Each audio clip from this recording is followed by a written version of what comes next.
Made it to Friday. Weekend upon us. Brewers are back home. Packers wrap up the OTAs. Then they get to the mandatory. And then after that, they go away for about a month. Then they all reconvene, and training camp is upon us. And the next thing you know, bam! Bam! You got yourself an NFL season. You know? You got yourself an NFL season. Just like that. Happens that quickly. But that being said, welcome into the program today. And I don't want to rush summer. That's for damn sure, because I enjoy my summer. As we are back out on the road again next week. Looking forward to that. But back into the friendly confines of the studio after getting home llast night. About 10 o'clock. Wasn't too bad. Wasn't too late last night. It's good stuff. You've got the Packers wrapping up the OTAs. The Brewers coming home. They're 9-1 in their last 10 games. 9-1. They've gained about a half game. So they got to keep winning. Just keep winning series. Don't look ahead of you when it comes to the standings. Just keep winning series. And eventually, like a bad pair of underwear, it'll creep right up, you know? So hopefully things happen and the Brewers can continue in the pace that they are and just keep winning series. That's all that matters. Because if you do, you'll find yourself in the postseason. That's what we worry about right now. Continue to get healthy, too. You want to chime in? You can. Rodgers is right after I got off the air yesterday. Aaron Rodgers makes the announcement. It was from Tom Pelissero, by the way. I saw Adam Schefter put it out. But he didn't say, hey, Tom Pelissero is reporting, because Adam Schefter's not getting that information. Tom Pelissero is.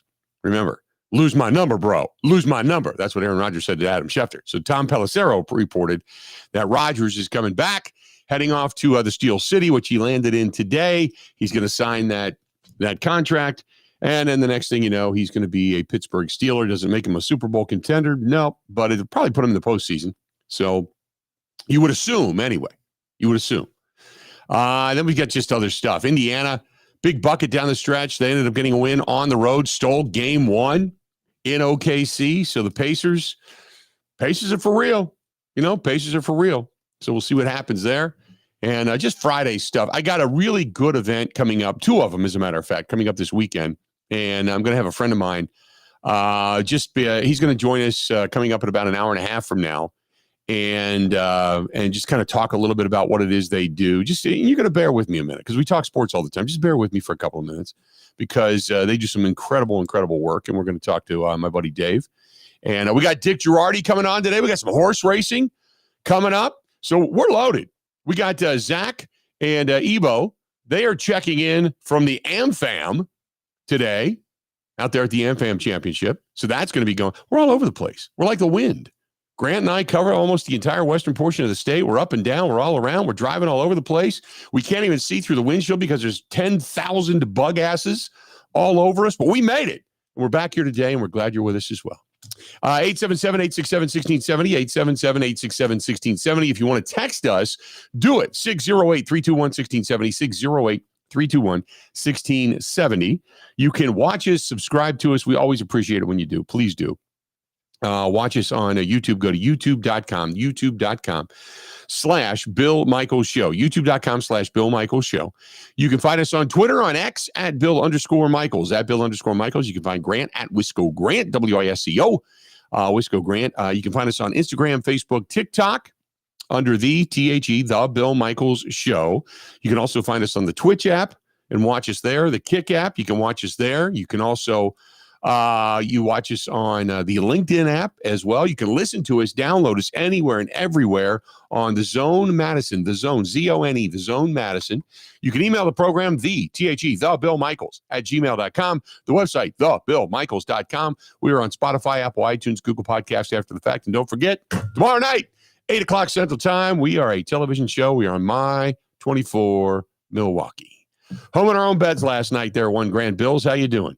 It was pretty nice. It was pretty nice to be home last night, although I'm a little jealous. I was looking at some headlines from the lacrosse news stations that I follow, and it's like state tracks over there. Yeah, that was, we didn't mention that. And there's the state track championships are going to be going on in lacrosse this weekend, so it is going to be hopping over there, isn't it? Very cool event. And then Dwight Yoakam and the Mavericks are playing the lacrosse center tonight, which I tried to rally some friends and some family members like 2 months ago, maybe go to that show, and nobody really jumped at it. But yeah, lacrosse is going to be happening in place, and I'm it hurts me a little bit to come and go from Wildwood Golf Course and only, take one or two little golf shots. Like, man, I wanted to play that thing yesterday. It's a beautiful course and a really cool spot to do a show. I love being outside. It was great. I when I heard you talking with Ebo, when the gentleman came down and said, "Hey, you guys come and take a shot," I had the big vagina of the group. I hit it maybe 3 feet.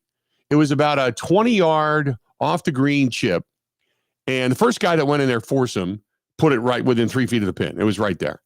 And then you and I go last, and you go, and you don't hit it very well. And I'm like, oh, okay, I got to beat that. And it was all vagina. It was bad. I had a bad golf shot yesterday. It was terrible. So I have to admit, I embarrassed myself.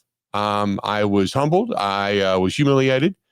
I tucked it and I went back up and sat down and do the radio thing because what I did up there on that golf course was humiliating for only one shot. So I hit it too soft as well, but my problem when I'm chipping that close to the green is I'll just send it over the back half of the green. Like I'll just send it way, and I was trying to avoid that. So my goal is always just get it barely over the lip and to just let it roll because I can't put enough backspin on it to just nail it down exactly right next to the pin. Yeah. So not our best golf shot. I regret nothing because it would have been way worse to send it back into the sand or the tall grass on the other side of the green. It would have been way worse. I had great practice shots. Just swinging a golf club. They were great. You looked great. Yeah, form was good. Just barely enough to ruffle the grass. It was like, this is perfect. I'm gonna just drop one about 3 feet off the green. It's going to get a little bit of roll. It's going to break down from right to left, and it's going to end up right there by the hole. And I out of about a 20-yard shot, I hit it about 8 feet, and it stuck. And everybody looked at me, and yeah, you can smell it. It's me. That was me. And I embarrassed myself. So there you have it. Yes, all decked out in Loggers gear today. All Loggers all the time, baby. Loggers threw us some swag. You got your new swag on. I do. I did get a new Packers sweatshirt over the week. So we both came back with some swag. Hell yeah. I didn't think about that. Got the Loggers shirt and the hat. The hat fits my head. Actually, I had to round the brim because I do not look good in a flat brim hat, like one of those big square oversized hats. I look like a penis with ears that they had to put a hat on. I can't do that. So I had to at least bend the brim a little bit. But yeah, nevertheless, we came back all Loggers all the time. So yeah, you got your new throwback, new but old throwback Packers championship sweatshirt. Yeah, well, and I brought it home last night and I showed it to Rachel. It's a little on the small side for me, and typically when that happens, she ends up stealing the clothes. But she's a Vikings fan. Yeah, but she really likes the sweatshirt. So maybe I'm thinking we can make her win her over. Maybe make her live the dream. It's gonna feel great. You can talk about Super Bowls that your team has won. You could rep this around instead of. I think she has a Vikings crew neck, an old one, and then a Favre jersey. She could always just say, "I'll come back to the Vikings when they win a championship." There you go. You know, until then, God, I've got to run with the winners. Convert one. I would love run that. With the winners. There's nothing wrong with that. So that's what's on the docket for today. Now I know yesterday when I got off the air, it was like almost immediate. The news broke. Aaron Rodgers on his way to Pittsburgh, which Andrew Filipponi had said on the show, this is what's going to happen. So he said, Mike Tomlin had already told everybody Aaron's going to be there. So there you have it. There's two things. I did a quick video yesterday. There's two things that started to happen on Twitter yesterday, and people are emailing me and texting me, and did you see this? Did you hear that? And I read it, and I just thought to myself, I could not give a bigger rat's ass if I had to. One was, oh, by the way, you got Jordan Love dropping dimes. Now, I love timing. You got to, go. Guys are out running routes, going full speed. He's timing it up, dropping dimes. That's great. But nobody's in full pads. They're running around in shorts and T-shirts and a helmet.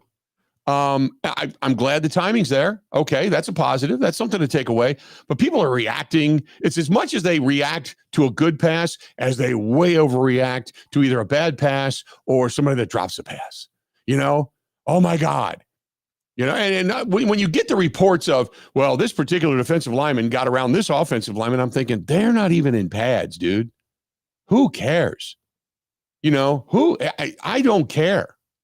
They could be out there with tea, a little bit of crumpets, crustless sandwiches, a little nibble out there, you go right there, a little sharing food, being brotherly love right there on the field. They could be doing that, and I wouldn't care. It wouldn't matter to me. Because until they throw the pads on, until camp gets here, until guys are fighting for jobs and cut down days are coming, I don't care. As long as you're not getting hurt. The big news for me was that, oh, by the way, there was no news when it comes to injury. Perfect. Good. Out the door. How are we looking? That's it. Camaraderie is what matters. Guys getting in the clubhouse, guys getting in the locker room, guys commiserating, guys creating feel goods. Oh, yeah. Yeah. That's what matters. Beyond that, doesn't matter. Then the Aaron Rodgers news broke.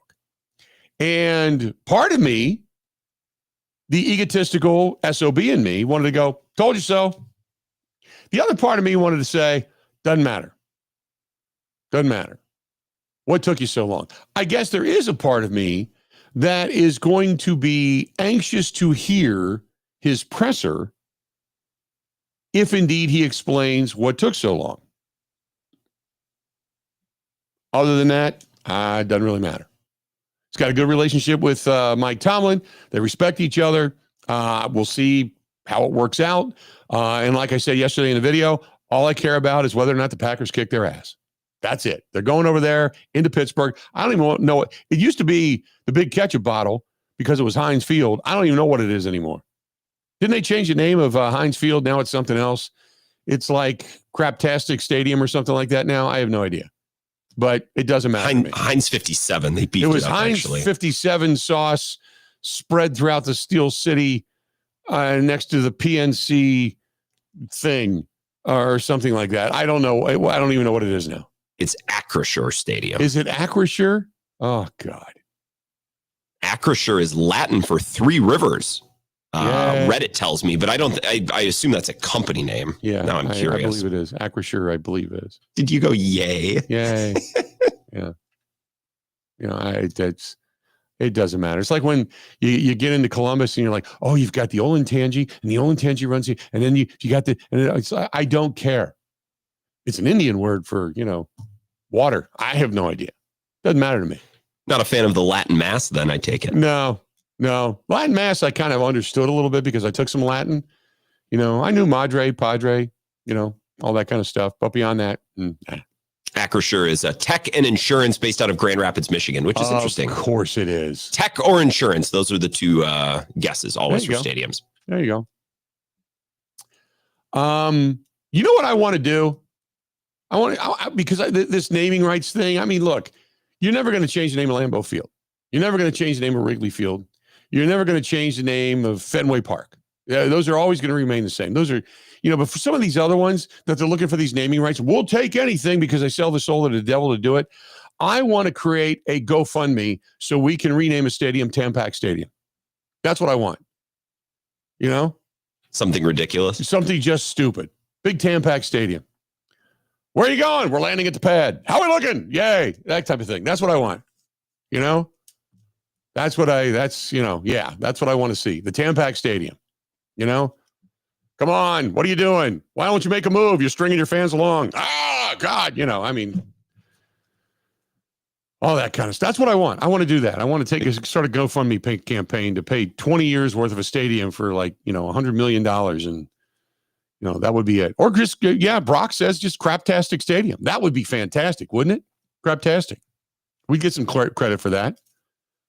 Matt says just name it Bill Michaels Show Stadium. I don't want to name it after myself because that would require a statue, and then you have to pick one, right?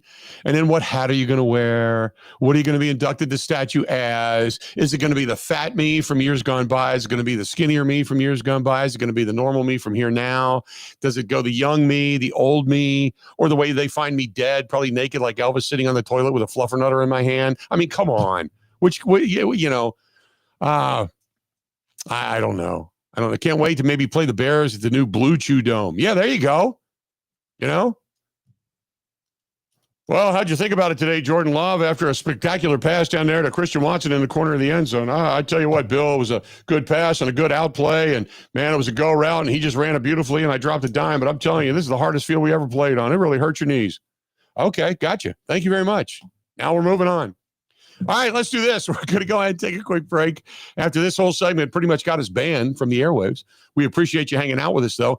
This portion of our program brought to you by a place that I'm probably going to visit at some point this weekend. Our friends at theniceash.com. The Nice Ash Cigar Bar. A huge walk-in humidor. Big walk-in humidor. Live music Thursday, Friday, Saturday. 13 different flavors of hookahs. They got hookahs down there. Hookahs are still in style, by the way. They got good bourbons, really good bourbons. You got some Pappy? Yeah, got some Pappy.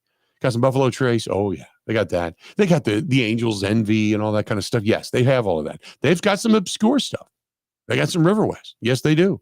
Plus, they've got a lot of local taps and great comfortable places and spaces with a good vibe inside the place to come and take a load off, maybe watch a game. 323 West Main Street, downtown Waukesha. That is The Nice Ash Cigar Bar, theniceash.com, theniceash.com.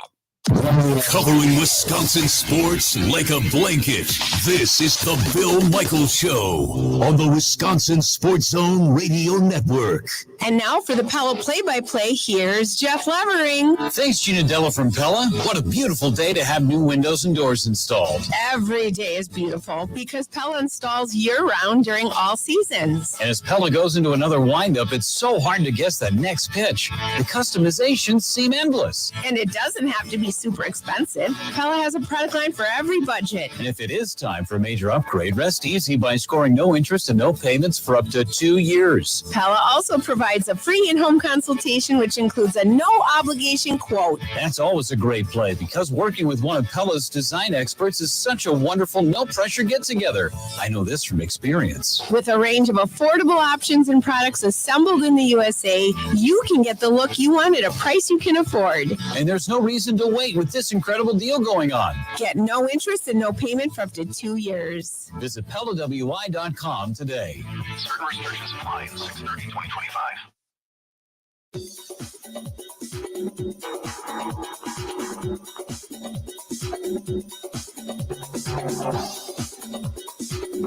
Bill Michaels will resume in 3 minutes.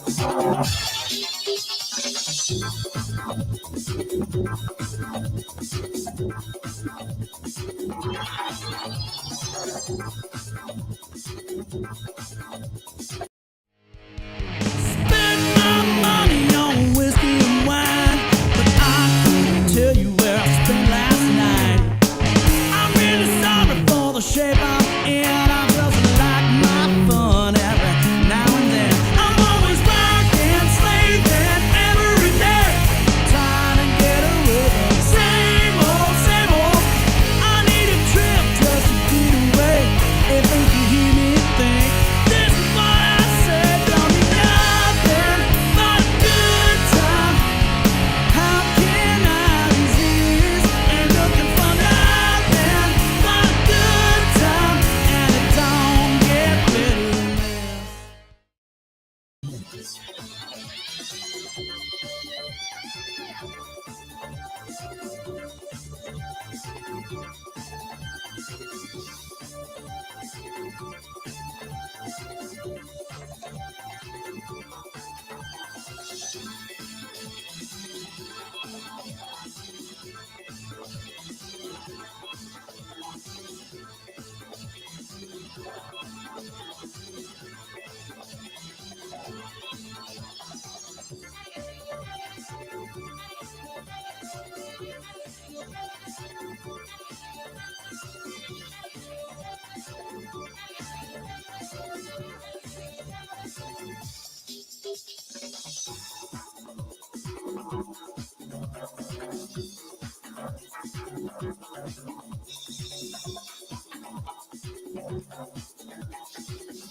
Bill Michaels will resume in 1 minute.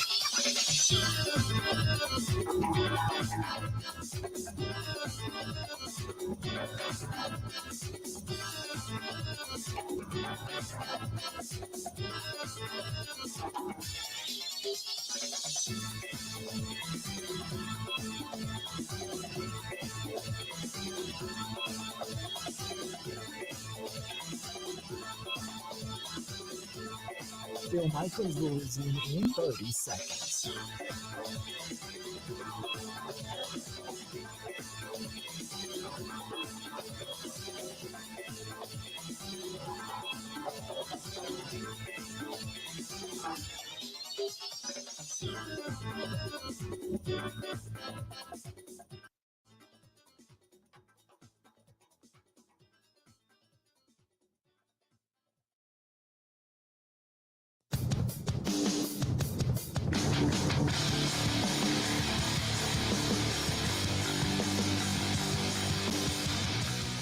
Welcome. Friday edition of the Bill Michaels Show. Yeah. Hey, our friends at MIBA, right there in Grafton, Wisconsin. They are looking to add CNC machinists, skilled CNC machinists, and they are paying top dollars. So the recruit is on. And if you are one of them, you can search them on Indeed at MIBA. M is Michael, MIBA, MIBA, Industrial Bearings in Grafton, Wisconsin. Call them 262-337-2210. But they manufacture hydrodynamic bearings for the power generation industry. And if you're a CNC machinist, you'll know what the heck that means. But they're growing by leaps and bounds, basically. And they've got more and more companies they're working with, more and more orders to fulfill. And they need help. And they're willing to pay top dollars. So get a hold of our friends at MIBA, MIBA, MIBA, Industrial Bearings in Grafton, Wisconsin. Search them on Indeed, or you can call them direct, 262-337-2210. Again, that's 262-337-2210. MIBA, Industrial Bearings, right there in Grafton, Wisconsin.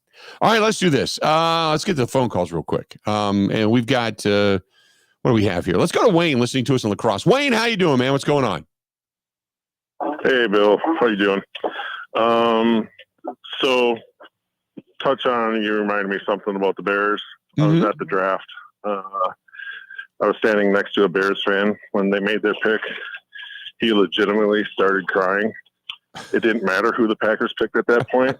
My night was made because he was crying, and he cried all the way up. And then after the Packers picked Golden, yeah, it was even worse for him. I mean, it was great. But anyways, the real purpose of my call.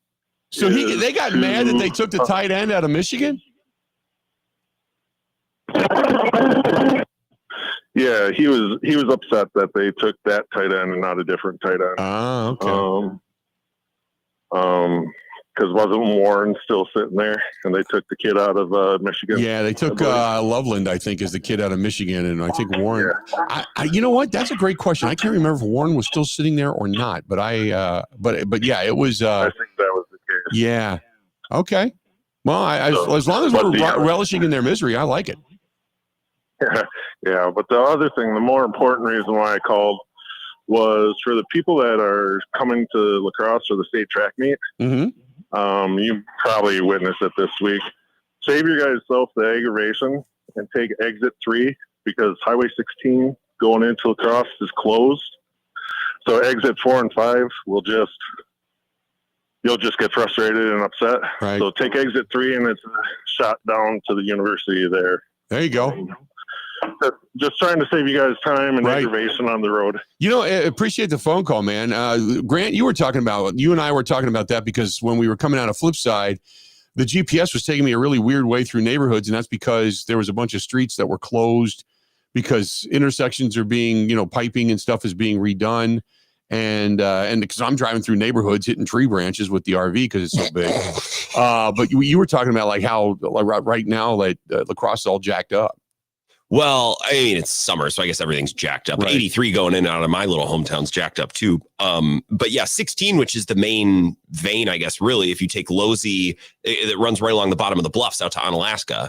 So there's other ways to get out there, but that's the main one. And that's closed so that you either got to go a different exit on the interstate, which I would recommend, and that's what Wayne was saying, or they reroute you through the industrial park past Quick Trip. Gotcha. And I think that's where or maybe you went through a different neighborhood, but that's winding and it's slow, and there's going to be a ton of people in town for state track. And then there's a huge showdown at the La Crosse Center tonight too. So take exit 3, or if you really want to get wild, or depending on where you're staying, if you want to just skip the whole town and come right into downtown, go over to La Crescent, come across the pike. Yeah. And then especially if you're staying downtown, you'll be right there. But yeah, we don't need to get into all that. So it's Dwight Yoakam, right? It's Dwight Yoakam, the Mavericks, and I think 47 Winchester or 49 Winchester. So it's a bit of a loaded bill at the La Crosse Center. I can't believe Dwight Yoakam he's got to be 70, right? Doesn't stop his pants from being very, very tight, I hope. Yeah. He's got the male hoof going. He's got the splitter. He's 68. He's still a young buck. 68? Okay. 68. All right. God, he looks kind of like a mortician. He is. When I did country radio, he came in studio one night, and one day, afternoon, whatever. And he comes in. He's wearing the big fringy jacket. He's got the cowboy hat on. And we start talking, and then he goes and sets up on the counter a bottle of Jack. He says, I don't talk with anybody too long unless you do a shot. All right. So we did a shot during a commercial break. Came back with, I think it was Guitars and Cadillacs was one of his big hits. And we talked a little bit about that. And then we went down and did a meet and greet with fans and stuff that night when he played a concert that the radio station was putting on. But he was a cool dude. I liked hanging out with him for a little while. That was a fun time. So, but yeah, he is a tight panted one. Him and Alan Jackson. Alan Jackson though wears his pants like up to his nipples. So. Well, and if you've seen him, I know he's come up on the show before, and we don't need to relitigate. But I don't even think Tim McGraw wears pants. I think it's just paint. Yeah, shirt and pants. Yeah. I don't even think there's no fabric there. I think it's just paint. That before every concert, he has a special order flown in from Robert's Specialty Meats. That's just me, but that's what I heard. So. There'd be no room for it in his pockets, right? I mean, I think his outfit is painted on. Yeah. And I know you have opinions on Tim McGraw, so I'll drop it there. Yeah. Tim McGraw's a jag. Always is, always will be. So there you go. What else do we have? We got, let's go to Derek listening to us in Albany. Derek, what's happening, man? How you doing? Hey, Bill. We all know that next year or within the next 2 or 3 years, and the next contract comes up, whatever, we're going to go to an 18-game season, mm-hmm. and I think they'll keep 2 preseason games, and then they'll have, sessions where they train during the week with teams, which they're doing now. But I mentioned to Grant off air that it's interesting that this Taylor Elgersma, the Canadian quarterback, the kid's got a big arm, and he's a project, but. It's nice that we can keep him on the team because we can designate him as an international player, so he gets an exemption. So that frees up a spot for somebody else, and you can keep on the roster, and you don't have to worry about keeping him because you can just put him on there and stash him away, which I think is cool. And which brings me to, I have said so much over the last few years. Why doesn't the NFL increase the rosters to 56 or 60? Like they cut it down to 48 for the game. Why are you cutting the numbers down? There's guys right on the fringe. Don't tell me the NFL can't afford to pay these guys. They definitely can afford to pay them. Even if, a guy's on the fringe and they're paying them like some kind of roster thing where they get a little less because they're essentially a practice squad player. But, I just think it would make so much more sense to have players available, when things, what do you think of that? I mean, you can look at it like a college roster where you can go up to 100, 110, but they can afford to pay him. I mean, they can afford to pay him. It's whether or not they want to pay him. Yeah, because we got so many guys, so many receivers. There's going to be a couple good receivers that are going to have to go because we can't keep everybody. Right. No, I completely agree. Either that or maybe you sneak them through to a practice squad if you possibly can. But I don't understand. I don't know why specifically. I just know that when the players union and the owners years ago, they wanted to, I can't remember what I read. It was like aiming balance of salary cap or something like that for player depth of position. And I don't know, some convoluted, I'm sure a lawyer wrote it, but it was just, that was what they called a reasonable balance at the time of a 53-man roster, cutting it down on game day, blah, blah, blah. And they didn't want to stockpile players and have too many developmental projects, in prospects, I should say. And they didn't want to do that. And so I don't know why that's just an arbitrary number that they pulled out of the air, but that's what they wanted. So, and again, I'm sure it has something to do with salary cap management. And I'm glad the RV is okay, man. I heard about your story about the RV. Yeah, no, the RV is good. We're fine. I got home. I'm going to spread it out and wash it today and make it look good again because we got to 47,000 bugs that we killed along the way. So yeah, we're gonna make it look good and get ready to go, man. It was fun. We had a great time. All right. Bug killer. Yeah, that was it. We were killing them left and right. No doubt. Appreciate the phone call. 877-867-1670. And the thing about it is when you drive something like that, which is just driving in a fishbowl, you can't turn the wipers on because the wipers on those things, they're not like car wipers where they're really good and they move fast and all that stuff. These are just big, and all they do is just smear bug butt everywhere. And we would have been able to see. Grant and I would have been sticking our heads out the side windows with like canes with red tips on them, just kind of feeling our way down the highway. So can't do that. So today we'll wash it down. clean it up a little bit. All right, let's do this. We're going to step out. We'll take a quick break. We got a lot more to get to. Hang in there today. We got our buddy Dick Girardi coming up a little bit later on today. We're going to get a check-in a little while from Ebo and Zach. They're over at the AmFam. We'll hear more from inside the Packers locker room. Got a special segment coming up here in about an hour and 15 minutes from now. We got a lot happening on a Friday edition of the Bill Michaels Show. Don't go anywhere. More coming up after this. Ready? This is the Bill Michaels Show on the Wisconsin Sports Zone Radio Network. The Big River Rally coming to La Crosse, Wisconsin, June 27th and 28th. Don't miss the excitement on the main stage Friday night. It's Texas Hippie Coalition. And Saturday night Drowning Pool. Tickets are on sale now. Want more? Follow Big River Rally on social or go to BigRiverRally.com.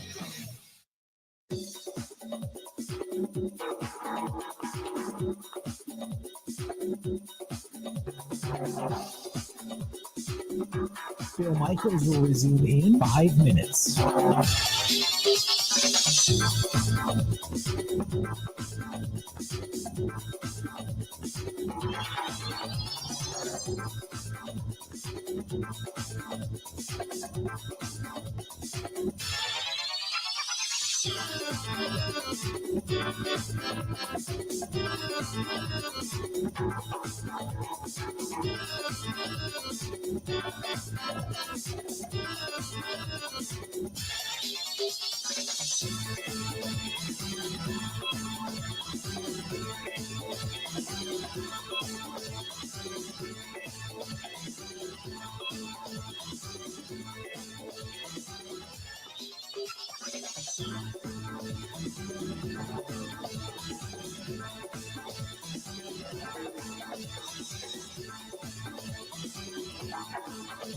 Bill Michaels will resume in 4 minutes.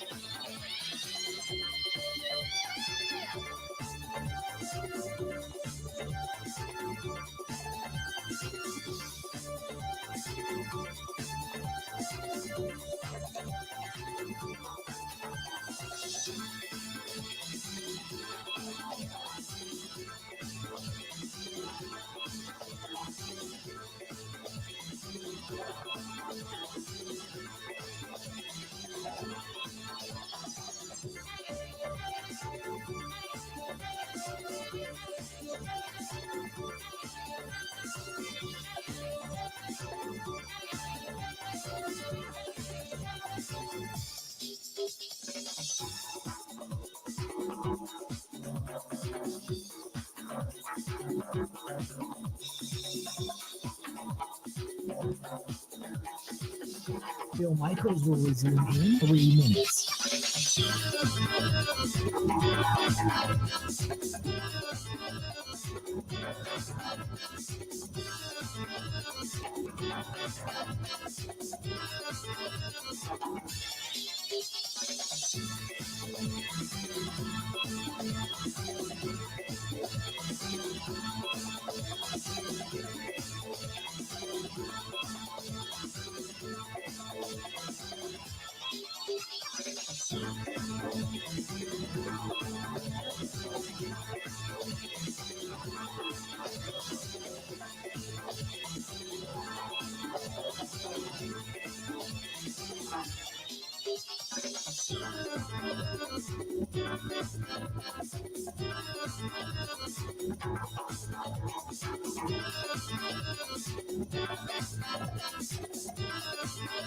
Bill Michaels will resume in 2 minutes.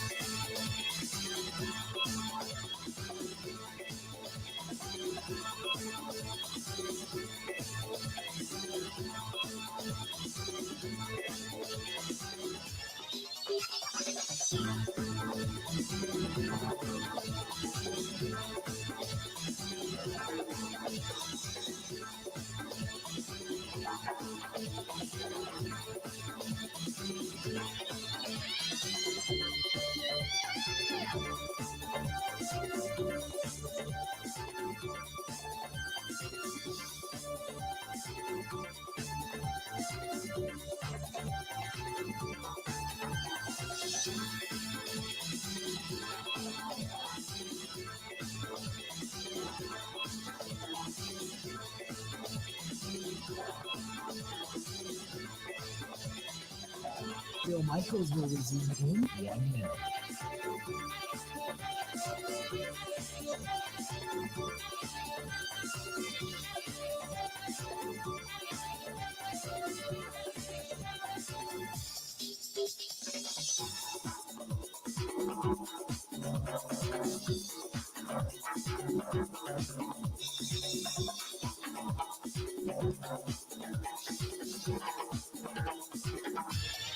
Bill Michaels will resume in 30 seconds.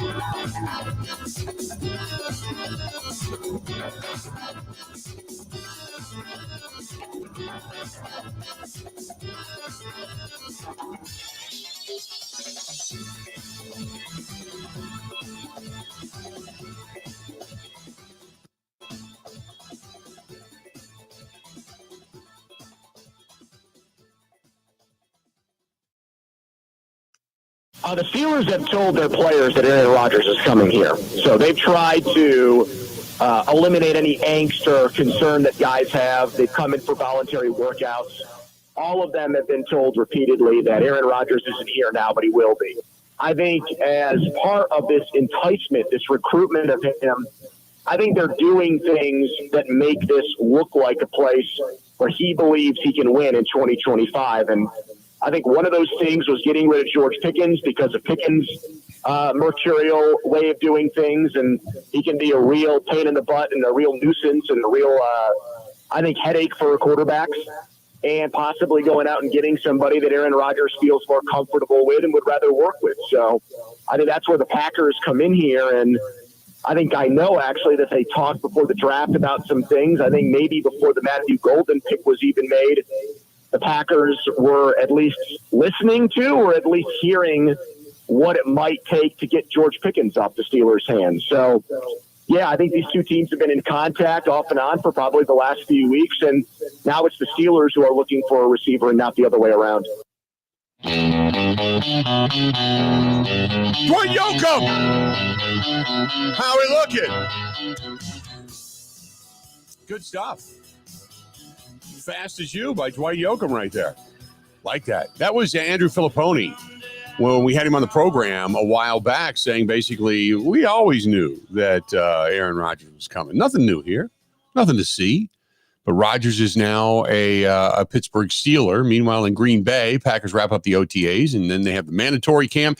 The mandatory camp is now going to be interesting because of Elton Jenkins. He has not been at the voluntaries. You would assume he's going to be at the mandatory. Jair Alexander, what happens there? Do they bring him in? Do they work out a deal? Have to wait and see. We're kind of like, waiting for some type of white papal smoke to come out of 1265, just to let us know as to whether or not there's going to be a staunch cornerback in the Packers lineup, or if indeed they're going to move on from Jair. So we got a few things of interest as the Packers will reconvene next week. Do you think that Jair's appearance or lack thereof is more or less important than what's going on with Elton Jenkins? What do you think matters more for next week? I think Elton Jenkins matters more. I kind of think so too. Mostly because I'm done trying to figure out what's going on with Jair. Right. Like whenever that wraps up, I'll go with it. But I feel like I have a handle on Elton Jenkins, and if he doesn't show up next week, that kind of ratchets it up another level. Missing voluntary, that's not really that big of a deal. But next week, that would be a shot over the bow.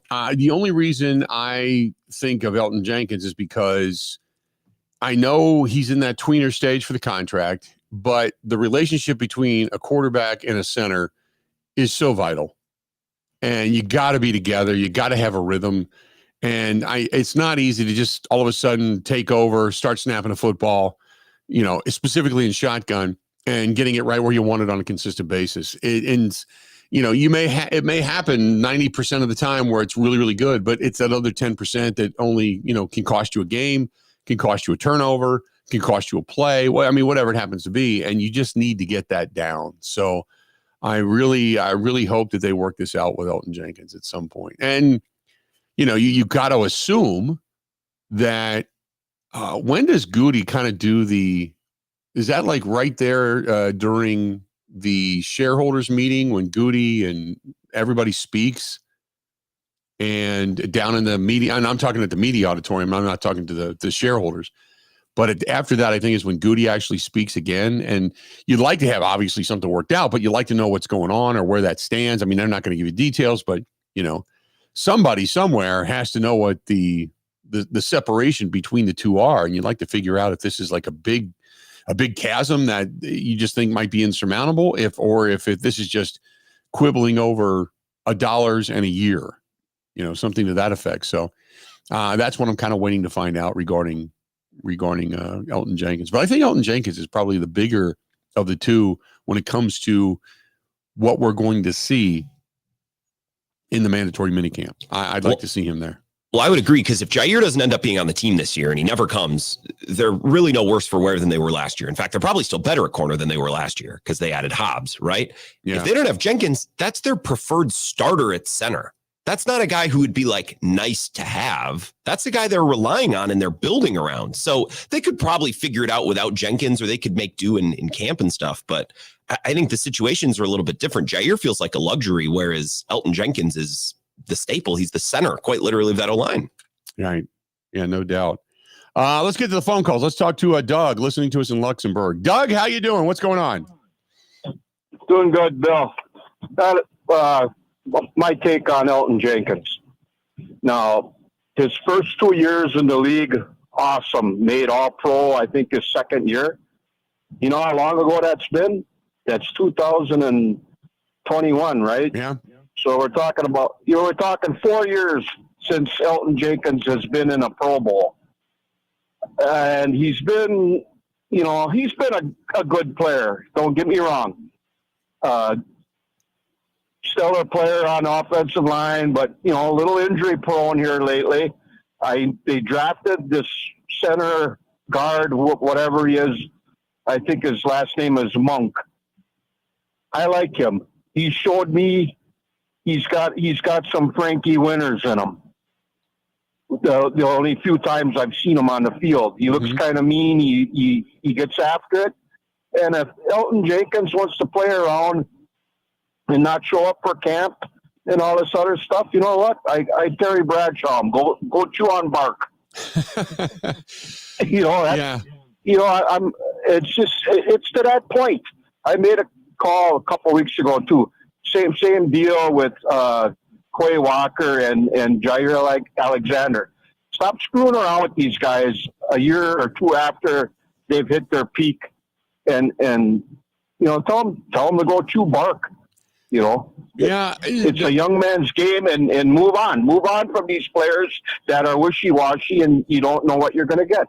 Thanks for taking my call. No, appreciate it, man. The thing with Elton Jenkins is he's 29 years old, and this is his peak.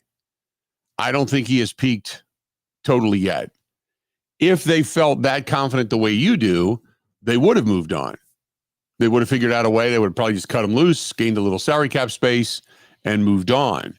But the problem is, and I understand what you're saying, but I don't want to say the problem. The reality is, one, you don't want to short yourself when it comes to depth. Two, this guy is and has been a Pro Bowl player. You don't just cut him loose because you have a contract dispute with him. Same with Jair. I mean, if you can work something out and get him on a cheaper basis, that's what you do. I get where Elton Jenkins is coming from. He's being the team guy. He's saying, hey, you want to move me? Go ahead and move me. But just take care of me. You're moving me in a contract year to a lesser value position. So business is business. And this is where, Doug sounds a little more old school. Like, hey, if you're going to have a contract dispute, get the hell out of here. But aren't we then the same fans that say, oh, if you're not living up to the contract, get out of here. But if a guy's played really, really well, and earned the money at a lesser point in time in his career, isn't he then worth more money? That's their business. So I on one hand, I get it, because as a fan, you just want guys that want to be there, blah, blah, blah. On the other hand, we don't mind throwing the baby out with the bathwater when somebody blows a play or doesn't play up to their potential and they're getting a lot of money. Get the hell out of here. But Elton Jenkins has earned it. And now what they're doing is they're going to devalue him. And I don't mean by a lot, but it can cost him millions. It can cost him millions. So I get where he's coming from because he's like, this is my last big contract. And now you're going to move me to a position that is not valued as much as guard. Although on my thought process is he could go back to being a guard somewhere in the NFL or even a tackle for that matter because of his versatility. So I get where both sides are on this. But when you pay the guy next to Elton Jenkins, who's not as good as Elton Jenkins, that level of money, $70-something million, and Elton Jenkins is like, I'm better than him. I'm taking one for the team. I'm moving to another position, and I'm going to get devalued? This doesn't make sense. So I understand that as well. Let's go to Eric listening to us in Green Bay. Eric, how you doing today, man? What's going on? Hey, Bill, appreciate you putting me on. I swear, that almost sounded just like the old man that I used to have to argue with all the time. Like, no, that's not right. If you're going to draft and develop, like you were just kind of saying there, being devil's advocate. Right. What's the point of drafting and develop if every time you do hit the bell, you know, and you do get these guys that are stud players, you don't re-sign? You're totally right. Yeah. If we're moving them, we're asking them, be a team player, do what you got to do, you got to pay them. You know, a contract year, and I heard this a few weeks back, a month ago, you know, he was saying, like, if you're going to move me to center, you better pay me top 5 guard money, and then I have no problem. Right. And I'm just in the camp of you got to take care of the guy. He is a stud. He can play anywhere. If we need him to go to left tackle, he's there. Guard, center, and there's not a lot of players like that. That adds to his value. Sure. You know, he can be a starting center. He can be a starting guard. And I'm looking forward to the offensive line they put together. If Jenkins is gone, that goes down huge. Yes. It almost makes the Aaron Banks signing be not as big. Right. Thanks, Bill. All right, buddy. Appreciate it, man. Yeah, and the other aspect, like I said, if Jacob Monk was ready to just take over and beat a man, they would have figured out a way to make him the man. You know? I mean, if they're looking at the options and saying Elton Jenkins is our guy, that's because they believe Elton Jenkins is the guy, right? And he's a man. He's better than Jacob Monk. Now, whether or not he will be in a year or 2 or 5, I mean, you know, we'll wait and see. But I still think they'll work this out. I get Elton Jenkins where he's coming from. And that's the problem when you're a fan. We look at it. The only time we look at salary cap and money is when we're trying to figure out who we like and how they can fit them in, right? When you want somebody. Otherwise, it's emotional. They don't want to be here, to hell with them. They don't want to show up, to hell with them. Get them out. Get rid of them. Cut them. The days of Lombardi are gone in that sense. Cut them. Get rid of them. But it's a business. And in the interest of fairness, you have to be fair to the player and understand that side of what they're doing. Sometimes players are ridiculous. But with Jair, I find that probably more interesting because if Jair really wanted to stay and understood the position, then he would have signed a deal and said, okay, I'm coming back for less money. Whereas if the Packers really wanted him, they might have given him more money and said, hey, let's see what you can do, even though you haven't been available. There's a level of frustration there on both sides. I think that side of the coin, the Jair side of the coin. Now, I don't know what the Packers are offering. We're not privy to that. The Packers could be saying, hey, we'll give you $5 million a year on a base salary. Well, that probably won't cut it. But we'll see where Jair is on all of this. Or maybe Jair's like, you know what, the heck with you. You're going to pay me $16, $17 million to go away. I'm going to collect that money. Plus I'll get a contract for a couple of years. I'll go prove myself all over again. And then I'm going to get another big deal. Well, my question will be, why not just do that here? Spread that money out a little bit. You're still going to get it. Just spread it out a little bit and prove yourself here and then take off. I find that probably more intriguing when it comes to the contract side of things. Because eventually they're going to work it out with Elton Jenkins. I just really believe that. Stay tuned. We got more of the Bill Michaels Show next. This is the Bill Michaels Show on the Wisconsin Sports Zone Radio Network.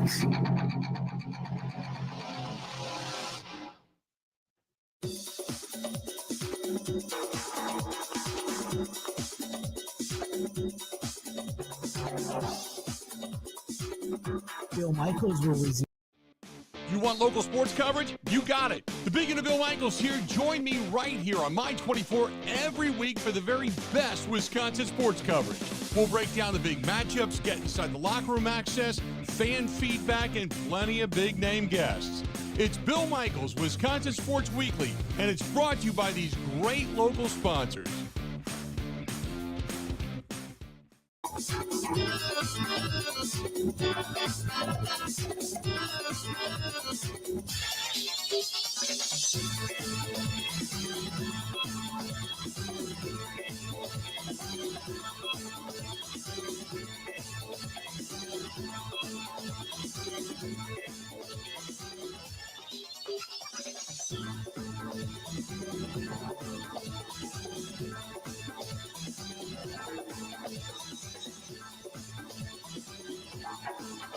Bill Michaels will resume in 2 minutes.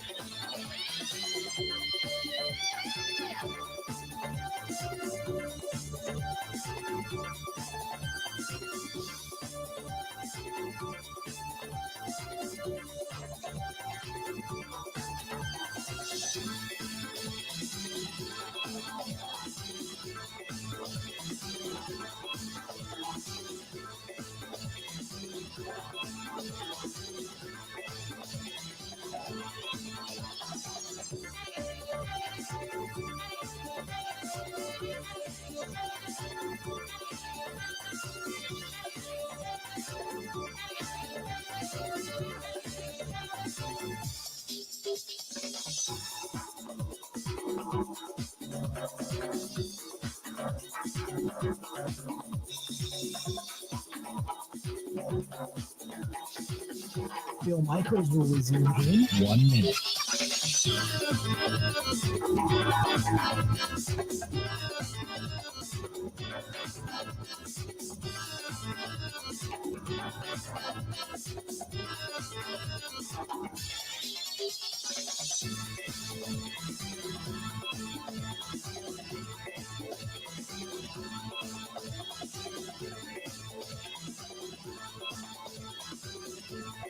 Bill Michaels will resume in 30 seconds.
Welcome to the Bill Michaels Show on a Friday.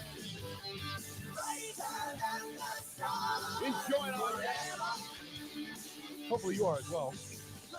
This portion of it brought to you by our good friends at Cousin Subs. Cousin Subs, where they believe in better. And Cousin Subs, whether you're just going to be out and about running around, maybe over the weekend, you want to grab something, maybe sit back and relax, watch a Brewers game, or get that big old party sub or 2 or 5 for whatever size crowd you're getting together for the graduates. Good stuff from our friends at Cousin Subs. They do it better than anybody because they believe in better. That's why. Believe in better. Believe in Cousin Subs. Big supporter of the motorcycle ride and such as well along the way. There you go. JJ says, I assume it's because they think Elton Jenkins is a better center with his current lineup. They want to better run blocking at the guard position as well. Well, they needed a center. The best center they had was Elton Jenkins. That's the reason they moved him down. So they picked up, and they got bigger. Let's not forget about that. They got bigger. They added beef on the offensive front.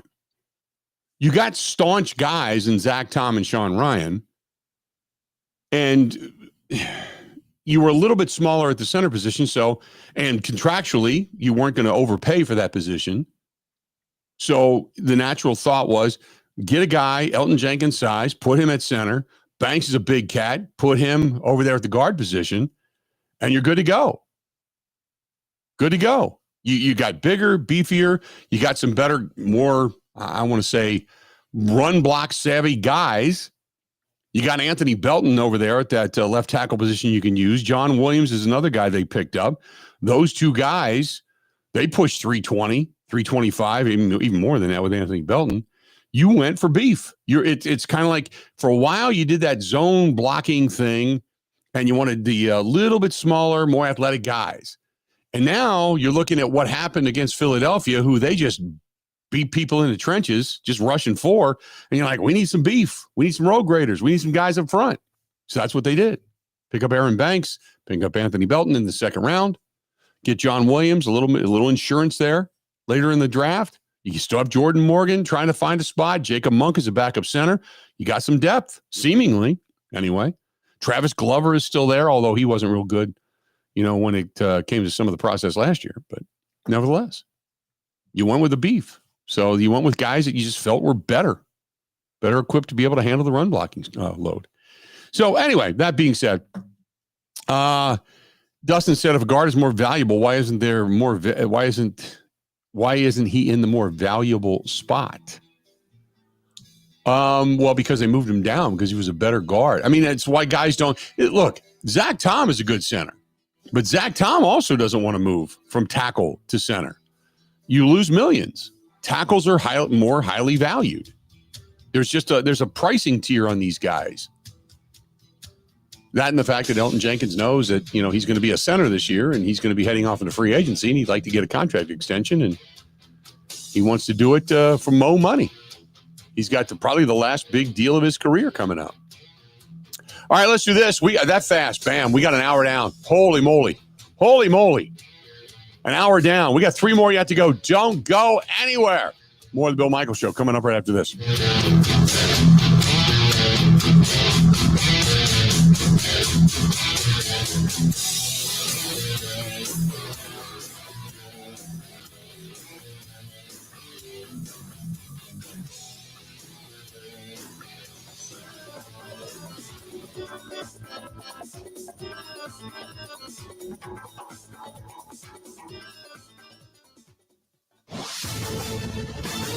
This is a Wisconsin Sports Zone update. Oh, it was an off day yesterday for the Brewers after the team finished off a 5-1 road trip, capped off with a 9-1 win in Cincinnati. The Brewers have now won 9 out of their last 10 and are a season best 5 games above 500. And they're a half game back from the second place Cardinals and 5.5 back from the Cubs for first place in the NL Central. It's been an up and down first couple of months of the season for the crew, but Daz Cameron says it's try to be the same all the time. Stay within the moment and understand that there are going to be times where we're going to win, sometimes days we're going to lose, and just continue to string together as a team. I think that's the most important every day when we come to the clubhouse and then whether we go out on the field, and be prepared. And we've continuously shown that through our work ethic, preparing, and that's all we can ask for from each other, is to be here and continue to string together some wins. Milwaukee now welcomes in the Padres for a weekend series starting tonight at American Family Field. Chad Patrick will take the mound opposite of Randy Vasquez. First pitch will be at 7:10. ABC of Wisconsin is the largest apprenticeship program in the state, with more than 2,000 active apprentices in 12 different skilled trades. In the ABC apprenticeship program, you earn while you learn on the job, get paid to go to class, and graduate with a job in your craft, but without the huge college debt. Explore 12 different construction trades in one spot at buildyourcareerwi.org, or just search online for ABC of Wisconsin. Yesterday was the final day of OTAs for the Green Bay Packers. All that is left for them is a 3-day mini camp starting next Tuesday through Thursday. Then they're off until training camp, which will get going near the end of next month.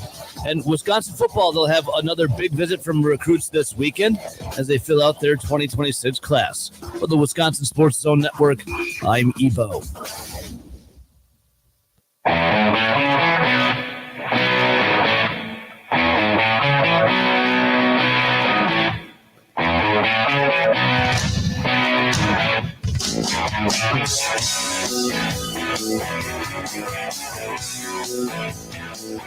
Welcome in.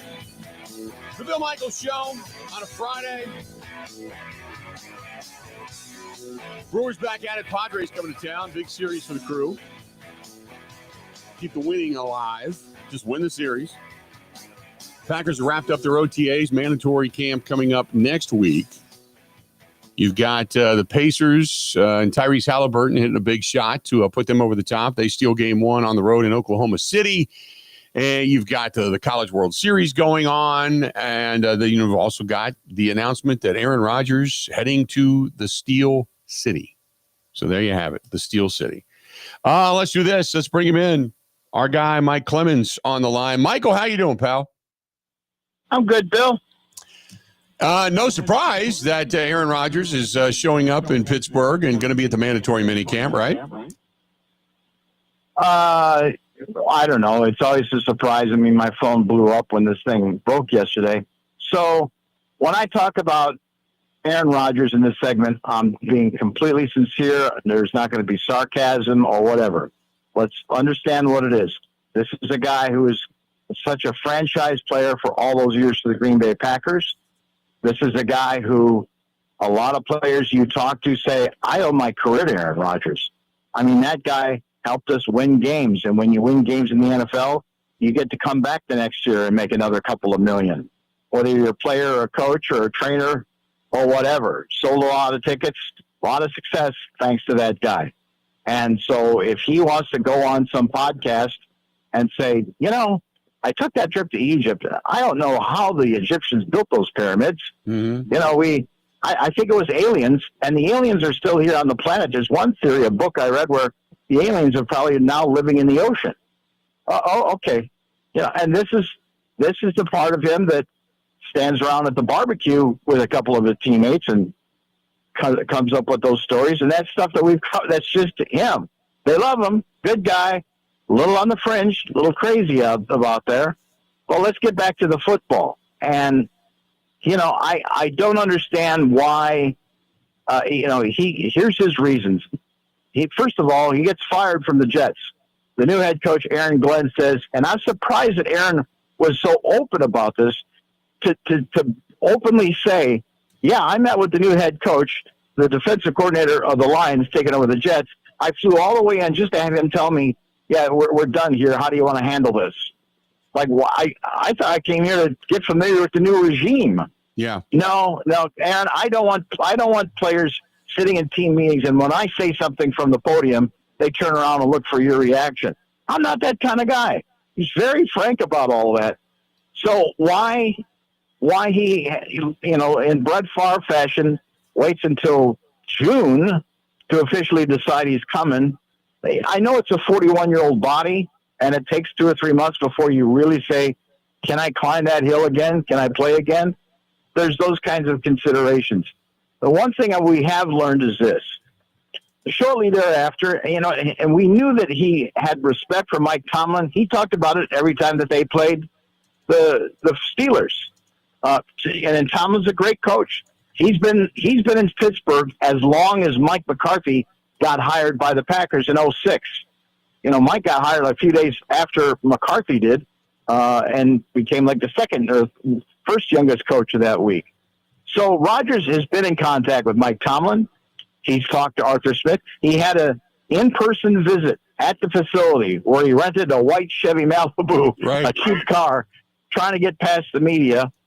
Didn't get that much coverage, but he slipped in the back door, met with the coaching staff and all, and so he was satisfied that, yeah, I think I could make this work here. Here's what the facility looks like, and that happened 2 or 3 months ago. And then he said on the McAfee show, I've got a new person in my life. I've also got some folks in my life that are battling cancer. I want to be there for them. Yeah, fine, but he hasn't learned his lesson. Whether it was his last couple of years in Green Bay, when he started skipping OTAs and minicamps, which he was critical of Brett Favre of. I mean, he was gassing Favre right to the media off the record those last couple of years in Green Bay about that. And to me, I think, Favre is at all the avails that I'm covering. What are you talking about? What he's missing? So maybe he's missing the stuff where the media wasn't there. But, last year at this time when Aaron skips the minicab and he calls Robert Saleh, says, I've got this trip to Egypt already planned. I got a film crew. I'm going to put out this documentary on Netflix, and I've already got this thing all booked.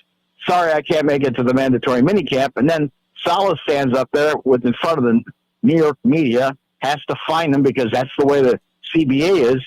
And even though they get Devontae Adams in to New York last fall, Nathaniel Hackett, offensive coordinator, gets fired. Saleh gets fired.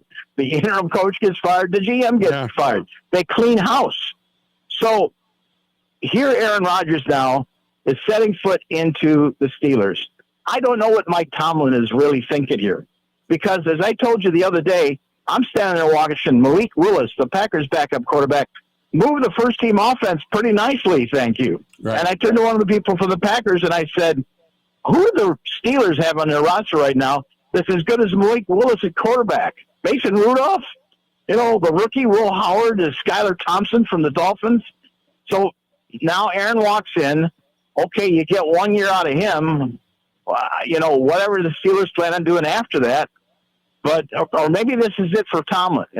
We'll see if we can take one shot at it, and then I'm going to step down because I'm burned on the Steelers. Right, in which case, Mike McCarthy's there to take over the Pittsburgh job. It's curious. Do I think that they could win that division against the Ravens, against Joe Burrow and the Bengals? Probably not. So this will be interesting. He's been working out with DK Metcalf, the receiver they picked up in the trade from the Seahawks. So he's done diligence with that. He's been working out with him at UCLA and at that proactive place in LA. And not only he's got this friendship with Mike Tomlin, Arthur Smith, his offensive coordinator, worked with LaFleur at Tennessee. He was quarterback coach when LaFleur was offensive coordinator. Maybe the language will be the same in the offense or some of the concepts. Arthur Smith goes to the Falcons. Turns out he's not a head coach. Now he's the offensive coordinator for the second year in Steelers. And his quarterback coach, Tom Arndt, is a guy who McCarthy had on his staff back in 06 and 07. There was a quality control guy. But, so Rodgers in his room and quarterback room in Pittsburgh is working with guys he's familiar with. So he's done his due diligence. What happens after that? Good luck. What I found interesting, Mike, was remember when he got to the New York Jets and, automatically showed up and started doing everything you wanted him to do in Green Bay. And he had a presser that said how important it was when you're working with new guys to get on the same page and to be able to learn the terminology and to teach them while they're learning from you. And then for him not to show up in Pittsburgh, that's where the hypocrisy kind of became very, very loud for me in all of this. Now, granted, you had mentioned some things about people in his inner circle that were having some issues and new relationships, and maybe there were some things, obviously, personally that took precedence. But I keep hearing that conversation, that first presser in New York, ring in my ears saying how important it was to be there. And I think some people looked at that and said, okay, since he said that before, he should be there in Pittsburgh now. And that's why he's taking a lot of smoke on this.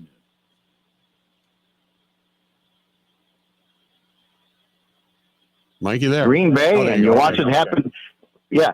Yeah, Mike Tomlin, you've been watching this happen in Green Bay, and now it's, just happened with the Jets, and this is what you're bringing in. Really? Okay. And there's a lot of other teams that passed on that opportunity. And so, I'm the guy who, remember Aaron's last 2 years, he was having his little fit with Brian Gutekunst, so he didn't show up at all, right? Right. And then dramatically showed up, at the end. And then the next year, I'd say, okay, I'll come back, but I'm not going to do OTAs. So then there we are, the second week of training camp, and he just got done complaining about this group of Dobbs and some of these first and second year receivers. Hey man, we're 2 weeks away now from the start of the season, and you got to be playing at a better level and making fewer mistakes. And that's what I said to him after knowing him all these years. I said, Aaron, when Brett came to training camp, it took about 2.5 weeks for him to get going, right? And he smiled. Yeah, he knew what I was talking about. Brett was in shape, but for one reason, it took him about 2.5 weeks before he stopped throwing 5 interceptions in practice and started looking like Favre again when he was 35, 36. I said, Aaron, first day you showed up, you look like you're ready for week one. And he smiled again because he was. He was spectacular. after skipping that whole off season, man, he was sharp as could be day one in his last year in Green Bay. I said, look, but if you're frustrated by these young receivers, don't you think if you came to a few OTAs or minicamp that these guys would be further along? Now, some of the beat guys turned to me and like, dude, you're dead. He'll never talk to you again. You don't say that to this guy. I don't care. But you know what? He'll take a straight question like that. And that's when he came up with his answer where he said, look, what those guys do, what our coaches do with those guys in the OTAs and minicamp, that's the 100 level curriculum. All right. When I get here, that's the 200, the 300 level classes. Because what we do on the field with an offense is different. That was his explanation in Green Bay. Here's the other thing. For a guy who complains about how he's treated in the media, if he just showed up to the Steelers 6 weeks ago, none of this would be happening. And there's no question, the longer he holds out, the more attention he gets, the bigger the story gets to be. How did Tom Brady leave the Patriots and go to the Buccaneers and just show up and lead those dudes to a Super Bowl and get another ring?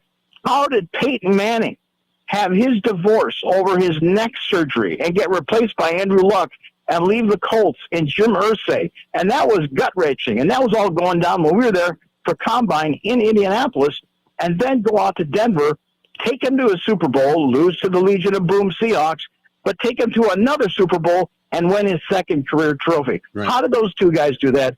And look where Aaron's at.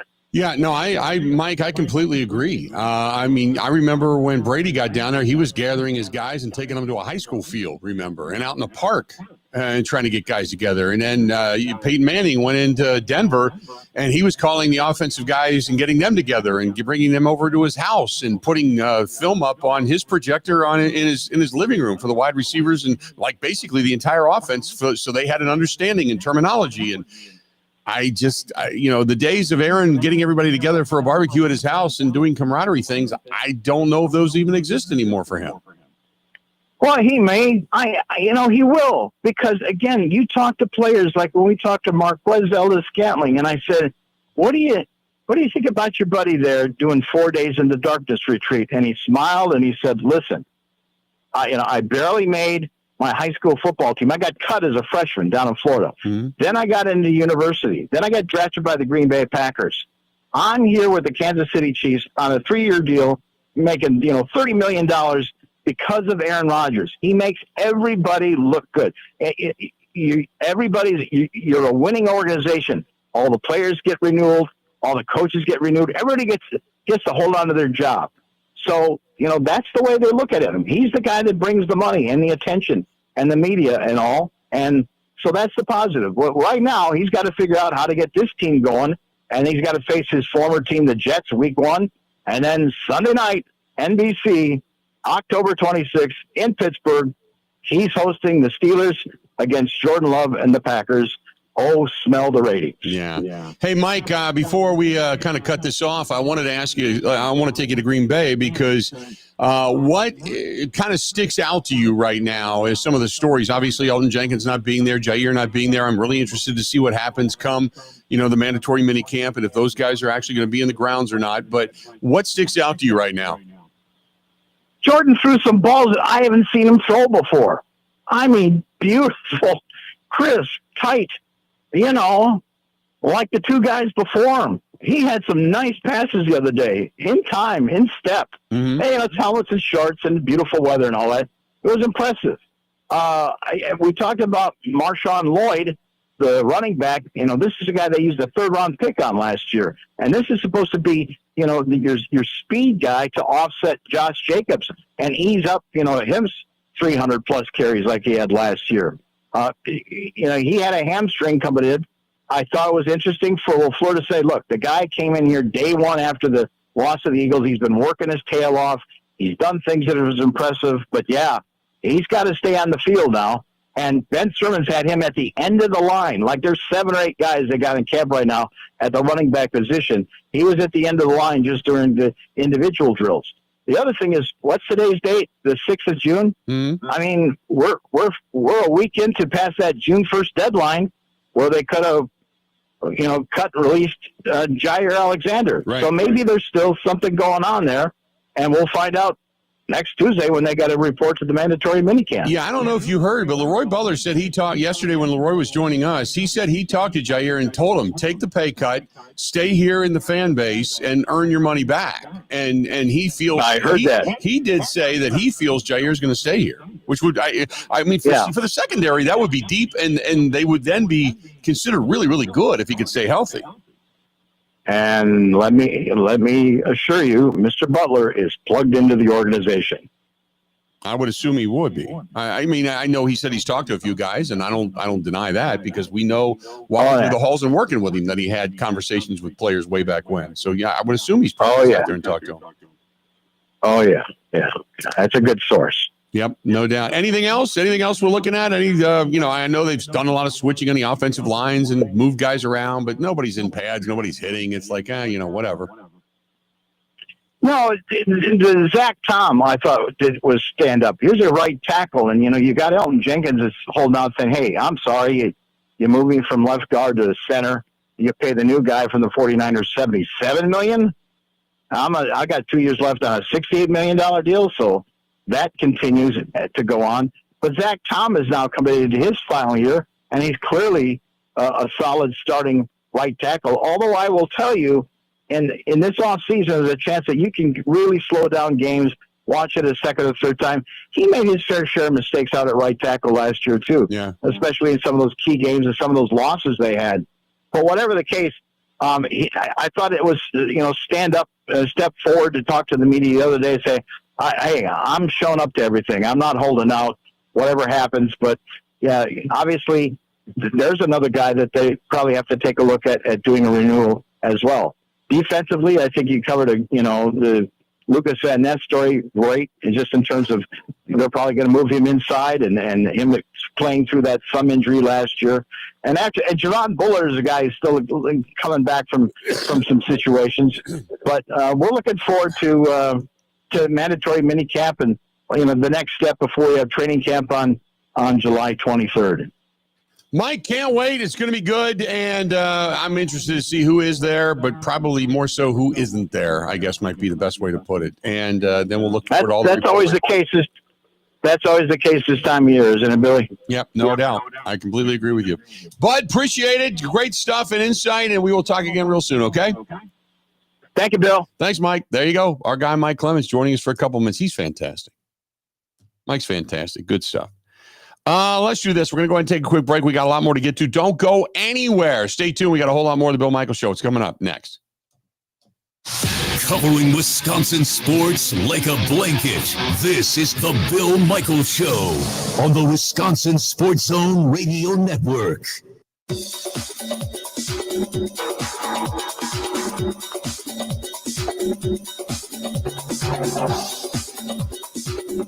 Bill Michaels will resume in 3 minutes.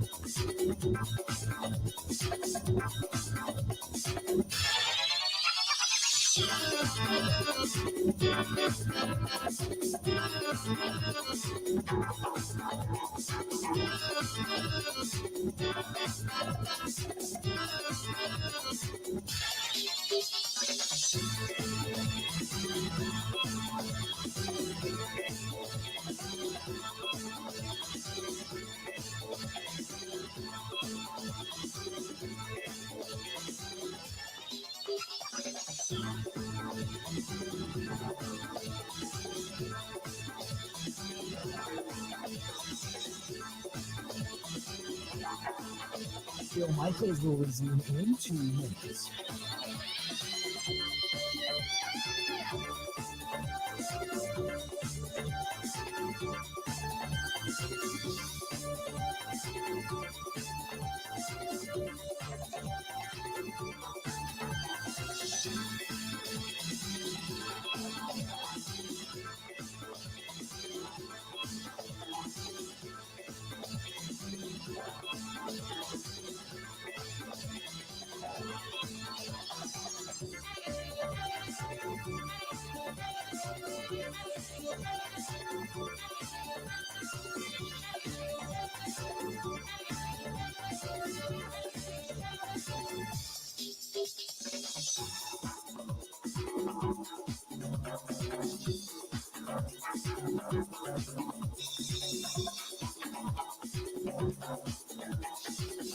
Bill Michaels will resume in 1 minute.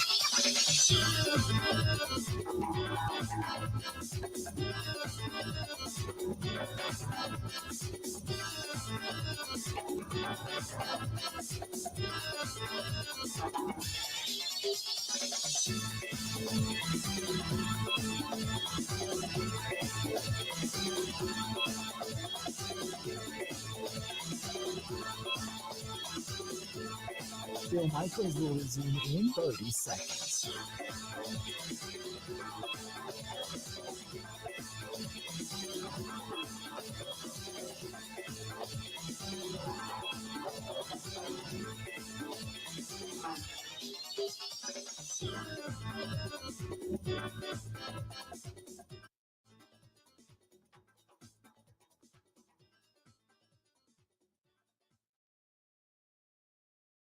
I would swallow my pride, I would choke on the lines, but the lack thereof will remain inside. I would swallow my doubt, turn it inside out, find nothing but faith in nothing. I wanna put my tender heart in a blender, want to spin around to a beautiful. Good to have you back. I like Clemens, fantastic. Fantastic stuff. This portion of the program brought to you by our friends at Quick Trip. We enjoyed our stop at Quick Trip all throughout the great state of Wisconsin. Whether it's heading over to Quick Trip's hometown of La Crosse, heading up to Eau Claire, filling up the RV, getting some sandwiches, or maybe just running over there to get some bread, milk, eggs, and butter. I don't know, but Quick Trip is fantastic. It's convenient. It's clean. The employees are vested as well, and they all act like their owners, man. It's great. It is just such a wonderfully run and owned company. It just is, and it's right here in our own backyard, and I'm thankful for it. That's our friends over there at Quick Trip. Don't forget, when you walk in the door, always use that Quick Rewards card as well. You can earn yourself. There was one of the guys at the golf outing yesterday that was telling me about how he had just bought Brewers tickets, upgraded Brewers tickets through the app, because you can get some Brewers tickets, earn points, get tickets, or trade up and just pay the difference. And Quick Trip doing that again this year with Milwaukee Brewers tickets. And it was, he ended up getting some really good seats for about a total of $60, which was nice. And that's all through the Quick Rewards app. So make sure you're using your app too when you go in there, using that phone number, type it in, good to go. Keep earning good stuff and being rewarded for stopping into one of the best things Wisconsin has to offer. And that is our friends at Quick Trip. There you go. JJ says the question is, everybody is wondering, is Jordan Morgan going to be the next starting left tackle or not? Still a lot of questions there. I guess my question is, doesn't matter. I mean, is there a need to have Jordan Morgan be the starting left tackle? The best part, I mean, you want a first-round draft choice to be a starter. Yes. Right? But if you don't need him to be a starter, and he's as good as the current veteran starters you have, does it matter? You're paying a guy a lot of money to be a backup. I get it as a rookie, but does it matter? Because eventually you would assume at some point he's going to get playing time. Injuries happen. But this whole thing, the only time we look at a first-round draft choice as being a bust is if they are playing and they're not playing well. I don't look at Jordan Morgan. Jordan Morgan's first season, he was banged up, didn't get really the opportunity, and where's he going to break into the line, right? Plus, I'm kind of thankful that if he is that good, and he still can't break into the starting rotation of the offensive line, but yet he's a really, really good backup, there is something to be said for having really good depth on the offensive line at backup. I don't mind that. So you got Zack Tom, who's eventually going to get paid. You got other guys in that line that's going to get paid. And you're going to have some movement on that offensive line coming up here in the next couple of years. And you still have Jordan Morgan sitting there. So the best part about draft choices is when you don't have to rush them into a starting role, and they're just as good as the guys that they're competing with, who are also drafted by the team. It just so happens that they have that one in front of them, which means they're a first-round draft choice. But I really don't mind it. I'm a big believer in the best available player and the best option at that position to be on the field. We've seen a lot of first-round draft choices that are good but not great or are busts. I don't want to make a guy play because he's got a number 1 or a number 2 or number 3 in front of his name as a draft choice goes. I guess that's my take on it. But if he's not as good as Rasheed Walker, then I wouldn't start him. If he's not as good as, Elton Jenkins at center or, Sean Ryan at guard, I wouldn't start him. Oh, well. So he's good, but he's not great as a first-round draft choice. Okay. Doesn't matter to me. So I'm with you because they have lots of good options on the O-line. Right. But then, do we take the same standard and apply it to Lucas Van Ness? Okay, just so he's a first-round pick? Or is there a difference between he was a top 15 pick versus Jordan Morgan being a top 30? I do, because they had an opportunity this offseason to go out and bolster that position. And they said, no, Jordan Morgan or Lucas Van Ness is ready to take that job. Sure. So that was, you don't have that level of depth there. At least you didn't going into the offseason. Now, of course, with the draft you do. But that's where I look at this. And that's a great point. But that's where I look at this, because I'm kind of like, okay, you knew there were 3 areas we all looked at going into the season. You wanted a number 1 wide receiver. You wanted that big number 1 pass rusher, right? And you got to go get him. Well, the receiving pool is deep in the sense of bodies. You got a lot of guys that can play. You're not deep at that edge rusher. There's a lot of eyes on Lucas Van Ness because they didn't get anybody other than Barron Sorrell. And Barron Sorrell, he looks to be a real good dude. I mean, you could even run Colin Oliver out there. He's another guy. When you look at that outside edge rusher position, a lot of people are high on him.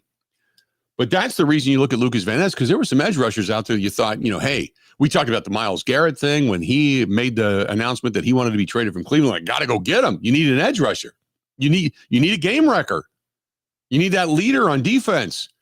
And they didn't do it. And the question down at the combine was, what about Lucas Van Ness? No, he's ready to take that next step. We really believe that he's ready to go. He's ready to fly. Okay. Well, you're the one now telling us we don't need to get another guy because this guy's that good.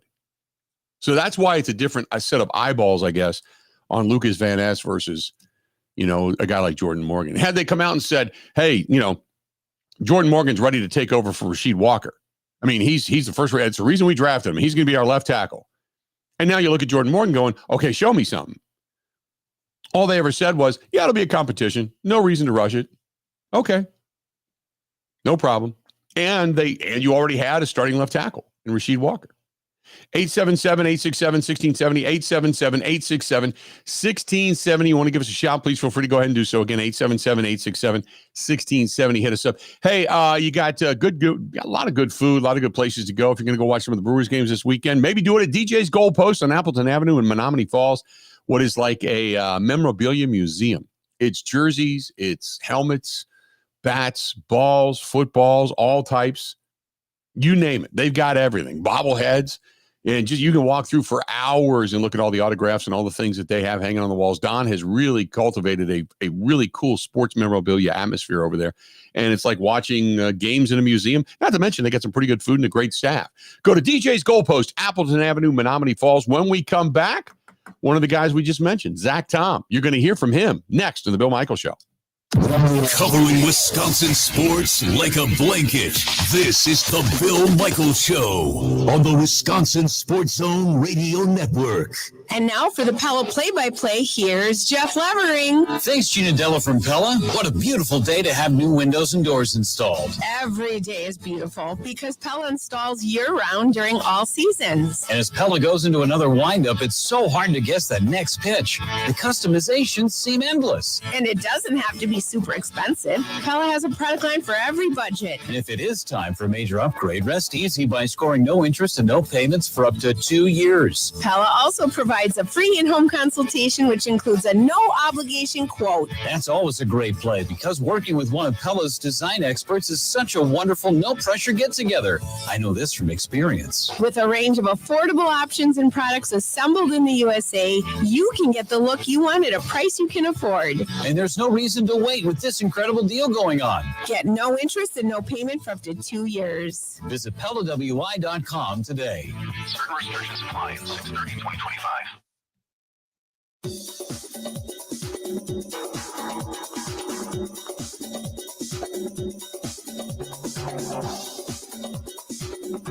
Bill Michaels will resume in 5 minutes.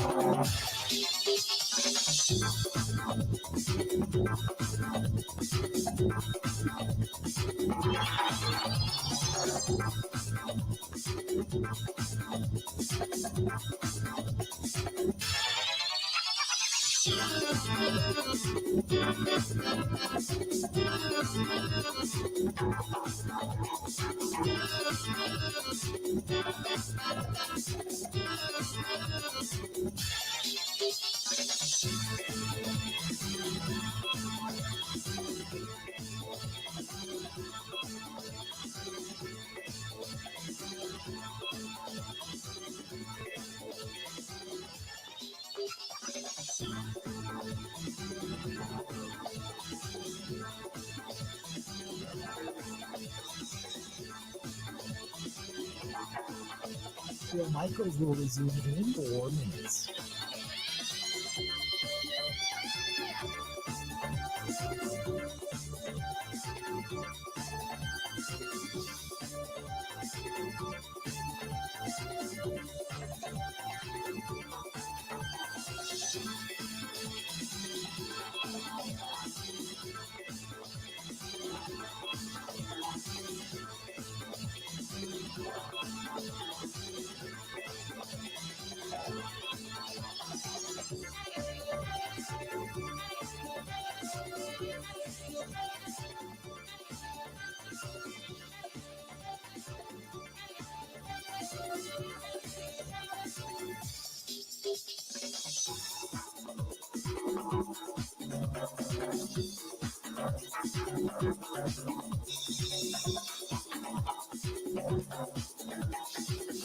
Bill Michaels will resume in 3 minutes.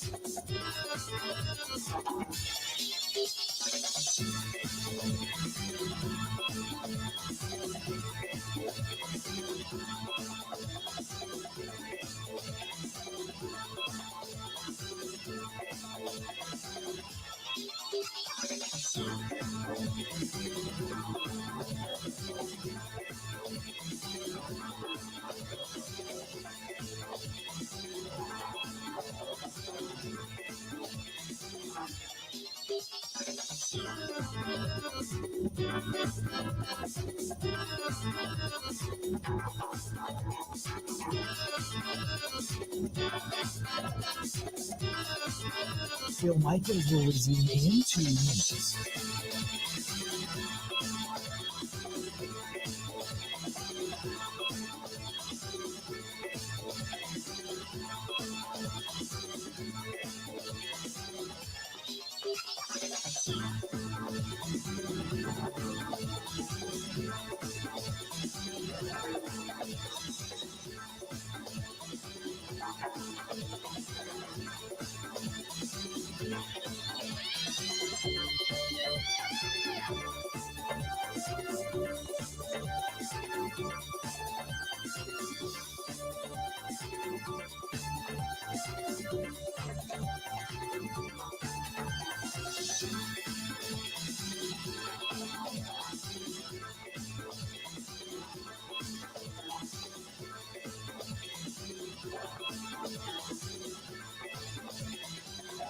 Bill Michaels will resume in 1 minute.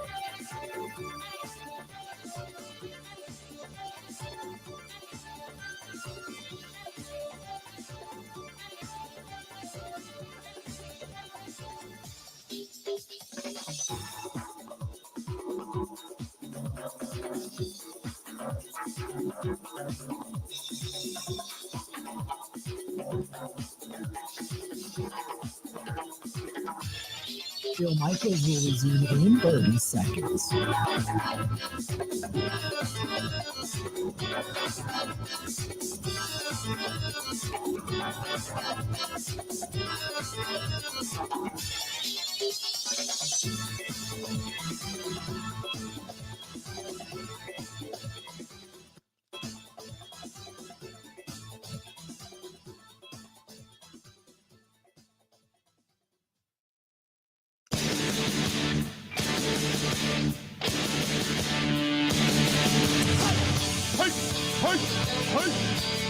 Love it. Love it. Got the Friends coming to town this weekend. Who knows? You may find us downtown. Sitting there at Calderon Club eating some great Italian food, 838 Old World Third Street. I can highly recommend it. Packers offense. Speaking of the offensive line, the Packers tackle Zack Tom. Take a listen to what he had to say. So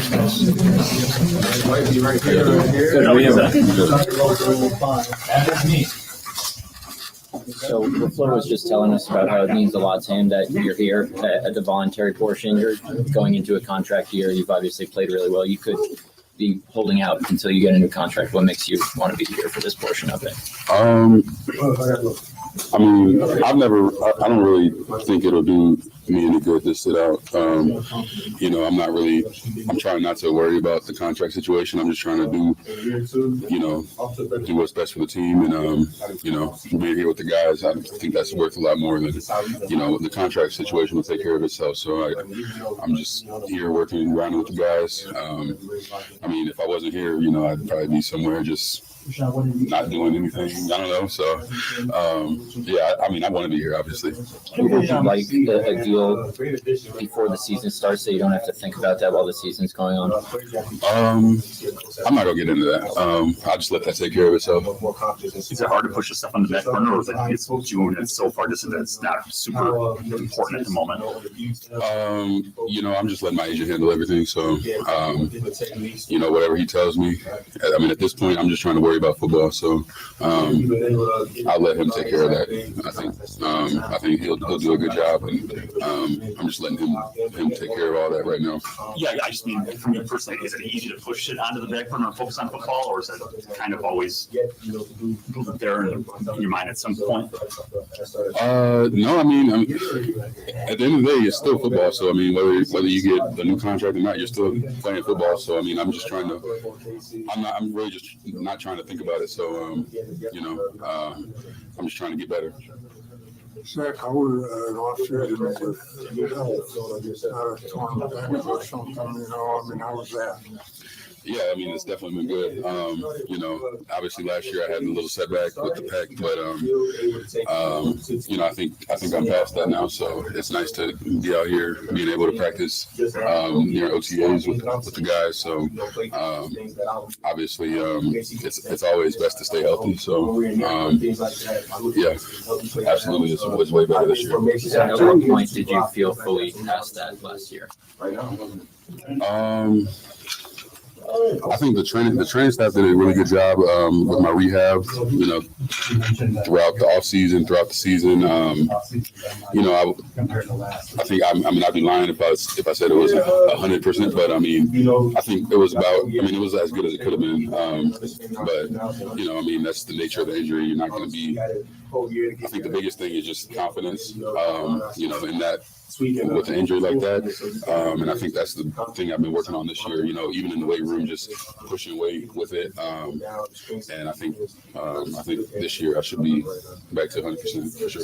Zach, you called it a little setback, but for a guy playing your position, it's not. I understand you want to downplay it, but in what way? What were you not as adept at doing as you were before when you were able to lift as much as you wanted, you were able to throw that arm the way you wanted to? What did you have to do different? I mean, you try not to change up the technique too much, but I mean, obviously, you know, nobody's ever healthy, so I'm not gonna sit here and make excuses. But it's an honor and privilege, man. I mean, maybe there are some times where maybe my technique might have suffered because of it, but it's not like that was probably something that was more just happening just naturally. It's not like I was trying to do anything differently because of the injury, but like I said, I'm not going to sit over here and make excuses or anything. You know, this year I'm back healthy. You know, I'm pushing weight on that arm, so and I feel way better. So I'm just moving forward. So when we talked to Steno a couple weeks ago, I mean, you did say the right tackle was a competition. I don't know. I don't expect you to read the correctly right, but I'm sure you were aware that at least that was said. You don't strike me as someone who needs a fire lit under your ass. So how did you take that, and how are you approaching it in the aftermath of that being said? I mean, it's the NFL, so you're always competing. I've never, you know, in my career, I've never had anything handed to me. You know, I'm obviously a little undersized, maybe. So, you know, I've had to work for everything I got. So I'm not, you know, it's always competition. So I'm not too concerned about it, I guess. I don't know if that's the right word, but yeah, I mean, it's the NFL, so you always have to go out there and earn your position every day. So, Zach, during your time here, so many guys have switched so many positions this offseason, no different, with a lot of guys working in different spots, the addition of Banks as well. What's it like to be in a locker room where so much is demanded of the entire O-line in terms of versatility? What do you think it does for a team having guys that can do this year? I mean, it's obviously good at any position. The more you can do, but for us, I mean, it allows us to get our best five out there. It allows us to have flexibility within games. If somebody goes down, you know, you can put somebody in a certain position and then bring somebody else off the bench and put them in a position. So it allows you flexibility to be able to, you know, keep your best five out there. And obviously we have guys in our room that are cross training right now, including me. So yeah, I mean, it's always good having guys that can play multiple positions. Zach, how did you do what you did last year? You mentioned you were 100%. You missed a bunch of time. You're playing a premium position, and you're recognized as one of the best at that position now. How did you do it? You know, like I said, it's credit to the training staff. They were able to get me back healthy within like 4 months from the injury. So, and I was able to practice during camp for like a couple weeks. So, it's not like I just went out there week one and was just playing. I've had a little acclimation period during camp, and that's again credit to the training staff, strength staff, you know, everybody. And credit to me, not to toot my own horn, but shit. That's what I was looking for. But yeah, you know, but yeah, I mean, honestly, once I came back, you know, there were. I mean, it wasn't perfect, but you know, it was you're just playing football. You're trying to at least. So, you know, I try not to think about, you know, injuries because everybody's going through something. Zach, kind of going off that, I mean, Sewell and Lane Johnson were the only two guys to get more All-Pro votes than you at right tackle. What's the next step for you if you're 100% healthy this season? I would just say, you know, consistency, being a guy that can set the tone during games. You know, just being a guy that you can really rely on to like block those elite edge rushers one-on-one, take them out of the game. But yeah, I mean, that's the next step for me for sure. Just being a guy that you know is going to get it done out there. Zach, I know you don't want to toot your own horn, but is it important to you to become one of the guys that are recognized as one of the best right tackles in this league? Oh, absolutely. You know, it's not like I set a goal to be the 10th best tackle in the league. I mean, obviously I want to be the best. So, yeah, I mean, absolutely. I mean, it's nice to get, you know, recognition out there, but you know, at this position, you're not always going to get recognized. So I don't really take what people on the outside are saying too seriously. I'm more so worried about what people on the inside are saying. So, I mean, yeah. So I guess yes and no, but I just want to win at this point. How far do you think you are from being number 1 or 2 in the league at that spot? Oh, not far at all. I mean, I just gotta hone in on my technique and being consistent in that, and because I think when I'm at my best, I'm best in the league. But I just gotta be able to, do that more consistently than I think I have. There you go. That is Zack Tom talking to the media, and it seems to be the theme. It's just I just want to win. That's what everybody seems to have via their mind. Now, everybody always says, almost cliche, we want to win a championship, but it seems to be a more intense focus or conversation in this, off-season camp, whatever you want to call it. But good to hear. Hey, I got something special for you when we come back, so don't go anywhere. This portion of the program, by the way, and Mike Clemens, always brought to you by the Bay Motel in Green Bay. Bay Motel and the family restaurant. It's quiet, cozy, comfortable, and it's perfect for that family stay as well. BayMotelGreenBay.com. That is BayMotelGreenBay.com. Just a mile from Lambeau Field over at the restaurant. They have the home-style cooking 7 days a week. And all you got to do is call 920-494-3441, 920-494-3441. That is the BayMotelGreenBay.com. That's BayMotelGreenBay.com. Something special for you coming up. Don't go anywhere. Next. Ready? This is the Bill Michaels Show on the Wisconsin Sports Zone Radio Network. Bill Michaels here. Your 2 wheels revved up because here it comes. The Big River Rally where the river meets the road. It rolls into La Crosse on June 27th and 28th. Join us for a weekend packed with action. Stunt shows, a killer bike show, food trucks, all kinds of awesome vendors. Friday, Rod's River Run with Texas Hippie Coalition lighting up the stage that night. Then Saturday is the Big River Rally ride. Miles and miles of pure freedom. Then Saturday night, Drowning Pool rocks the house. Grab your tickets right now. BigRiverRally.com. That's BigRiverRally.com. And I'll see you there.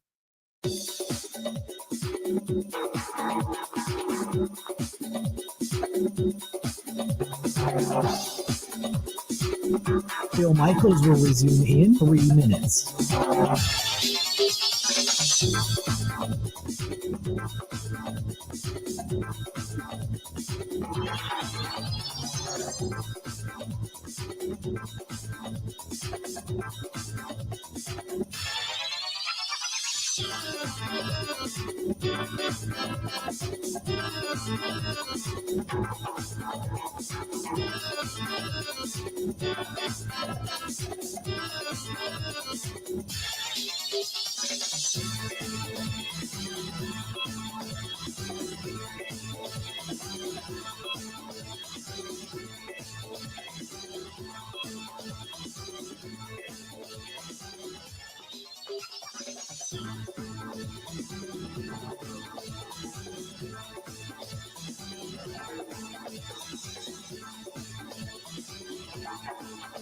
Bill Michaels will resume in 2 minutes.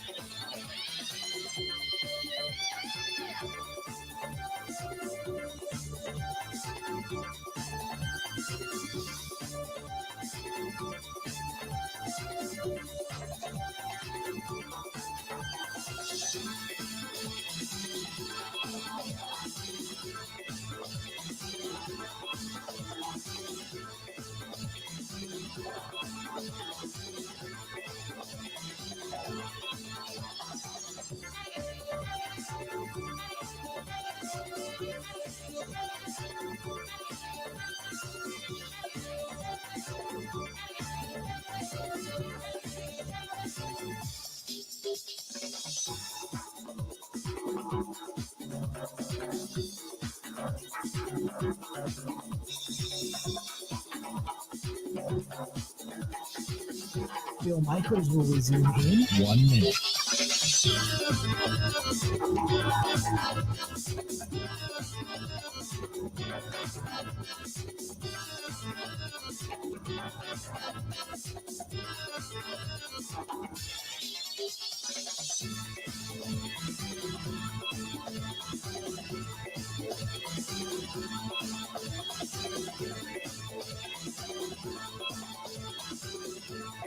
Bill Michaels will resume in 30 seconds.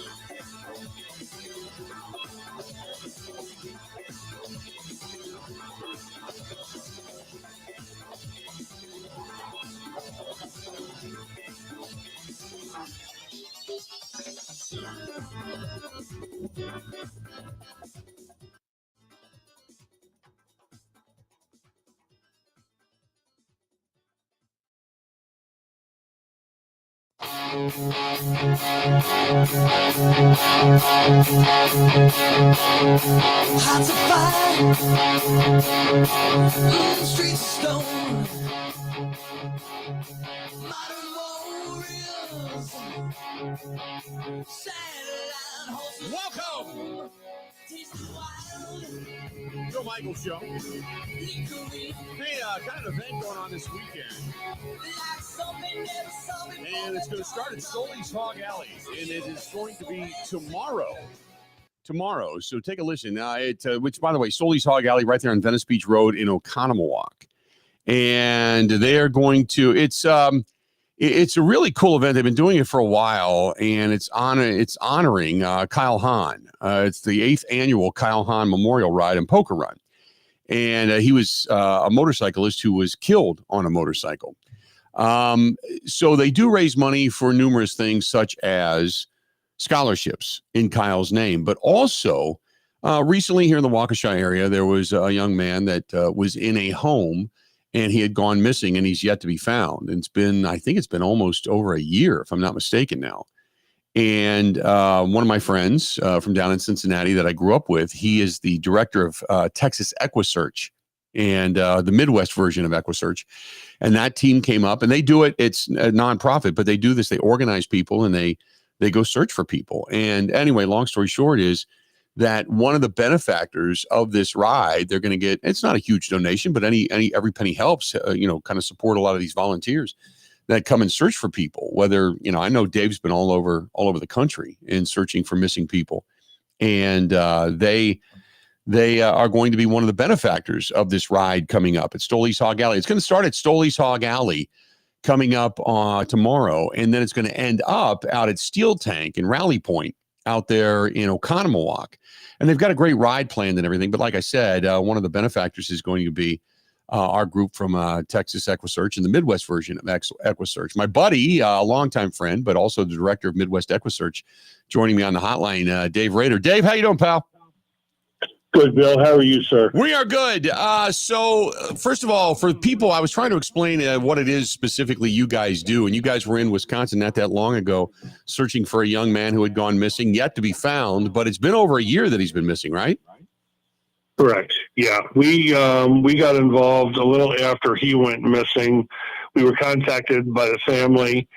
And then we made contact with law enforcement to make sure it was okay. And lo and behold, we brought about 10 to 12 of us up there. And with the great help of the community, we put together, a real good search in and around where he was last seen.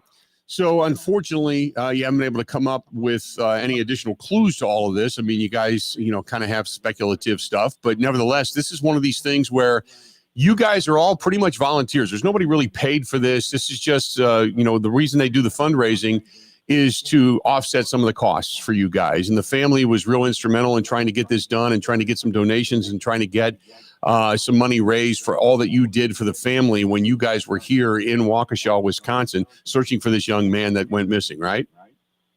Absolutely. I mean, they were very instrumental as far as, Vance was with us the whole time. I mean, this guy is like a pit bull with a bone. I mean, he's not going to stop searching for his son. And that's one of the things that we tried not to let happen, is because if again, some of the things that we've seen, Bill, you can't unsee. And that's the last thing that we want is a family member to see something that they can't erase from their mind. But I'll tell you, Vance was, we went over everything that we were going to do. We talked about it, and we put together a good plan. And unfortunately, we came up empty. We know where he's not. That's for sure. Yeah, you guys help law enforcement kind of also. If you don't find him, you also eliminate areas that he might be, so law enforcement can continue on the search in different directions. Now, let me say this. You guys, for what you do, you don't always come up, and I don't want to say pater, but you don't always come up with the clues, but a lot of the times you have found people, you have found bones, you've brought, loved ones back to their families after years of being missing. You've brought clues to law enforcement that have helped close cases. You guys have done a lot, and it's all volunteer work. It's all volunteer. I don't get a dime. I've never been paid. I've been doing this since Kaylee Anthony back in 2008. Actually, Wisconsin was my 20th state to be in to help families. And we're covering a large area. I mean, we cover everything from east of the Mississippi River and as far south as Alabama. So we have a lot of territory, a lot of we're spread thin. But, we always come through. The people that I have that surrounds me are just absolutely phenomenal. I mean, even if we don't have the money, we do it. We make it happen because, and again, I don't want nothing from the family. They've already paid the ultimate price. Their loved ones are missing. It's horrible. You think that you can put yourself in their position, but you really can't even start to fathom it. So I know you guys aren't going to be up here tomorrow, but I know Vance's dad is, right? Or Vance is going to be there tomorrow, right? Yep, Vance is going to be there. And the ride's going to be, from what I heard, it's going to be a good ride. It's going to be good weather for it. So, unfortunately, I've got some things here that I need to mop up on. And I talked to Vance's dad about it, and he was okay with everything. So, and again, we're always a phone call away. So if a lead comes through with the detective, then at that point in time, we will be back up there and do what we need to do. Good stuff, Bud. I appreciate it. I'll see you in about a month when we come down there to see you guys. But great work as always, and then we'll talk again real soon, okay? All right. Fantastic. Thanks, Bill. Thanks, appreciate Dave. you. Absolutely. If you want to be a part of the ride tomorrow, you can always find it on Stoley's Hog Alley Facebook page. You can also just look up the Kyle Hahn, Hahn, Kyle Hahn Memorial Ride and Poker Run tomorrow, 8 a.m. I think kickstand's up at about 11 or 12, and then they go on a ride. And then after the fact, they're going to have some bands and music and fun and all that kind of good stuff over there at the Steel Tank in Oconomowoc. But starts out at Stoley's Hog Alley tomorrow. Stoley's Hog Alley tomorrow. You can always find that event over there on Facebook. But it raises a lot of money for scholarships, but also for Midwest EquiSearch for for those people, those men and women who go out searching for people that are missing. Gonna go ahead and take a quick break. More of the Bill Michaels Show. 2 hours yet to go. Right after this.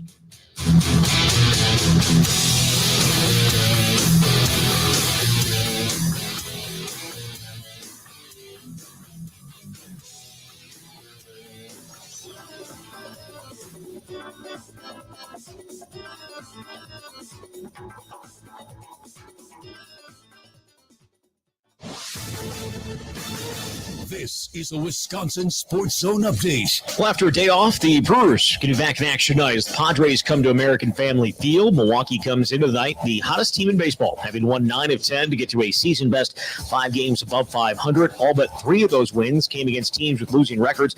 That won't be the case tonight with San Diego coming in, but manager Pat Murphy likes where they're at. We've got a great team, like team chemistry. Those guys, they really pull for each other. So while on paper, we don't look like the best team in the world, we do pull things off. Brewers will send Chad Patrick to the mound. He's 3-4 with a 2.97 ERA and has the backing of Murphy. Chad Patrick continues to show that he has the right stuff, meaning the right insides to pitch up here and pitch in big situations. San Diego counters with Randy Vasquez. He's also 3-4 with a 3.99 ERA. Lasted just 3 1/3 innings in his last time out, giving up 4 runs against Pittsburgh. First pitch tonight is at 7:10. Meanwhile, Brandon Woodruff is back on the injured list after getting hit in the elbow by a liner earlier this week in what was supposed to be his last rehab start in the minors. It means his return to the majors is going to be delayed once again. For nearly 40 years, ABC Wisconsin Apprenticeship has been helping men and women transform themselves into highly skilled trade professionals. These skills are in demand and provide strong wages and benefits for a bright future. If you're a hands-on person who likes the feeling when you get projects done, apprenticeship could be for you. Go to buildyourcareerwi.org or just search online for ABC of Wisconsin. Well, the Packers closed out OTAs yesterday. They will be back in town next week for a 3-day mandatory minicamp, the final part of the offseason program before they are off until training camp begins later next month. With this Wisconsin Sports Zone Network update, I'm Zach Heil-Prin.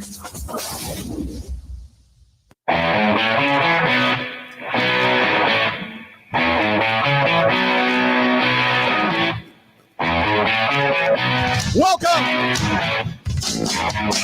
Just past halftime of the Bill Michaels Show. Oh, we're looking on a Friday edition.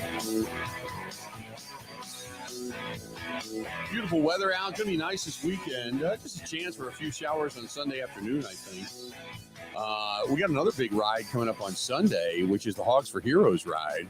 That starts at Sloppy Joe's Saloon and Spoon on Hubertus in Hubertus, and then it's going to go through the countryside and Lake Country and head out to Smoke on the Water in Okauchee, and that is on Sunday. So you got the Kyle Hahn ride, and that is going to in part benefit Midwest Equisearch on Saturday, and then on Sunday you've got the Hogs for Heroes ride, and that is going to start at Sloppy Joe's Saloon and Spoon on Hubertus Road in Hubertus, Wisconsin. And it's going to end up out at Smoke on the Water on Okauchee Lake with the Bobby Frisk Band playing after the fact. So two really good motorcycling events coming up this weekend. We're going to try to be a part of both of them in some way, shape, or form. We got some friends coming to town. Going to do some Brewers stuff on Sunday as well. So a lot of things happening all throughout the great state of Wisconsin, but some big charity stuff right here in our own backyard. So really love that stuff as well. So don't forget about it. You've got the Kyle Hahn ride tomorrow, and then you've got the Hogs for Heroes ride on Sunday. Both of those, you can just search them over on Facebook and such, and you can find both rides that are going to be taking place. So there you go. Zack Tom, interesting stuff. I mean, two different perspectives, I guess. Zack Tom still a little bit younger in his career, knowing where he's at right now, as opposed to a guy like Elton Jenkins. And I had a couple people that asked me about that when we were listening to Zack Tom, when he was saying, hey, look, the contract will take care of itself. I just want to get here. I want to win. I want a championship. And I had a couple people make some comments towards Elton Jenkins saying, well, he should be like that. He should be coming in, blah, blah, blah. And again, emotionally, as a fan, you understand that. I get where you're coming from. Realistically, again, you're looking at it being a business. Zack Tom knows either it's here or somewhere else. He's getting a contract, and he's going to get a contract as a right tackle.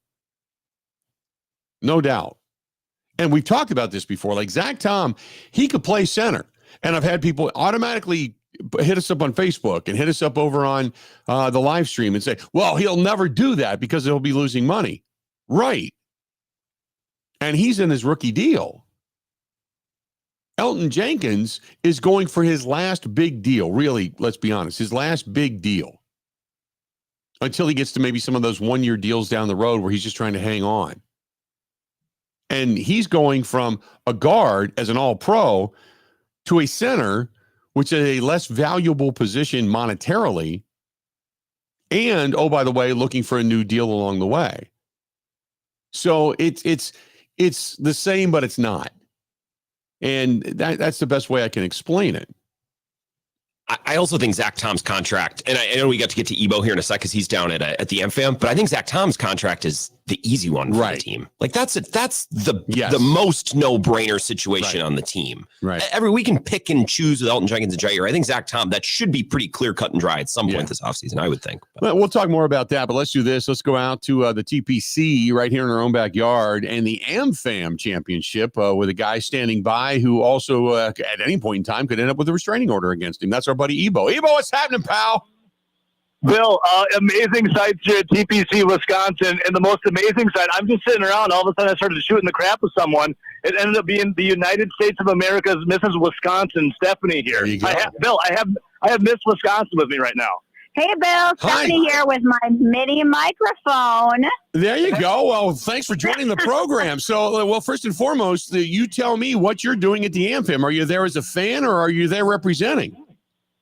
I am here as threefold, a fan representing as the United States of America's Mrs. Wisconsin, and I am doing some behind-the-scenes action and videos for media production. So where are we going to find the action scenes behind the scenes with videos?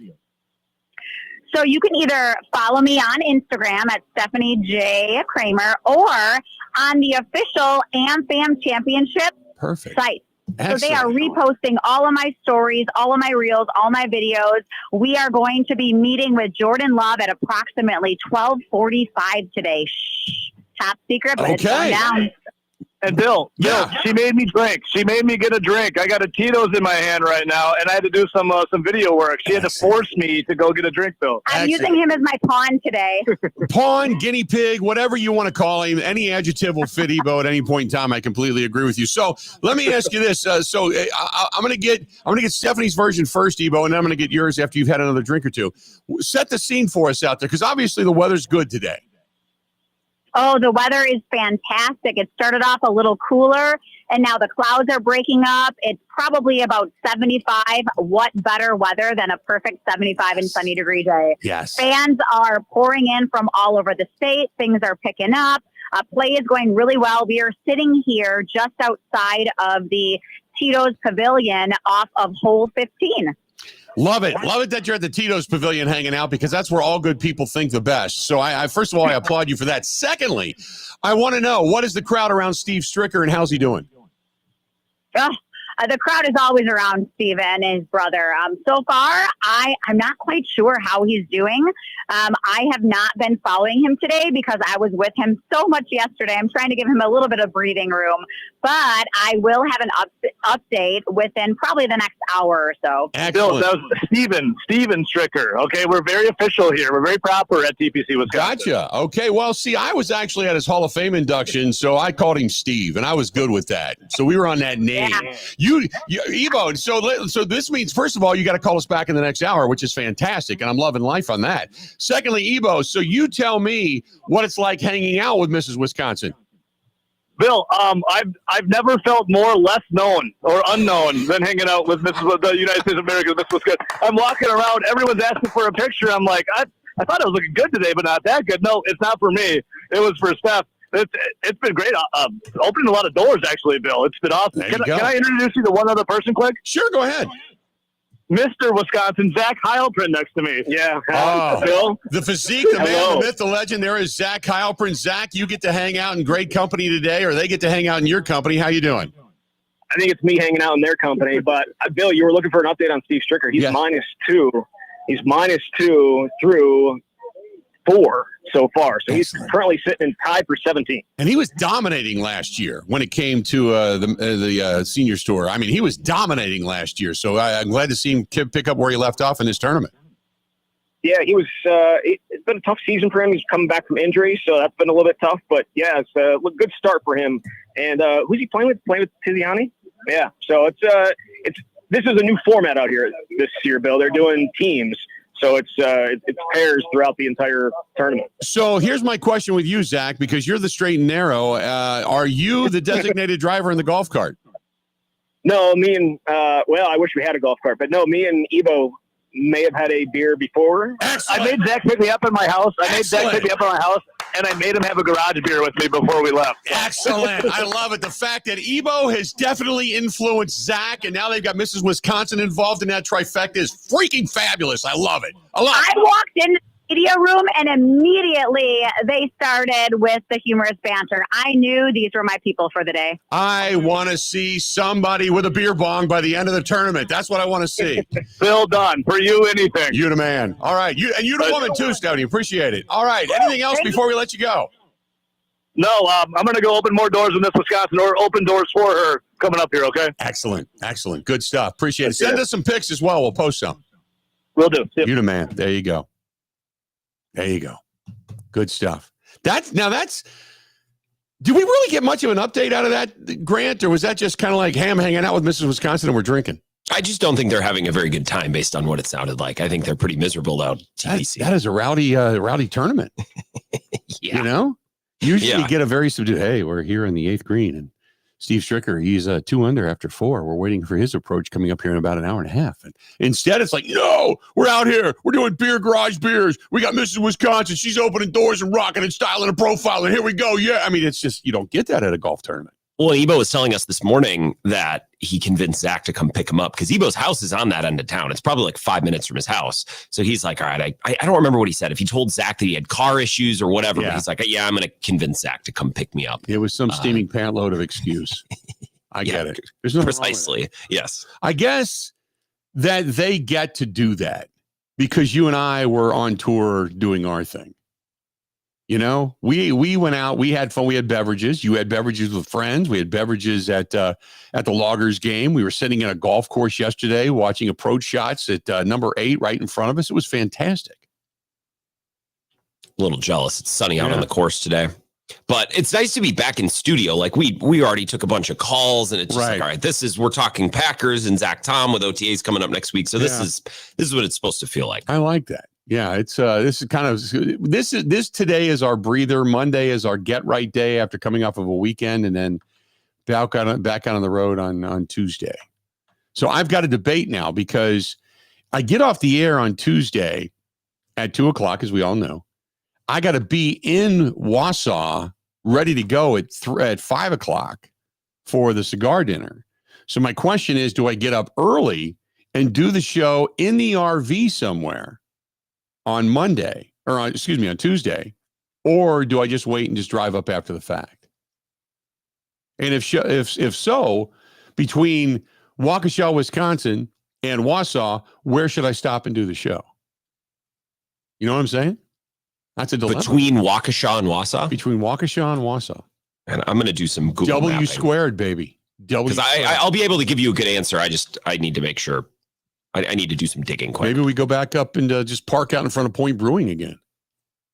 Just keep walking inside and out and do that. There you go. 877-867-1670, 877-867-1670. If you want to find us, you can do that. You can also text us. I am going to do some text messages. I promise you. That is coming up next. I've got Ryan in Manitowoc, Brad in Sturgeon Bay, Rodney in La Crosse. Got a whole bunch of them. So we're going to get to some of those text messages. I got emails to get to. We're going to catch up on some of the stuff that you guys have been sending us and girls have been sending us, and we just haven't been able to catch up on over the last couple of days because we've been on the road. So we're going to do it when we come back. I'm going to give it a little bit of a longer segment. We're going to do that when we come back. So I do like the fact that Cheddar Ball says it sounds like Ebo's morning show. No updates or sports talks, just a bunch of non-funny nonsense. Vibes. It's vibes, baby. It doesn't have to be funny. It's just vibes. It's about what's going on. It's getting you ready for the weekend. You got some sun outside. You got a little golf being played. You got Tito's being consumed at this point. Although Tito's needs to be a sponsor of the show, for God's sakes. If there's anybody out there listening from Tito's, holy crap. We're statewide. We're the biggest sports talk statewide network around that there is. And you're not on this network? Tell me why. Explain to me why. It's money well spent, just so you know. All right, stay tuned. We got more of the Bill Michaels Show coming up right after this.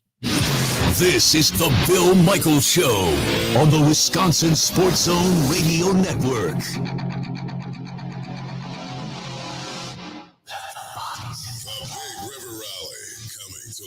Wisconsin, June 27th and 28th. Don't miss the excitement on the main stage. Friday night, it's Texas Hippie Coalition. And Saturday night, Drowning Pool. Tickets are on sale now. Want more? Follow Big River Rally on social or go to BigRiverRally.com. At Potawatomi, where ways to win are endless, another chance to capture epic cash and prizes comes Friday, June 27th. It's the season finale blockbuster drawings. Watch your entries from Enchanted Spins, Unreal Treasures, and Boundless Bounty come together for drawings where $300,000 in cash and prizes is there for the taking. Be there to win your share. June 27th only at Potawatomi Casino Hotel, Milwaukee. More info online. Must be 21 years old to play.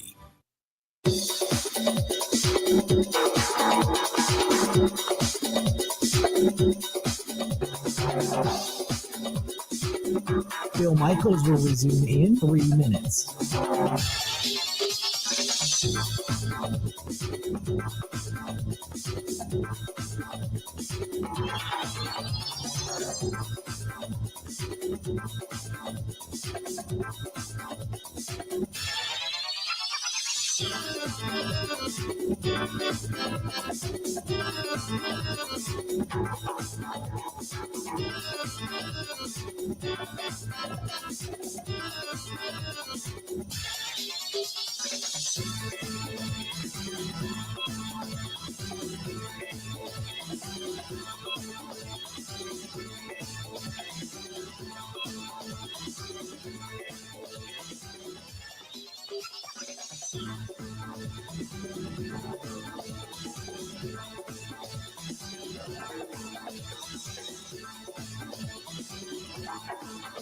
Bill Michaels will resume in 2 minutes.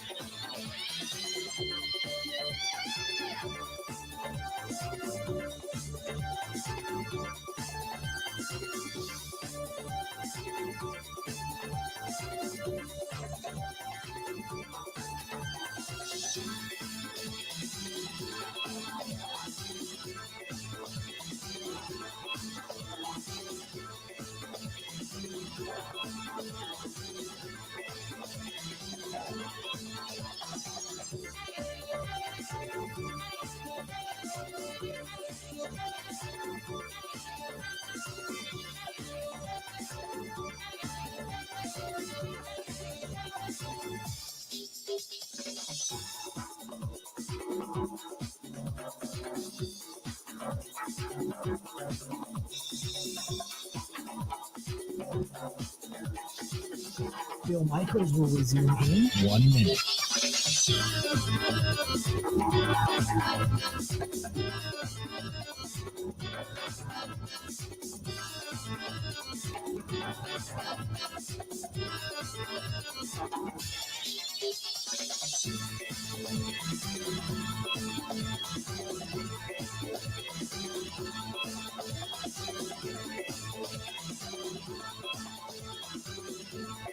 Bill Michaels will resume in 30 seconds.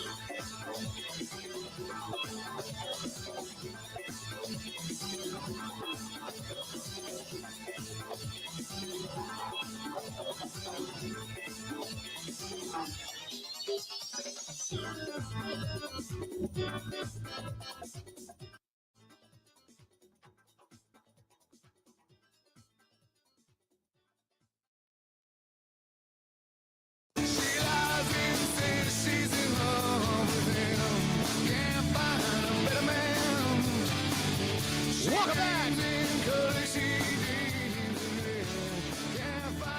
Bill Michaels Show.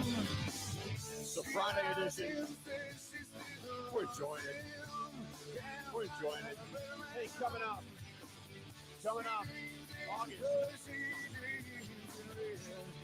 August.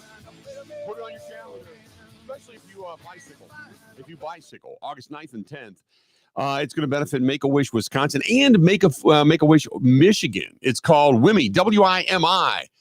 WIMI, I call it the WIMI Wish Ride. WIMI Wish Ride. And it's going to be taking place. So if you're a bicyclist, not a motorcyclist, a bicyclist, what you're going to do is on August 9th, you head from Marinette, Wisconsin to Kingsford, Michigan. On August 10th, you head back. It's a great ride, scenic ride, but all the money raised goes to Make-A-Wish Wisconsin, Make-A-Wish Michigan. So if you can do it, and I know you can, the first annual ride benefiting Make-A-Wish Wisconsin and Make-A-Wish Michigan, and the proceeds from the event are going to help it's going to help grant life-changing wishes for children with critical illnesses, right? So on August 9th, you ride from Marinette, Wisconsin to Kingsford, Michigan, 100 miles. The next day, you ride back. This is for the bicyclist who's like the enthusiast, right? So please, if you can do this and you like those longer rides and it's an area that you haven't ever seen before, or maybe you have and you know about it and you think, man, it's beautiful up there, do it. The WIMI wishride.org. WIMI wishride.org. WI for Wisconsin, MI for Michigan, wishride.org. WIMI Wish Ride benefiting Make-A-Wish Wisconsin and Make-A-Wish Michigan. August 9th and 10th. You can go online right now and register. WIMI wishride.org. Don't forget. Go online, register. You can make a donation, all that good stuff. But that is upcoming. That's going to be a fun time. That's going to be a real fun time for those that really, really, really get into bicycling.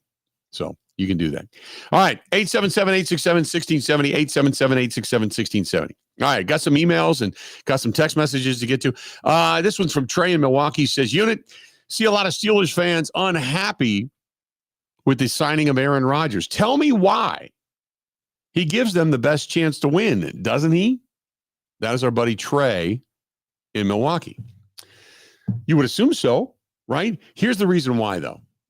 It's because he brings, first of all, the circus. We know that. But second of all, it's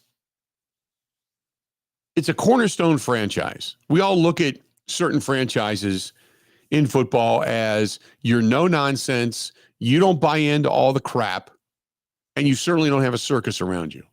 So when you start to look at these franchises, you say, okay, who are some of the staunch ones, right?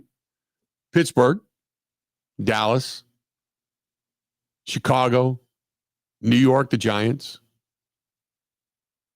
Green Bay, one of those storied franchises. The problem is that the only one that really had kind of been above the fray for the most part had been Pittsburgh, although they've had their fair share of nutbags, right? Pickens was a guy that he got chastised publicly, right? Most recently.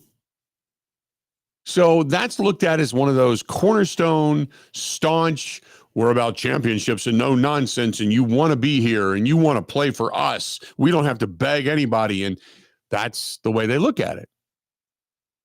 And so that fan base believes that. And then for the most part, rightfully so. So they look at it as, oh God. Well, when you think of Aaron Rodgers, and this is the shame of it, and I've talked about this before. When you think of Aaron Rodgers, you think of, like in our area, we think of champion, we think of terrific quarterback, we think of all of that, MVPs. In the big picture, the real world, you say Aaron Rodgers, people roll their eyes. Ayahuasca, first thing you hear, pooping in a bucket, cleaning out your colon. You think of him going to Egypt, throwing guys under the bus, being an enigma, Pat McAfee show, criticizing others while being hypocritical himself. I mean, all of that stuff circulates around Aaron Rodgers in his orbit. And the Steelers fan base is like, well, we don't want that. We just want to win. And if you really wanted to win, the commitment to winning, you would have been here. Right? That's the reason. But I agree with you. He gives them the best opportunity to win. Are they going to win a championship? Probably not. Probably not. If I had to put my money on it, I'd say 90% of me says no. No. But he also gives them a chance to win and get to the postseason. And I think he's really one of the only quarterbacks that are out there that would give them a chance to really compete against the likes of Lamar Jackson and Joe Burrow. Right? So for what they're saying now, let's see what they're saying in October. Let's see what they're saying in October. Because the first time he looks really good, throws a couple of touchdown passes, goes 27 for 37, 2 touchdowns, 280 yards. Manages that offense all the way down the field and wins a ball game, that's when they'll go, oh, okay, it's worth all the headache. Nobody will care. Right? So that's the reason some people are upset, but upset now in the offseason versus upset later, those are two different things. Now, if it goes horrifically wrong and they don't win, and the offense isn't, as capable as many seem to think it would be, or if he's throwing Arthur Smith under the bus, or all of a sudden you see disrespect between him and Mike Tomlin, and you see some of the antics, we'll say, yeah, then people are going to want to run him out of town. Run him out of town, no doubt. Gino in Westby says, love the Loggers gear. Did they give you that? Sport in Western Wisconsin. Absolutely love it. Gino, no, I actually bought this. When we did the show in the pro shop, Grant and I didn't. Grant did his show there. When Grant did his show there, I just hung out. It was kind of cold. It was kind of rainy. So we just hung out in the pro shop.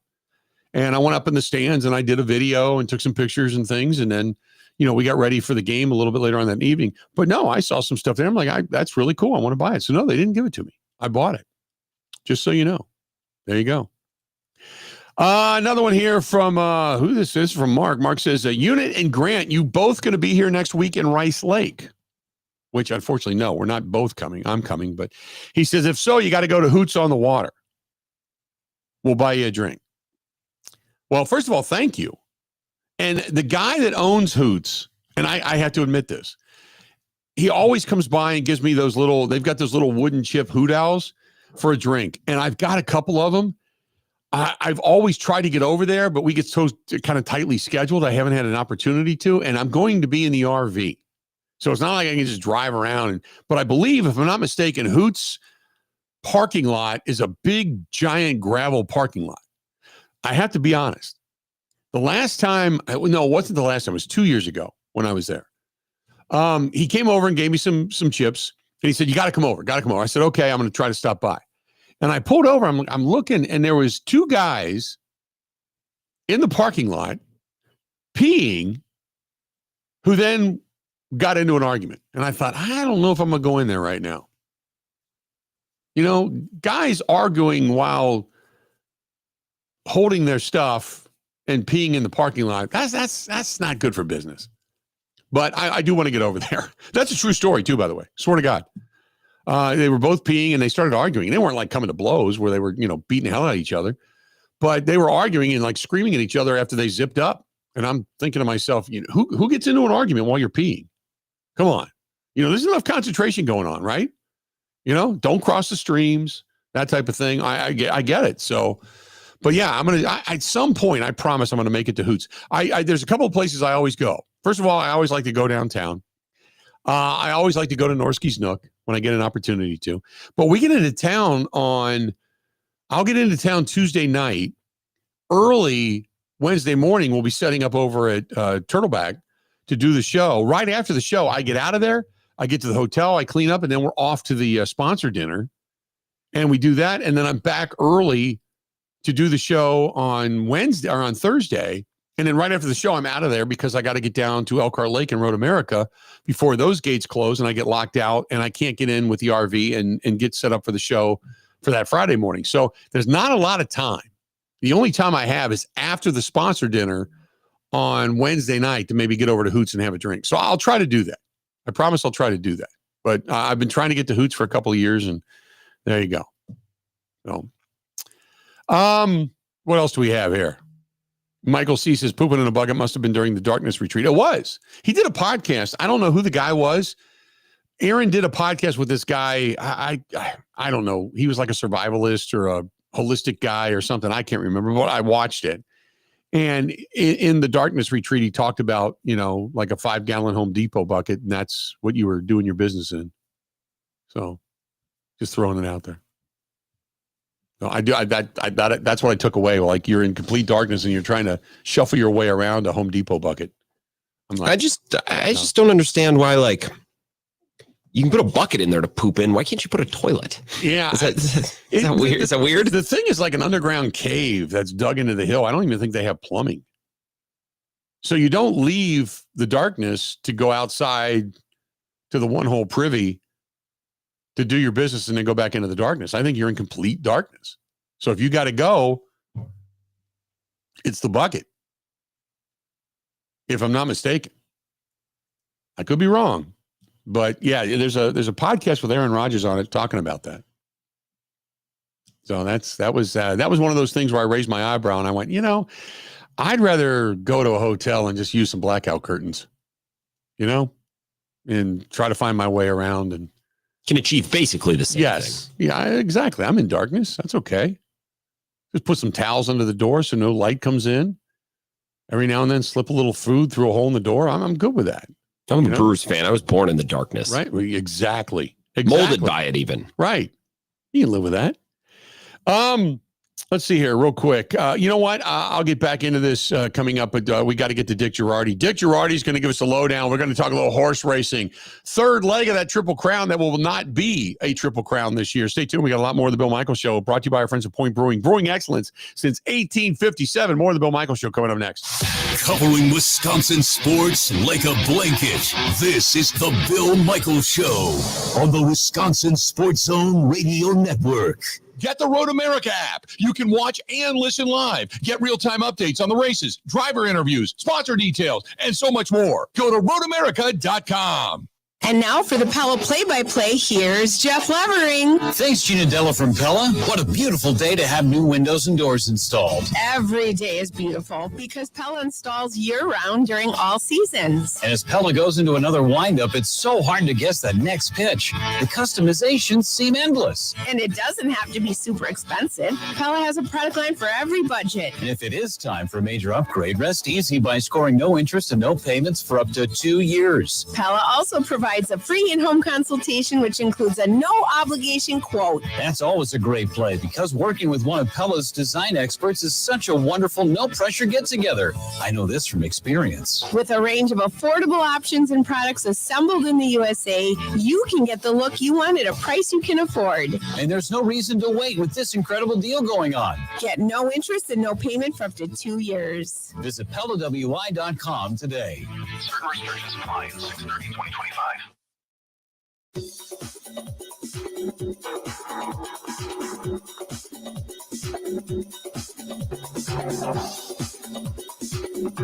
Bill Michaels will resume in 5 minutes.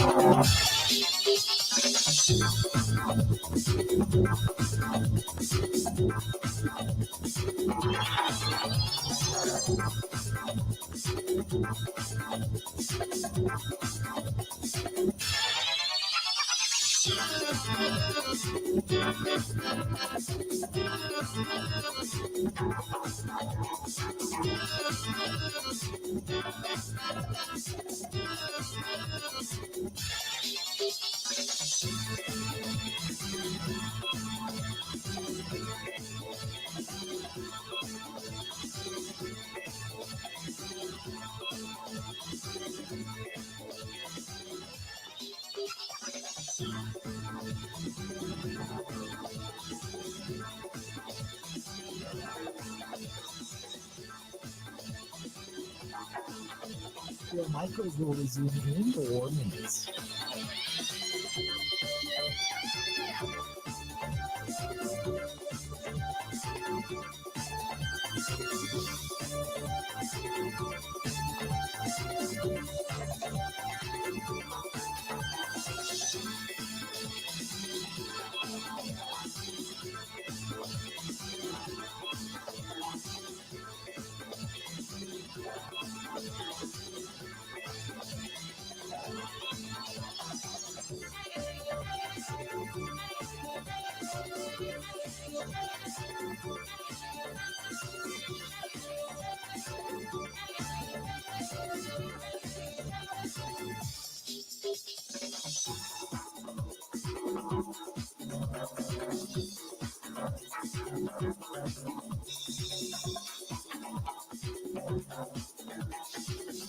Bill Michaels will resume in 3 minutes.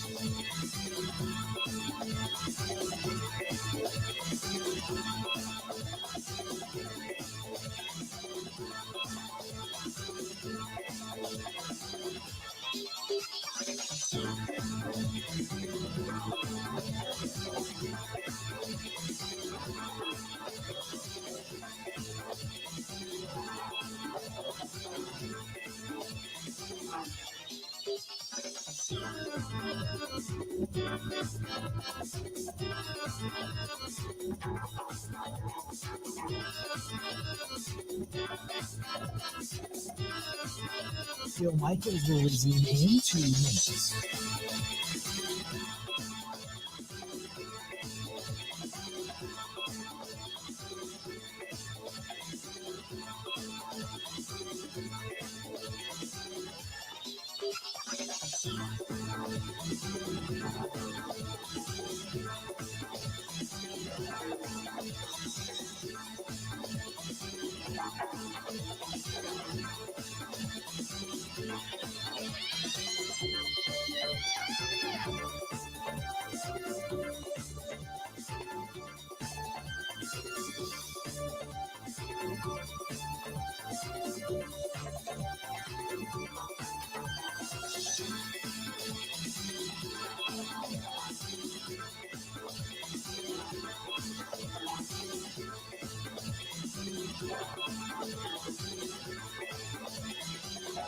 Bill Michaels will resume in 1 minute.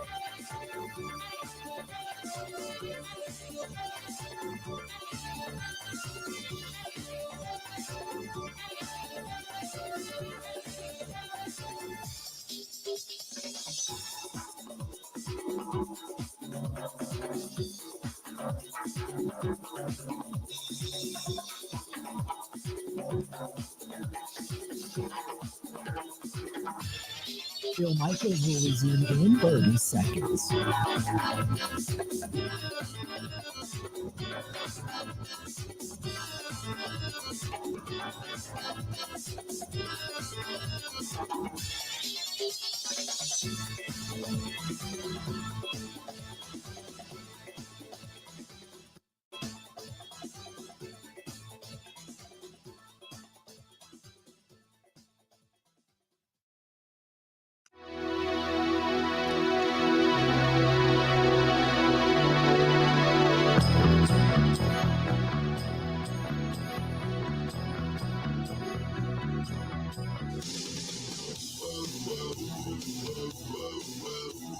Good to have you back.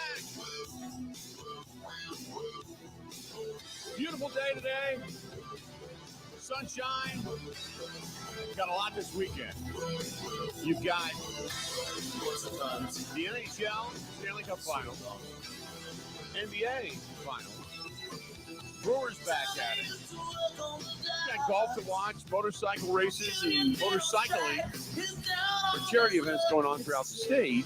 And in addition to that, you also have the Belmont Stakes, which is upon us again this year, which is fantastic. You know what that means? As Belmont Park, by the way, in the midst of that reconstruction.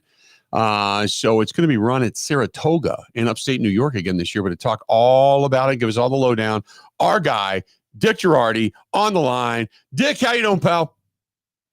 I'm great, Bill. How about you, buddy? I am doing good. Now, this one, I'm reading a little bit about this yesterday, and they're saying how this is a trickier race. It's not they say it's not your usual test of champions because it's tighter turns and shorter stretches and yada, yada, yada. So you tell me what this race is in comparison to the previous two. Right, so it's going to be the same distance as the Kentucky Derby, 1.25 miles, rather than the typical Belmont Stakes distance of 1.5 miles.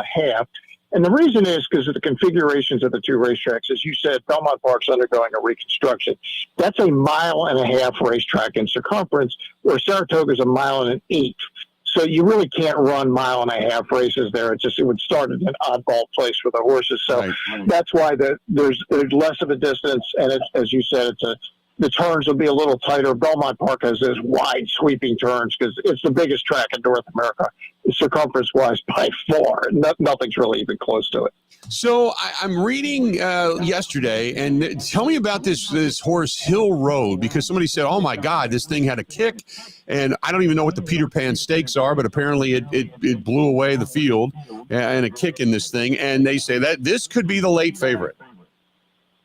So he's not going to be the favorite, but I think people like the way he finished in that race. And the Peter Pan in recent years has been a race where horses that do well in it come back and often do well in the Belmont Stakes a month later. So it's in between. It's a Saturday in between the Derby and the Preakness when they run it. I do think he's got a chance to be, say, third or fourth. But he'd have to improve a ton, Bill, to beat horses like Journalism or the Derby winner Sovereignty or even Baeza. They're all much faster at this stage than Hill Road is, but he is clearly getting better. So tell me about Journalism. Journalism obviously did not win the Kentucky Derby in a very sloppy track, but it's still the favorite in this thing. The Preakness was insane. You never see horses do what he did. I mean, he literally, his momentum was completely stopped at the top of the stretch. He came to a walk trying to get between those two horses. And then it looked like this horse, Gosker, had the race won. He's 5 lengths clear with 200 yards to go. And somehow journalism ran him down, which speaks to the talent the horse has. Hopefully he'll get a cleaner run this time. The big question is, Sovereignty passed the Preakness, as did Baeza. They were first and third in the Derby. This will be the third race in 5 weeks for journalism. Is that going to catch up with them? Will the other two have the edge because they've had the 5 weeks rest? And that's one of those, everybody has an opinion, but nobody knows the answer until they actually run the race. That was going to be my next question with Sovereignty. So we're not going to have a Triple Crown winner because Sovereignty missed the Preakness and decided to hold off until the Belmont Stakes. So given that you've had the 5 weeks off, and like you said, you don't know till it's run, but is there a science to that says, hey, if you skip the Preakness, the Belmont is more likely a victory for you, or you run better? I mean, I would assume the science says something behind this, correct? Yeah, it's close. So let's talk 20 years. That's a reasonable amount of time, right? I can give you 5 or 6 horses that ran in all 3 and ran great in the Belmont. Smarty Jones, not necessarily winning it. Smarty Jones, a Fleet Alex, the 2 Triple Crown winners, Curlin, who's actually journalism's sire. Even Mind That Bird ran great in all 3. So it's doable. But in recent years, more and more of these trainers have been either not necessarily winning the Derby and then not running in the Preakness, but just not running in the Preakness. And a lot of them have come back and run really well in the Belmont in recent years. So it has become a bit of a trend, but not a trend where you say, well, there's no chance for this, the only horse that's run all 3 to win. And I'm not going to say that. I like journalism. I've liked them all along, and I still like them. Well, here's my next question. Is then the Preakness being so close to the Derby, is there ever a consideration to move it at all? There is. I think in 2 years, when the new Pimlico rises and the TV contract is up with NBC after next year, I think there's going to be some real discussion about getting the Preakness a month from the Derby and then the Belmont a month from the Preakness. It hasn't happened yet, but I do think it's going to happen. And it really kind of needs to, because right, you want this is a marquee series in the sport. You want all the best horses in those races, and with trainers not wanting to run horses back in 2 weeks, you're getting less and less of that, and that's unfortunate. So I do hope it changes at some point. So another horse that I was reading a little bit about, Rodriguez, and I don't understand what ESR is, the early speed rotation, but they said in the Wood Memorial, not good, and you got to pay attention to this horse, even though he could be a favorite or could at least give you a run, but whether or not he's able to finish and yada, yada. Tell me about Rodriguez. Seems to be a lot of questions. So he won the Wood Memorial, which is the New York prep for the Kentucky Derby. Then he had a hoof problem. He was entering the Derby. They had to scratch him. They wanted to run in the Preakness. He still wasn't ready yet. He's fast. He's going to be out there. You're going to hear his name early in the race. The question is, if he doesn't go out there by himself, is he going to be able to last against horses like the Derby and the Preakness winner? Not out of the question, but he's not going to be my top choice. Another one that a buddy of mine took Uncaged. He said, look at Uncaged. And I get it. He's trying to take a long shot and earn a little bit more money along the way. But from what I understand, this horse is not in the same class as Sovereignty in journalism. If your friend wins, he's going to make a lot of money, but he's going to do it without me. No Uncaged for me, Bill. He's got no shot. Okay. Just checking and making sure of all of this. So do they go back next year? Does Belmont move back to its resting place, so to speak? It doesn't look like it. The plan now is the new Belmont Marsh going to open in the fall of 2026. So they'll probably, unless everything works out right, they'll probably be at Saratoga one more year. Then they'll reopen Belmont in the fall of 2026. The Belmont Stakes will return in the summer of 2027. Fantastic stuff. So we're still looking at journalism and the favorite, and the horses that we know, the names we're familiar with, those are the ones you may want to pay attention to. What's the weather supposed to be like tomorrow? Yeah, there's some question about rain or not. There's some rain in the forecast for today. I'm going to give you a prop bet too, Bill, that you'll like. I know you love these prop bets at betonline.ag. Over under gate number 4.5. I like Baeza and journalism. You get both of them if you take the over. So I do like that one. And I'll throw this out just for laughs. Okay. Will a Belmont runner, and this is an actual prop, will a Belmont runner poop on track on television? And the answer is that has happened in the Derby and the Preakness. So they have adjusted the odds. That's been a winner if you said yes in the Derby and the Preakness. They've now adjusted the odds. It's minus 180 that it will happen.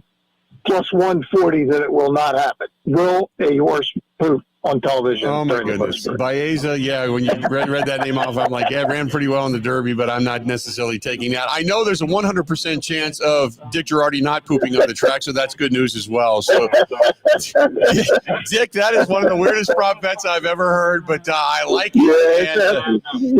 That's like asking whether or not a football. That's like asking whether or not a football player throws it on the sideline.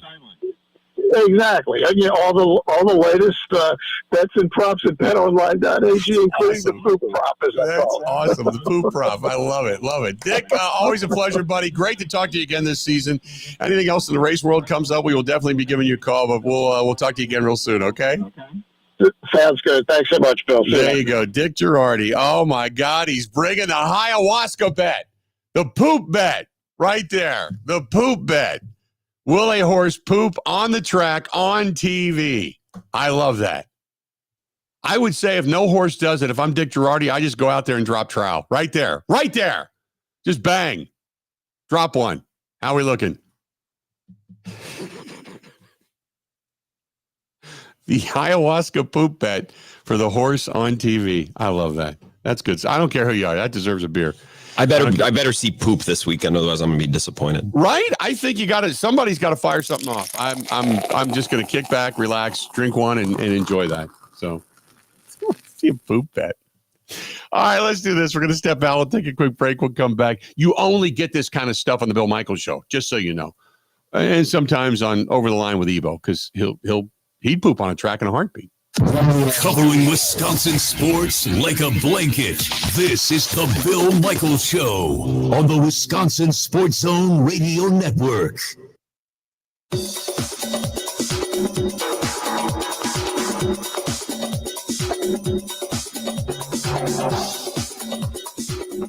Bill Michaels will resume in 3 minutes.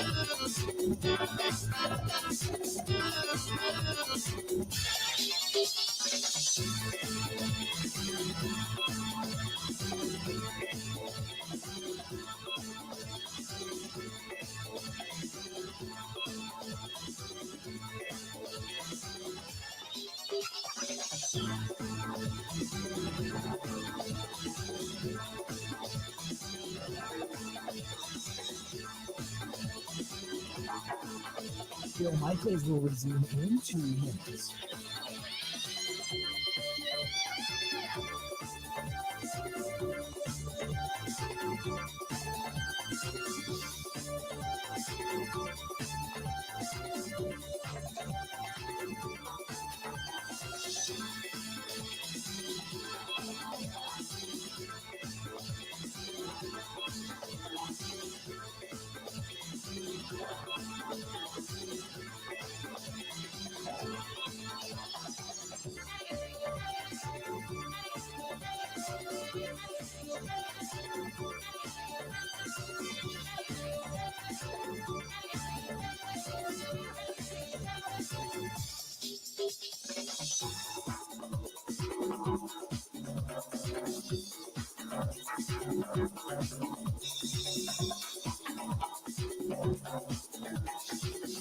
Bill Michaels will resume in 1 minute.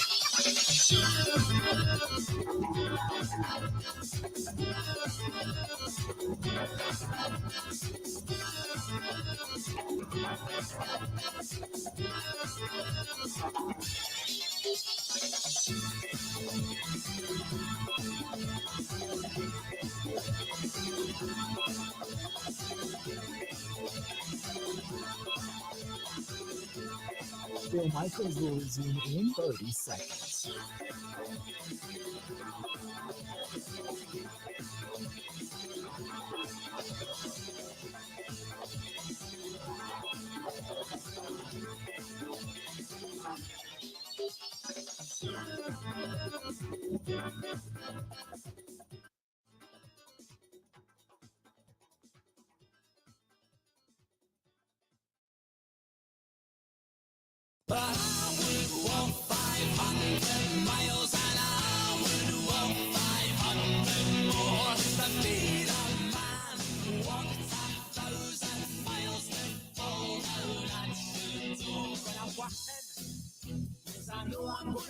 how we're looking. Beautiful day today. Good stuff coming into the weekend. You got Brewers back down at San Diego's in town. Hopefully the crew can keep the winning ways. Like it where they're at right now. I wish we were a little bit better off when it comes to the standings. I wish they were a little bit better than 5.5 games. They've gained, after a 9-1 stretch, they've gained exactly one game in the standings. One. However, Cincinnati's season is almost over.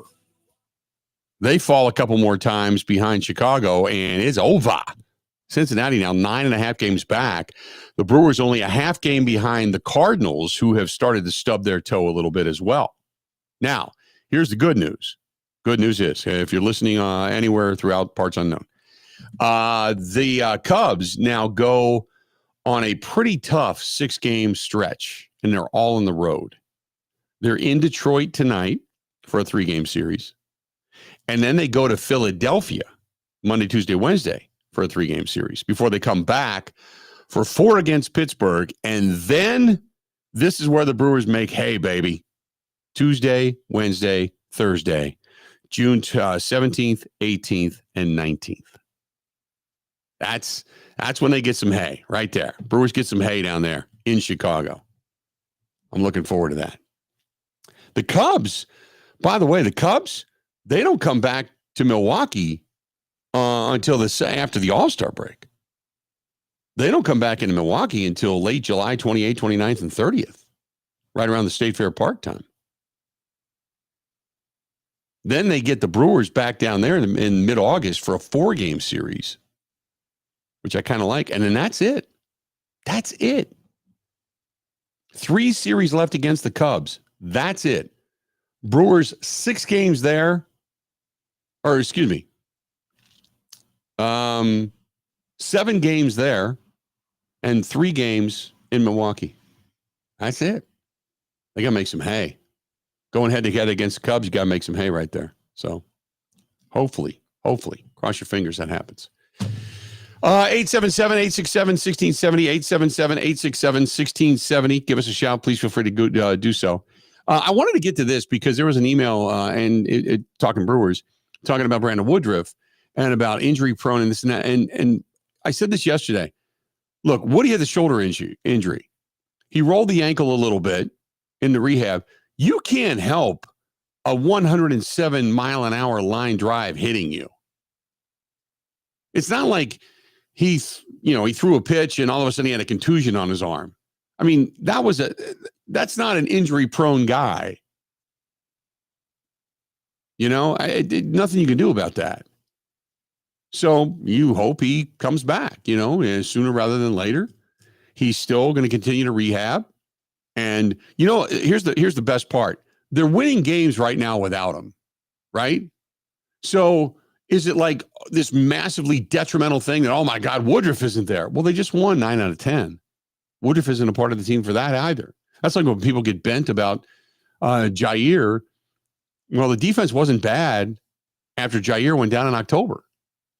The defense really wasn't the problem. It was more the inability of the offense to be consistent and score. So what I look at as, yes, I'd love to see Woodruff come back between you, me, and the fence post, right? I'd love to see Woodruff back. However, if you don't even get him back to after the All-Star break and he can pitch well, like a shadow of what he was, take that in a heartbeat. And fresh legs and fresh arm, right? You kidding me? Why wouldn't you take that? So I do that in a heartbeat. 877-867-1670. 877-867-1670. Who else is this? This is Mason. Mason says, hey, unit, you're going up there to the North Woods and Hoots. Have a beer on me. Hopefully it's a PBR. Did you see they're bringing back Duck Dynasty? How can they do that without the dad? I have no idea. I watched Duck Dynasty. Grant, you a Duck Dynasty guy? Oh yeah, that era of was that on A&E or what channel was that on? Something like that. A&E Outdoor Channel. I don't know what the hell. I had a good run of Storage Wars and Duck Dynasty. Yeah. Yes, once upon a time. But the dad just died. Yeah, R.I.P. to Phil. Yeah, Phil passed. And didn't the uncle pass away too? Correct me if I'm wrong. Which one did you say? The crazy uncle that drank the sweet tea, walked around with a big jug of sweet tea with him all the time. I think he passed. Cy. Yeah, that might have been a bit ago. I think you're right. I think he's already passed. So Dad and Cy are already gone. I think it's like the two brothers, and now it's like their kids, like Duck Dynasty, something with the kids and stuff in it now or something. I don't know. It won't be the same. And I didn't watch it a lot. Don't get me wrong. I just thought some of it was just stupidly funny, but I don't know. I'm just, okay. Duck Dynasty's back. Wonderful. How are we looking? There you go. Beyond that, no big care or concern. There you go. 877-867-1670, 877-867-1670. If you want to give us a shout, please feel free to go and do so. Wisco Greaves says, would you pair Woodruff with Ashby as an opener, just like Hall and Priester? Initially, if you could do it, yeah. Look, I don't care if you throw a beer vendor out there as long as they win. But if you could do that, yeah. But again, you're taking up 2 roster spots for openers. You know what I mean? You'd like to get into your steady rotation, but if you can work those guys back into that, yeah, I'd do that in a heartbeat. Whatever bolsters that team. Kyle says, don't forget Terry Bradshaw was the backup quarterback at Louisiana Tech behind Phil Robertson. I did know that. Believe it or not, I did know. As a matter of fact, they had like a reunion down at La Tech, and they had both of those guys that were there, if I'm not mistaken, not that long ago, maybe within like the last year. I remember seeing pictures of that. So yeah, who knew? Who knew that Phil Robertson was that skilled an athlete, so to speak? So did not know. He was pretty good at laying in that lounge chair, that easy chair that he liked to kick back in, and then making duck calls. Made a lot of money doing it. I'll tell you that damn thing right now. Didn't he get into some trouble too? Like he said something really not good. Yeah, I think he made some comments about certain lifestyles being sinful, and that's right. He made a big to-do about it. Very, very much into the religious side of things. That's right. I do remember he got into some hot water with some things that he said, but I couldn't remember. You are correct. All right, that's going to do it for that hour. We got another hour yet to go. You get all of this in one day on the Bill Michaels Show, and we have not even gotten into the fact that Halliburton hit a walk-off last night, and the fact that you've got Game 2 coming up in the Stanley Cup Finals, which we watched in the RV as we drove from one destination to the next. Man, that was fantastic. Great game. That was fantastic. We've got a lot going on in this program. More of the Bill Michaels Show. Another hour yet to go. Don't go anywhere.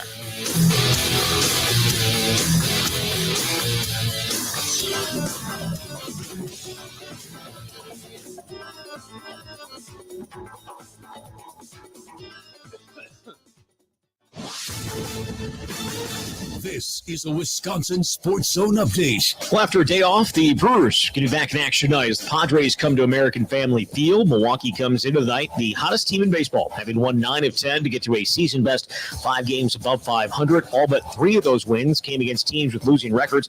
That won't be the case tonight with San Diego coming in, but manager Pat Murphy likes where they're at. We've got a great team, like team chemistry. Those guys, they really pull for each other. So while on paper, we don't look like the best team in the world, we do pull things off. Brewers will send Chad Patrick to the mound. He's 3-4 with a 2.97 ERA and has the backing of Murphy. Chad Patrick continues to show that he has the right stuff, meaning the right insides to pitch up here and pitch in big situations. San Diego counters with Randy Vasquez. He's also 3-4 with a 3.99 ERA. Lasted just 3 1/3 innings in his last time out, giving up 4 runs against Pittsburgh. First pitch tonight is at 7:10. Meanwhile, Brandon Woodruff is back on the injured list after getting hit in the elbow by a liner earlier this week in what was supposed to be his last rehab start in the minors. It means his return to the majors is going to be delayed once again.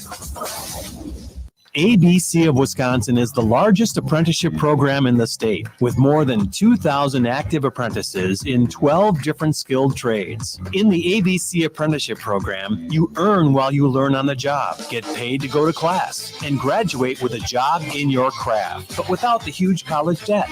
Explore 12 different construction trades in one spot at buildyourcareerwi.org or just search online for ABC of Wisconsin. Well, the Packers closed out OTAs yesterday. They will be back in town next week for a 3-day mandatory minicamp, the final part of the offseason program before they're off until training camp begins later next month. With this Wisconsin Sports Zone Network update, I'm Zach Heilprin.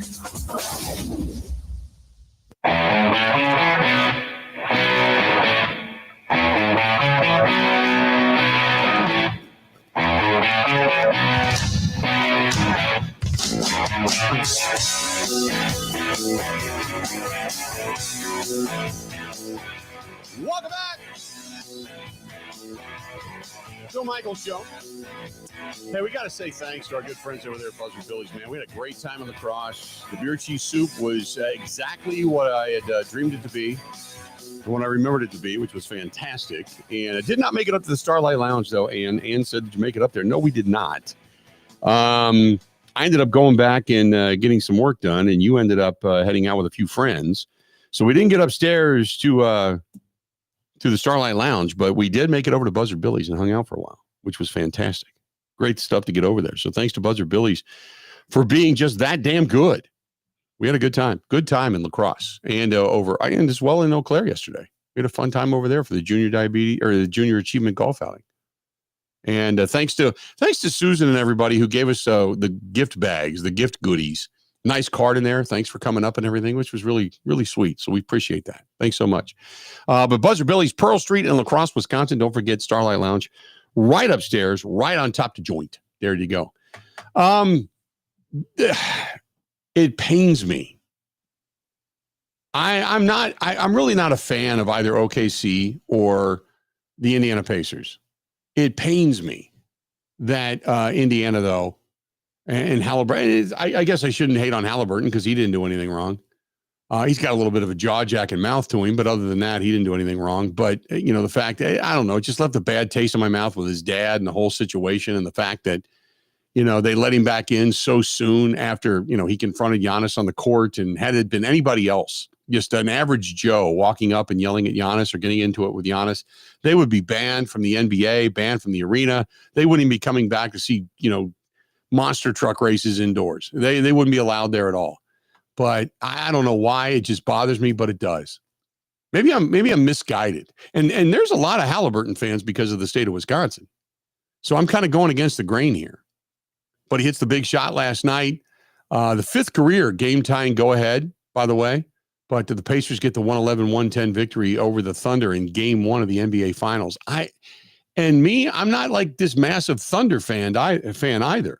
There's some intrigue there, but I was on a call this morning, and thanks, by the way, to the Appleton Kiwanis group that had us on, and I got a chance to speak about Big Unit Foundation. So I really, really, truly appreciate that. So thanks to everybody down there in the Appleton Kiwanis area that allowed us to come in and kind of, explain who we are and what we do. But there was a woman in that meeting this morning that said, Indiana won last night, the Pacers. And I get it, but did you find yourself rooting against Indiana last night, Grant, at all? I mean, I got back, I was crashing, but I just turned it on. But yeah, I find myself rooting against Indiana. Yeah, which is fine. They beat the Bucks. I'm always going to, for the most part, cheer against the team that knocked my team out. So it's not even personal. Yeah. Although maybe it is. It became personal and they beat my team, so maybe it's personal. Right. It's I don't know. But part of me is like, well, if they beat the Bucks and they go on to win it, well, you lost to the champions again. So maybe that's not the worst thing in the world.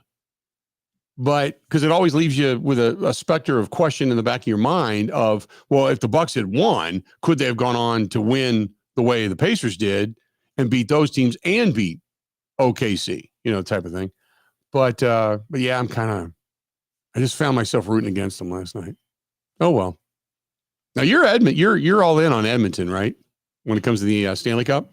It's not going to ruin my summer one way or another. I'd like to see McDavid win one because you know how sports work. Right. Like McDavid doesn't win a cup, and people are going to start. Oh, maybe is he really that good? Is he overrated? It's like, oh God.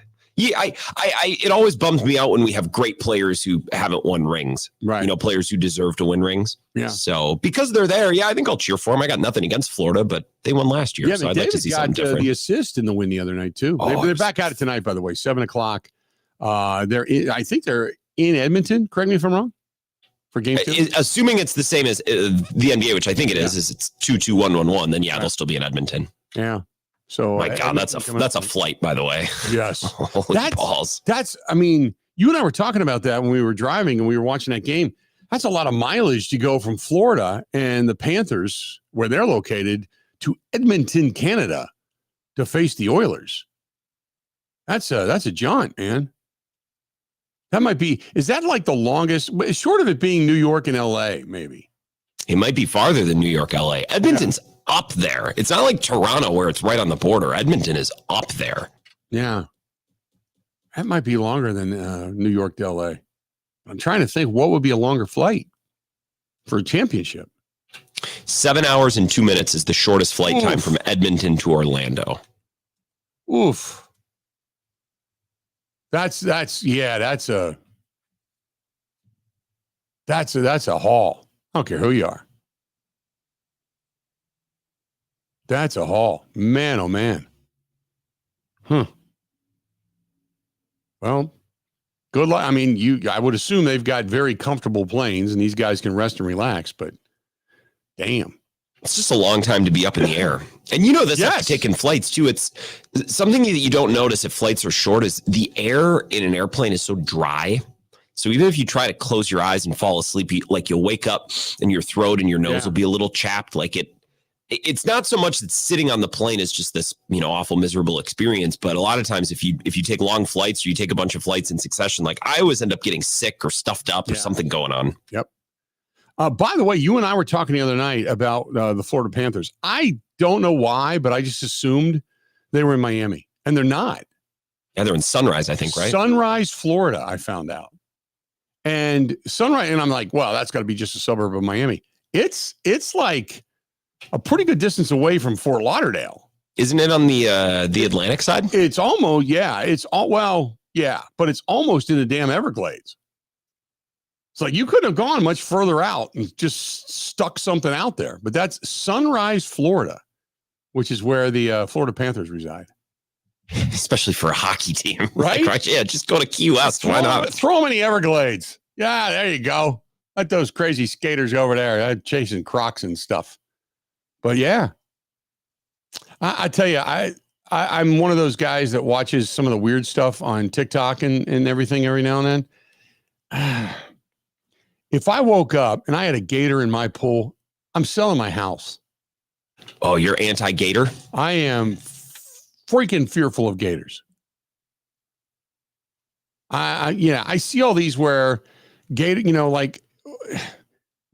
somebody was posting about they lost their dog. If I lost my dog to a gator, I wouldn't be able to live with myself. I couldn't possibly imagine it. But they're talking about, the gators coming up in the golf courses and the gators, and did you know they're federally protected? You can't even beat the hell out of one and make it a handbag. You can't even make it a belt. They're federally protected like seagulls. We got I suppose billions of these things. Gators floating around. Why? You drive around southern Florida, they're on the side of the highway. Right. They're everywhere. Yeah. They've been around for a lot longer than we have. They'll be here a lot longer than gators with lemonade stands trying to, woo you in hot weather just to chomp your leg off. Nobody needs that. Yeah. Sunrise, Florida. So, which by the way, when I zoomed in on Sunrise, Florida, and you start looking around Sunrise, Florida, they got the King's Supper Buffet just down the street. So if you're going to the game, we need to go. If you're going to the game down there, check that out. They do have a couple of country clubs down in that area. And also, not only is it Fort Lauderdale, but you're only a little bit southwest of Pompano Beach. Now, Pompano Beach is nice. I've been to Pompano Beach. That's a nice place to go. So, But anyway, I digress. You know where they serve gator, by the way? One more thing on gator. You can get gator fingers at Buzzard Billy's. You can. I told you my story. There was a guy named Vuk, God rest his soul. He used to own Crawdaddies. It was on National in West Allis. And Vuk he had a spot, I think it was at Summerfest for years. And one day he comes over and he brings these sausages on a stick, these barbecue. And he's like, here, try these. And I was like, oh, this is great, man. Wow, what is this? And it's alligator. Almost threw up a little bit in my throat. But yeah, it was alligator. Fresh alligator. I'm like, oh, it's just really tough chicken, basically. It was good, but yeah, once I learned that's like when people eat snake. Oh yeah, it's snake. No. Snake is good. No. I would hurl all over myself if somebody said what you just ate was snake. That ain't happening. So I can't get past the mental aspect of it. Sometimes you can't unsee things out of your own mind. So there you go. What else do we have here for you? Right? I wanted to make sure we got to a lot of people over on the text line as well. Ryan Manitowoc, what's up with the NBA? I don't watch it as often as what I used to. There were fouls called in the fourth quarter. The player for Oklahoma touched a player from Indiana on the arm. He ended up falling down, more of a flop than a foul. I was thinking that the guys would never make it when you go back to the Pistons bad boy era of the NBA, which is 100% true. Another thing is what the hell is up with game 2 being played on Sunday?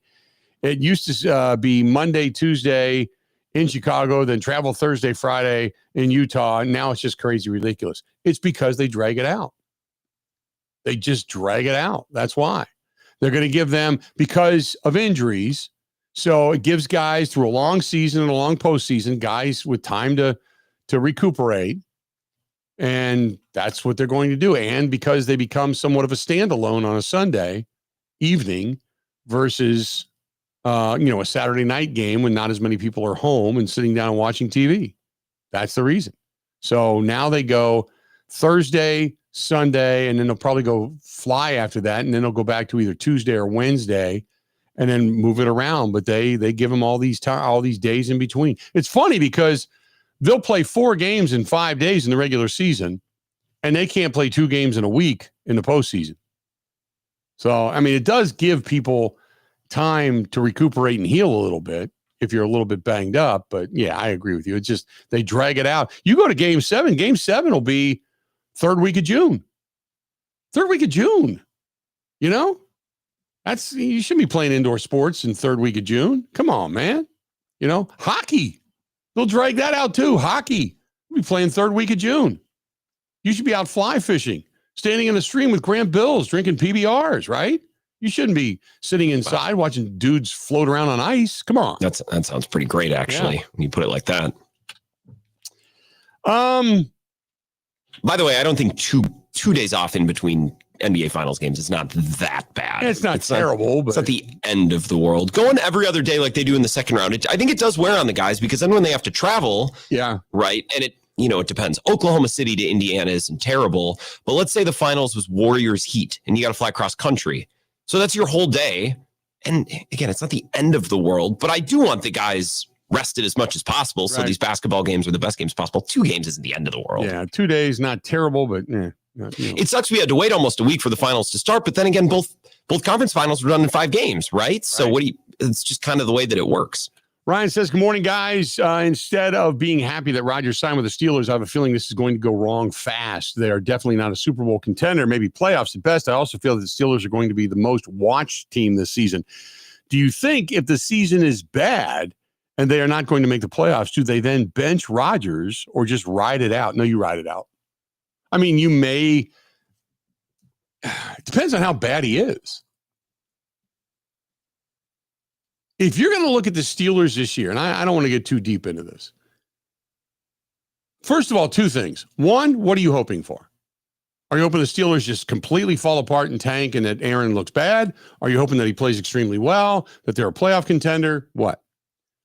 I'm hoping that they're a playoff contender, and I'm hoping that the Packers kick their ass. Those are the 2 things regarding the Steelers I'm hoping for. The rest of it, I don't care, right? I bet you they're a thorn in a couple of teams. I bet you they split with Cincinnati. They've always been a pain in the ass for Cincinnati. I bet you they split with Cincinnati. Cincinnati doesn't have a great defense. Steelers should. But I bet you they split with Cincinnati. I bet you they beat up on Cleveland. If they're lucky, they split with the Ravens. And then they're a 9-10 win team.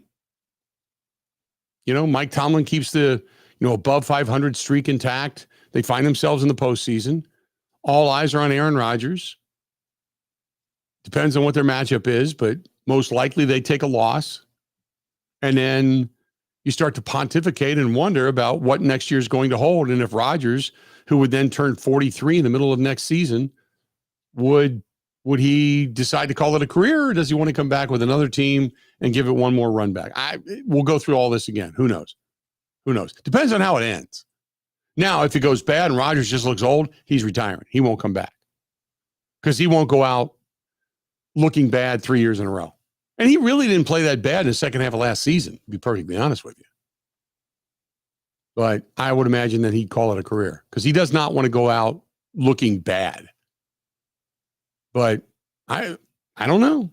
I'm going to be interested. I'm going to watch it. I'm going to pay attention to him. Hell yeah, I'll do that. Go ahead, Grant. I was going to say, it's certainly better than Mason Rudolph if I'm a Steelers fan, but I would prefer a third I'd prefer another option. Like, when are we going to try to draft another guy? We gave it a try with Kenny Pickett, and then that's it. Like, we're just going to bring in old guys and try to play defense and run the football now? Like, I wouldn't want that. Bill and Wanakee, with what the Pacers have done, is it more the Pacers not giving up or the other teams taking their foot off the gas? I'm going to say yes. A little bit of both. The Pacers are just a scrappy team. They're not going to go away. They're going to trash talk. They're going to get in your head. They're going to play terrific defense. They play. And here's the other thing. Teams have gotten off to fast starts on the Pacers. Look at what New York did. New York, they would be toe-to-toe with them. Toe-to-toe. And then the Pacers just don't go away. And then the pace picks up. And they run teams out of the gym. So I think it's not even so much teams taking their foot off the gas. It's just the style of basketball the Pacers play that other teams, they run out of gas. Bucks ran out of gas. They run out of gas 2.5 quarters through the game, and then they're scrambling. And the Pacers, they're like Energizer bunnies, man. They're just flying up and down the court. And they're doing it on both ends. They're doing it with defense, which then transitions to offense, and that's the way they score points. So they do it in different facets, but I just think they run teams out of the gym. And they just run their race. They just do what they do and say, we'll eventually catch up to you, or we'll surpass you and you can't catch up to us. But that's what they do. So our buddy Steve over on the email side says going to be a big year for Goody and his last 3 first-round draft picks in Van Ness, Morgan, and Golden. I would think that at least Van Ness and Morgan have to step it up to prove that they were worthy of first-round caliber players. Golden just needs to be a regular guy and a consistent contributor in year one. Also, Goody has to get his head around the salary demands of Elton Jenkins and then be prepared for the next couple of years with an onslaught of salary demands to follow for other offensive linemen and the wide receivers. Will this potentially open the Packers to trading a player here or there? Big weekend and homestand for the Crew. I would think an 8-2 homestand or 7-3 almost necessary, especially with the Cardinals on the last 4 games of the homestand. Your thoughts? That's our buddy Steve. Steve, I would agree with the 7-3 homestand. They've played well at American Family Field. And don't forget the next 6 games against front runners, both of which have, if I'm not mistaken, the best records in their. I haven't checked on the Phillies since the Brewers went in there and swept them, but both of those teams are the front runners in their divisions. They're not divisions, but in their leagues, in the American League and the National League. The Detroit Tigers, 41 wins, 3 wins better than the Yankees right now in the American League. And the Philadelphia Phillies, no. The Philadelphia Phillies, after the Brewers got them, they have fallen off. As a matter of fact, the New York Mets and the Cubs actually have the best record in the National League right now, 39-23. The Mets are 39-24. And the Phillies are 37-25. They're a game and a half back, but they're still facing 2 really tough opponents in the Phillies and the Tigers. And both of those series are on the road for the Cubs. So I agree with you about the homestand. Make some hay at home. Got to. Big weekend for the Brewers and a big homestand for the Brewers as well. All right, let's do this. We'll step out. We'll take a quick break. We'll come back. Stay tuned. We got a whole lot more of the Bill Michaels Show coming up. This portion of the program, by the way, brought to you by our great friends over there, Marquardt RV, MARKQUART. They are the ones that are taking us on tour. They're the ones that have allowed us to do some raffle things and some auction item things in regards to raising money for Big Unit Foundation. They are the ones that stepped up and said, hey, let's do this together. Let's help put your money where your mouth is. Let's help the veterans, first responders, military members and their families. And we want to make sure you're clean and comfortable cruising all over the state and all over the country this year as we head out to Sturgis, South Dakota. That is our great friends at Marquardt RV, and they pride themselves on service. I told you about the story the other night. I'm an idiot. I get it. I had the thing in gear. It wouldn't start. It took our buddy Munch, who is one of the service technicians for Marquardt RV, to call up our friends at Freightliner to say, hey, what's the problem? This is in the middle of the night, by the way. It's like 8 o'clock at night.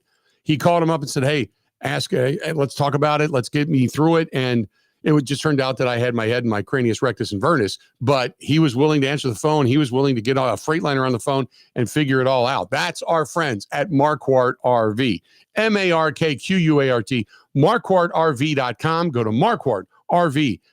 More of the Bill Michaels Show coming up next. Ready? This is the Bill Michaels Show on the Wisconsin Sports Zone Radio Network. And now for the Pella play-by-play, here's Jeff Levering. Thanks, Gina Della from Pella. What a beautiful day to have new windows and doors installed. Every day is beautiful because Pella installs year-round during all seasons. And as Pella goes into another windup, it's so hard to guess that next pitch. The customizations seem endless. And it doesn't have to be super expensive. Pella has a product line for every budget. And if it is time for a major upgrade, rest easy by scoring no interest and no payments for up to 2 years. Pella also provides a free in-home consultation, which includes a no-obligation quote. That's always a great play because working with one of Pella's design experts is such a wonderful, no-pressure get-together. I know this from experience. With a range of affordable options and products assembled in the USA, you can get the look you want at a price you can afford. And there's no reason to wait with this incredible deal going on. Get no interest and no payment for up to 2 years. Visit PellaWI.com today. Certain restrictions apply. 6/30/2025. Bill Michaels here. Your two wheels revved up because here it comes. The Big River Rally where the river meets the road. It rolls into La Crosse on June 27th and 28th. Join us for a weekend packed with action. Stunt shows, a killer bike show, food trucks, all kinds of awesome vendors. Friday, Rod's River Run with Texas Hippie Coalition lighting up the stage that night. Then Saturday, it's the Big River Rally ride. Miles and miles of pure freedom. Then Saturday night, Drowning Pool rocks the house. Grab your tickets right now. BigRiverRally.com. That's BigRiverRally.com, and I'll see you there.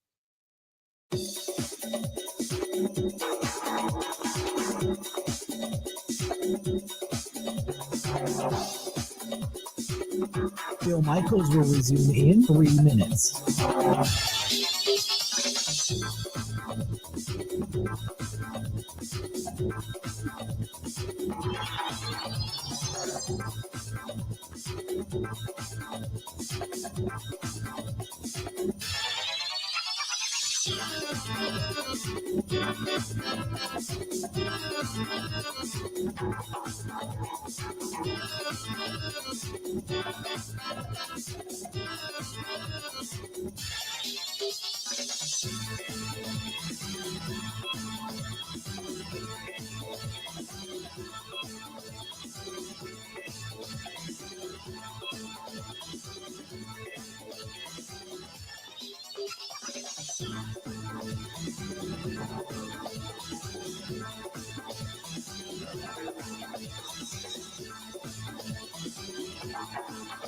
Bill Michaels will resume in 2 minutes.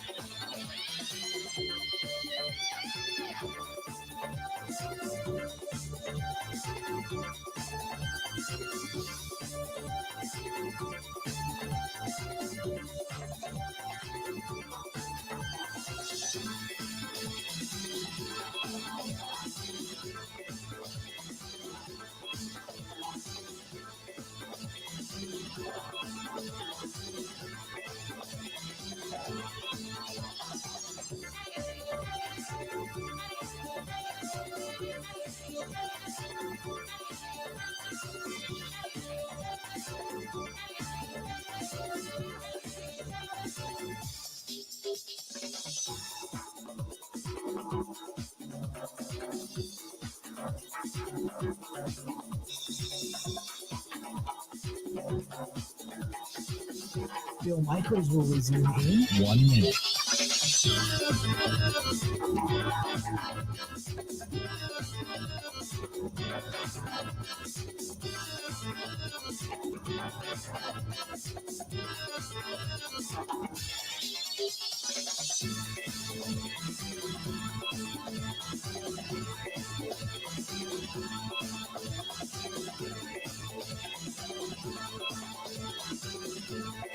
Bill Michaels will resume in 30 seconds.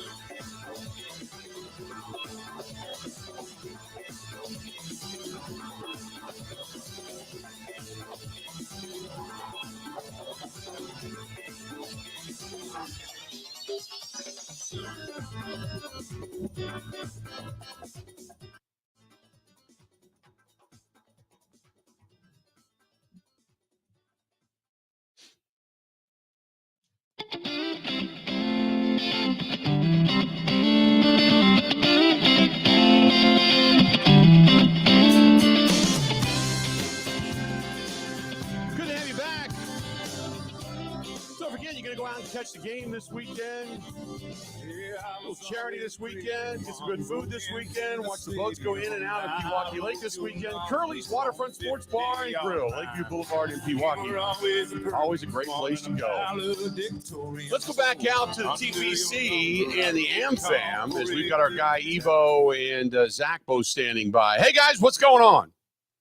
Billy, we're standing here looking at the beautiful TPC, Wisconsin, and I got to say, as a guy that lives on the north side, this tournament on the north side, TPC on the north side, this a crown jewel budding here on my favorite part of Madison, Wisconsin. Zach Halpern.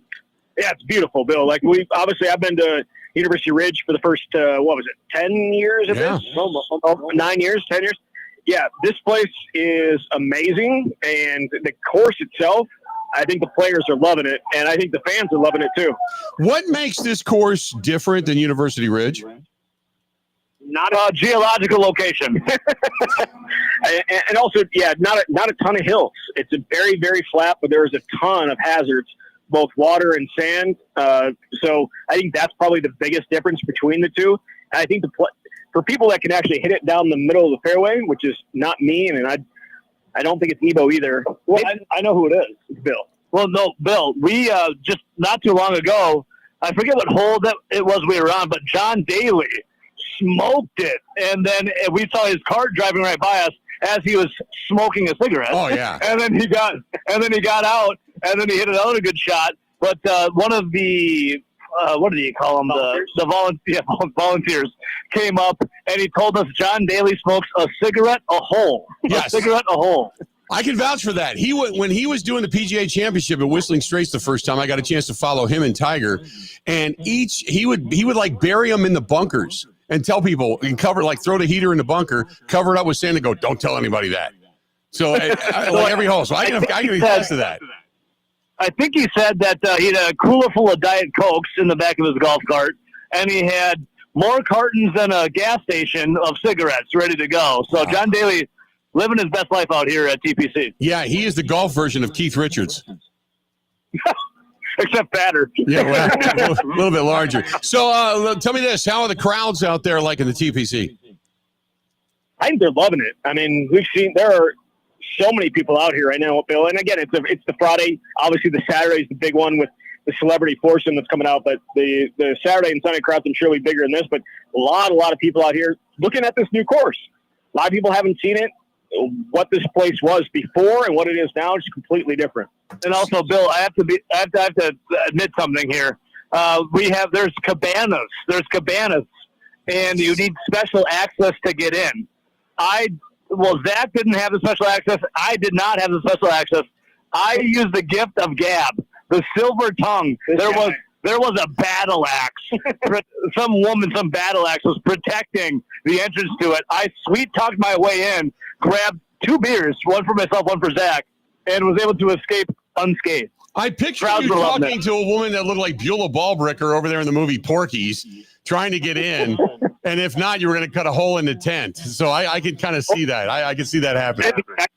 Bill, that is exactly what happened with Evo. Like, honestly, I had to watch it, and I feel like if we videoed it, that would be exactly what it looked like. She asked me what station I worked for. I forgot. I didn't forget. I clammed up a little bit.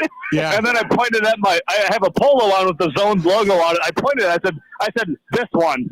And she goes, oh, well, come on in then, I guess. There you go. I grabbed 2 beers. Yeah, I grabbed 2 beers. I got out of there. So Zach and I are now what is it, Liney's Lounge. Yep. It's a beautiful site. Liney's Lodge. It's a beautiful site, Bill. There you go. Guys, keep up the good work. Enjoy the rest of the day. Don't get arrested. We've got to GoFundMe for bail money, and we'll talk to you soon. Yeah, Billy, we love you. You too, Grant. See you guys. Have a good weekend. There you go. That's a great weekend recap out there at the AmFam as they're doing the getting that thing underway today at the TPC. Fantastic stuff. Don't tell them to keep up the good work. You could even hear them laughing when you told them that. They're like, you know what? Yeah, we'll stick at it. It's like Ebo has drugged Zach into the cesspool, and Zach will be the one that tries to, when things start to go across the line, keep Ebo on the straight and narrow. So they'll balance each other out, I would figure, by the end of the day. I think they're both horrible influences for each other, personally. Yeah, I think they would both be better off alone. Well, Zach's credit card's probably not maxed out, so at least they have bail money. That's true.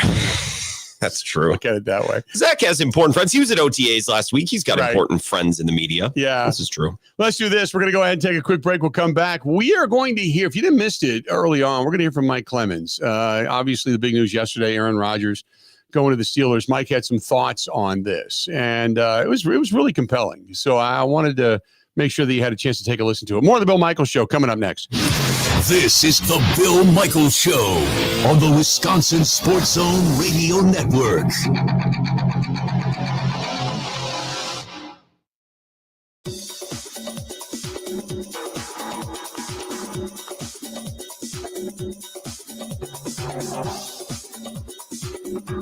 Bill Michaels will resume in 5 minutes.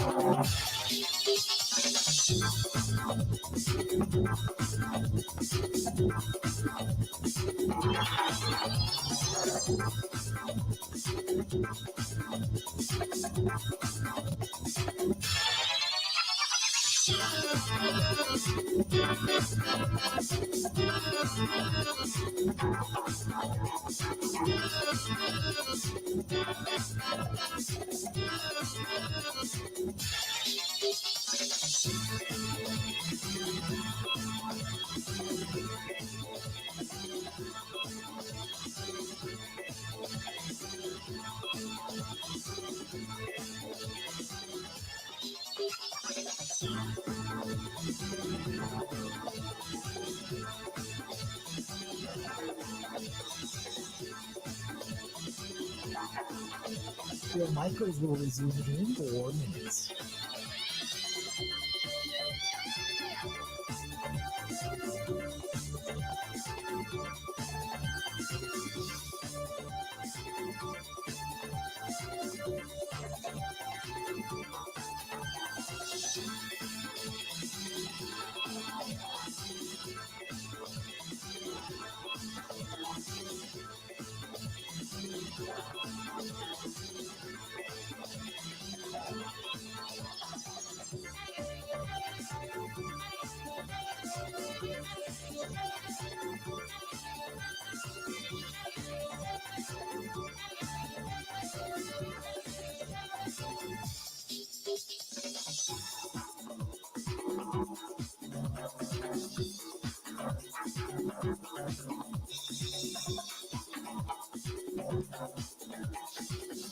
Bill Michaels will resume in 3 minutes.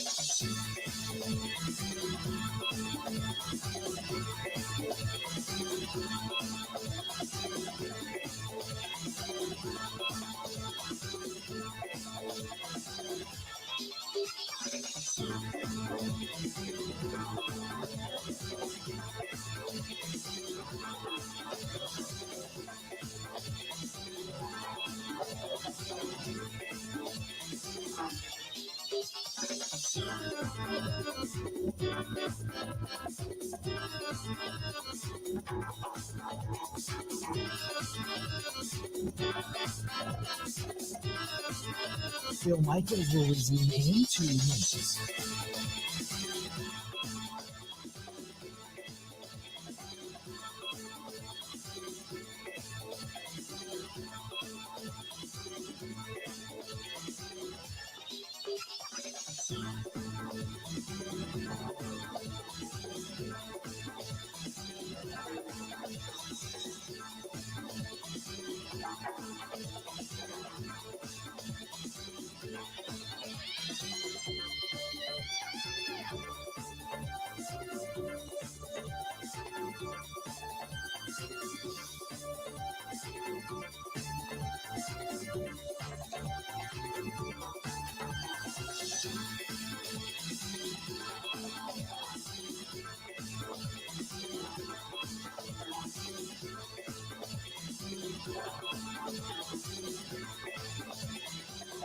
Bill Michaels will resume in 1 minute.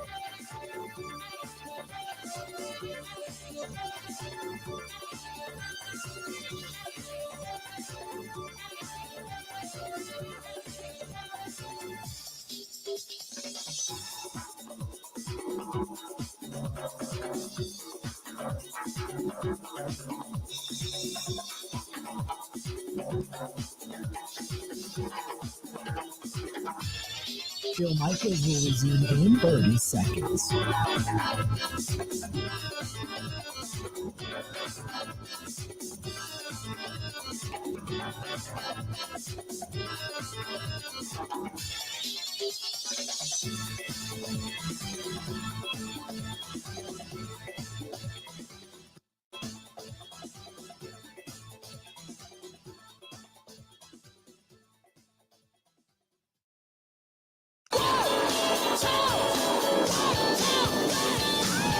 Welcome back. Bill Michaels Show. This segment brought to you by our friends at the Water Doctors. Best water softening system out there, the Connecticut water softening system, hands down. Got it in my house. I swear by it.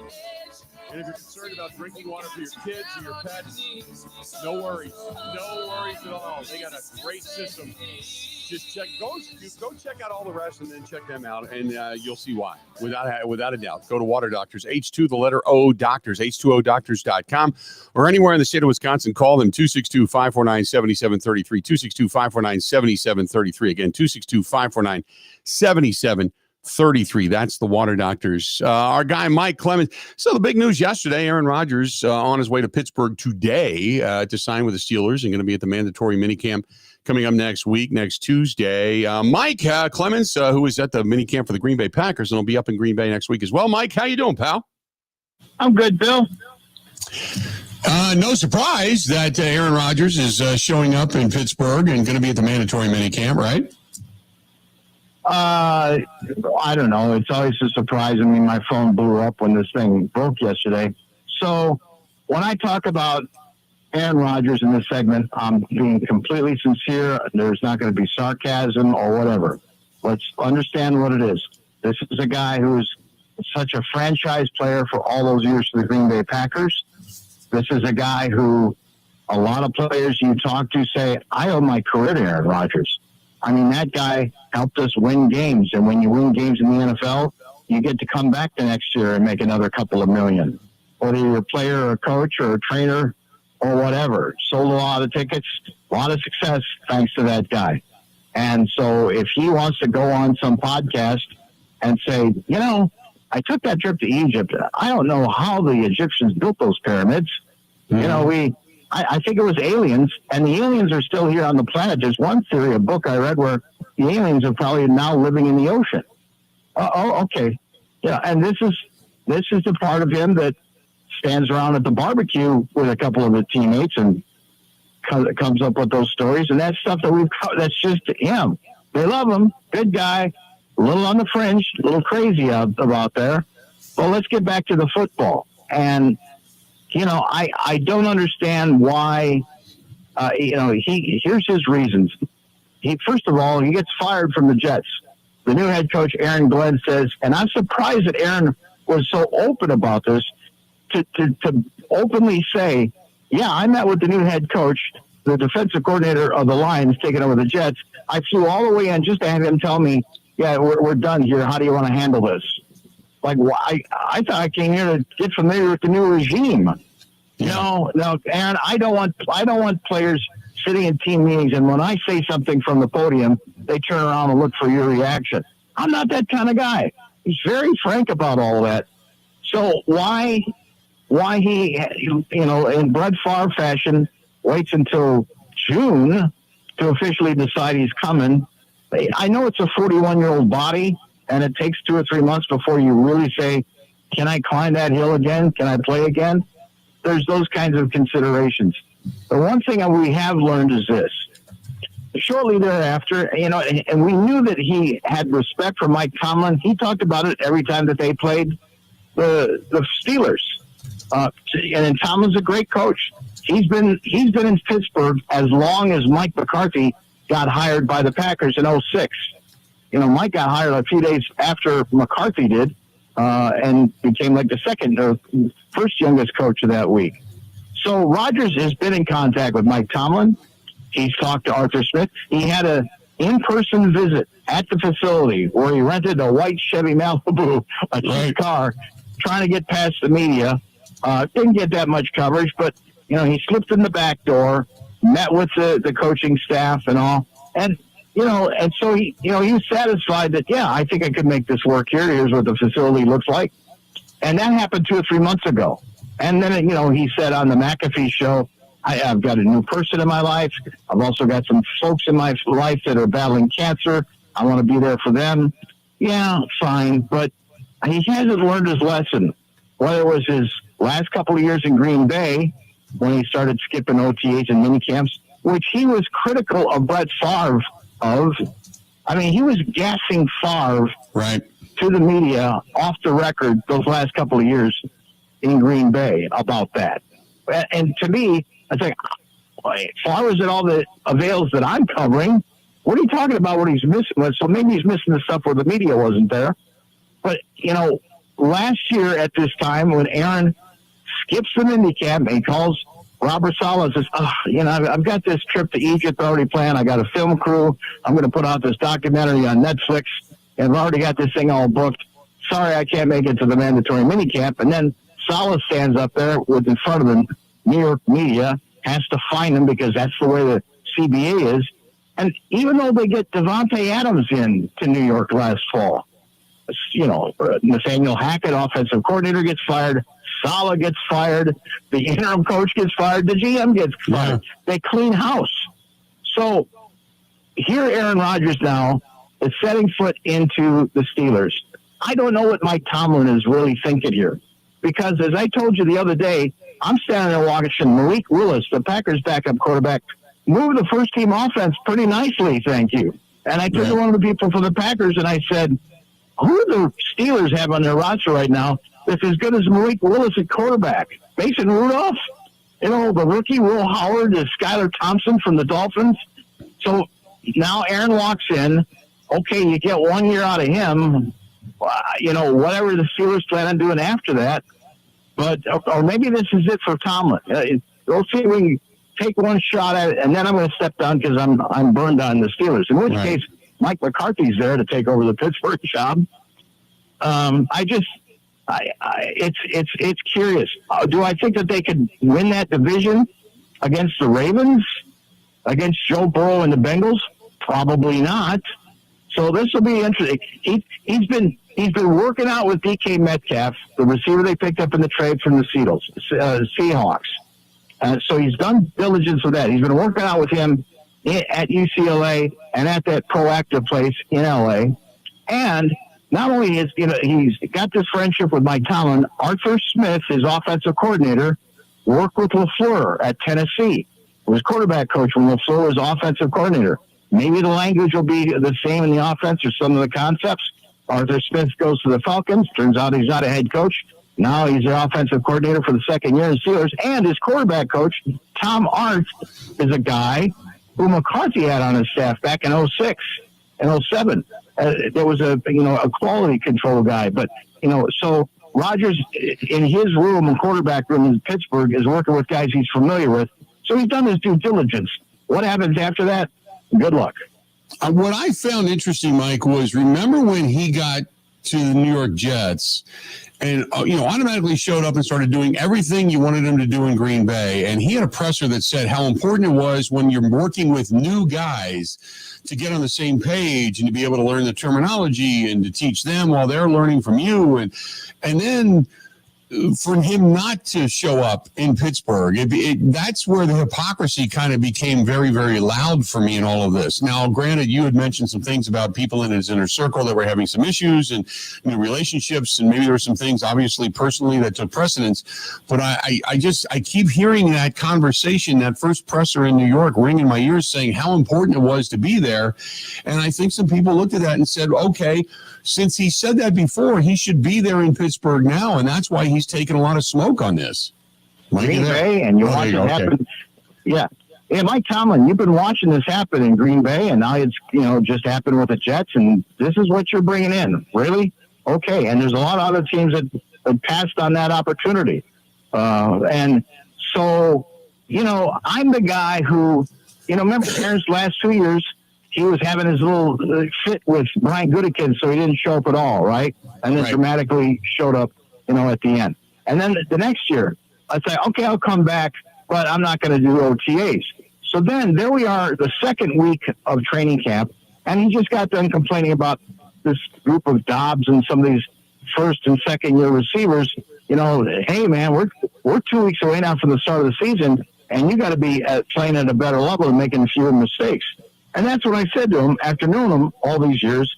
I said, Aaron, when Brett came to training camp, it took about 2.5 weeks for him to get going, right? And he smiled. Yeah, he knew what I was talking about. Brett was in shape, but for what reason, it took him about 2.5 weeks before he stopped throwing 5 interceptions in practice and started looking like Favre again when he was 35, 36. I said, Aaron, first day you showed up, you look like you're ready for week one. And he smiled again, because he was. He was spectacular. After skipping that whole off season, man, he was sharp as could be day one in his last year in Green Bay. I said, look, but if you're frustrated by these young receivers, don't you think if you came to a few OTAs or minicamp that these guys would be further along? Now, some of the beat guys turned to me and like, dude, you're dead. I'll never talk to you again. You don't say that to this guy. I don't care. But you know what?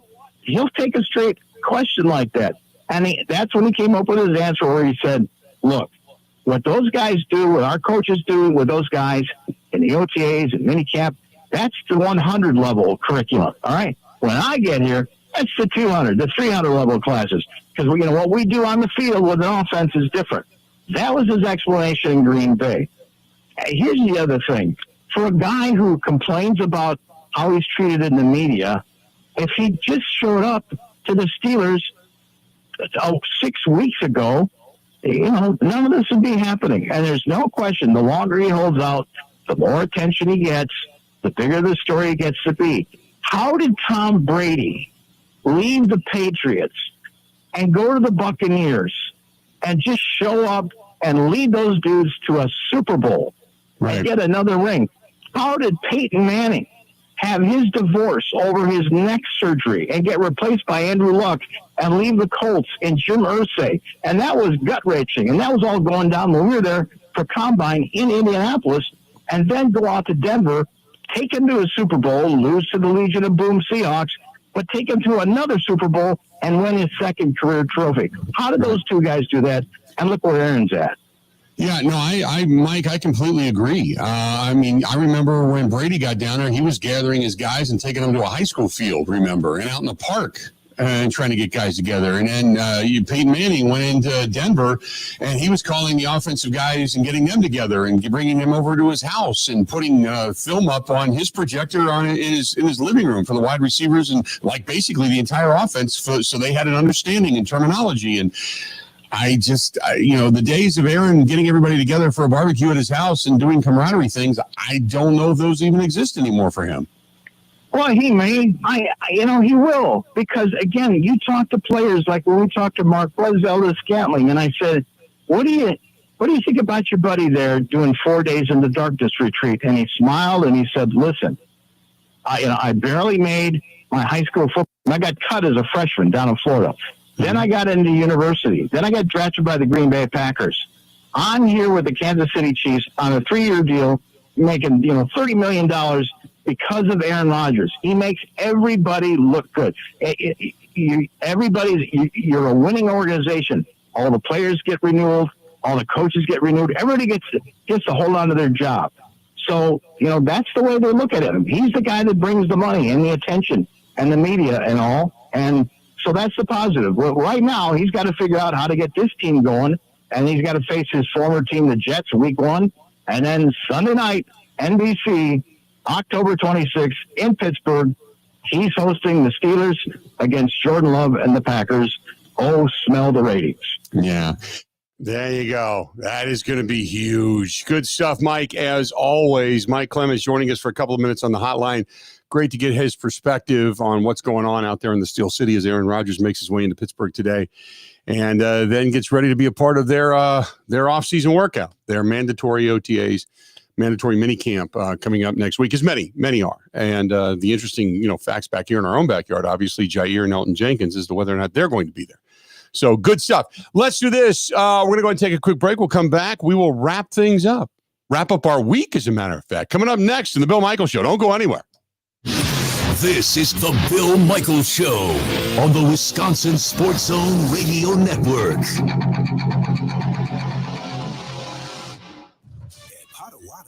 Where ways to win are endless. Another chance to capture epic cash and prizes comes Friday, June 27th. It's the season finale blockbuster drawings. Watch your entries from Enchanted Spins, Unreal Treasures, and Boundless Bounty come together for drawings where $300,000 in cash and prizes is there for the taking. Be there to win your share. June 27th only at Potawatomi Casino Hotel, Milwaukee. More info online. Must be 21 years old to play. And now for the Pella play-by-play, here's Jeff Levering. Thanks, Gina Della from Pella. What a beautiful day to have new windows and doors installed. Every day is beautiful because Pella installs year-round during all seasons. And as Pella goes into another windup, it's so hard to guess that next pitch. The customizations seem endless. And it doesn't have to be super expensive. Pella has a product line for every budget. And if it is time for a major upgrade, rest easy by scoring no interest and no payments for up to 2 years. Pella also provides a free in-home consultation, which includes a no-obligation quote. That's always a great play because working with one of Pella's design experts is such a wonderful, no-pressure get-together. I know this from experience. With a range of affordable options and products assembled in the USA, you can get the look you want at a price you can afford. And there's no reason to wait with this incredible deal going on. Get no interest and no payment for up to 2 years. Visit PellaWI.com today. Certain restrictions apply. 6/30/2025.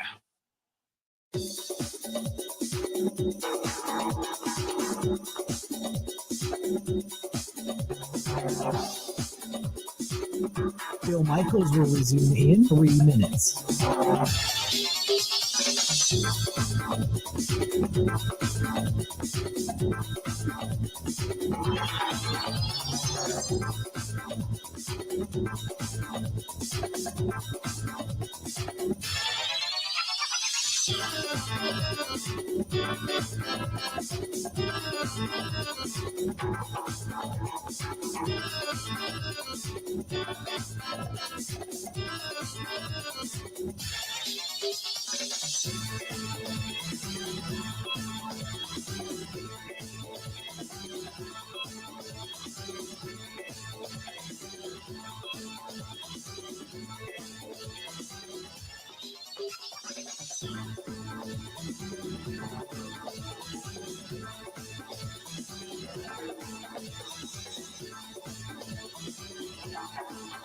Bill Michaels will resume in 2 minutes.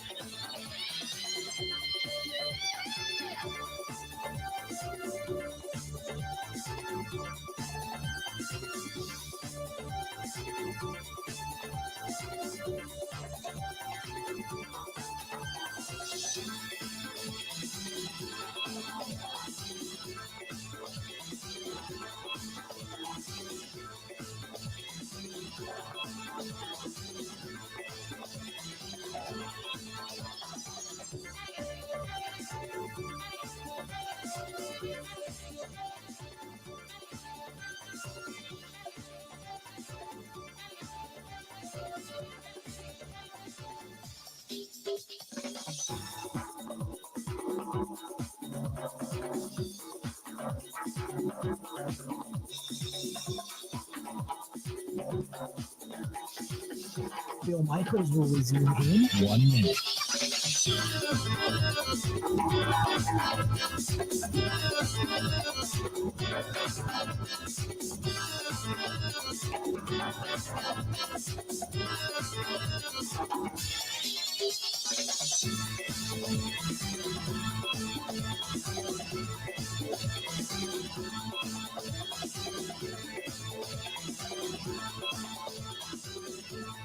Bill Michaels will resume in 30 seconds.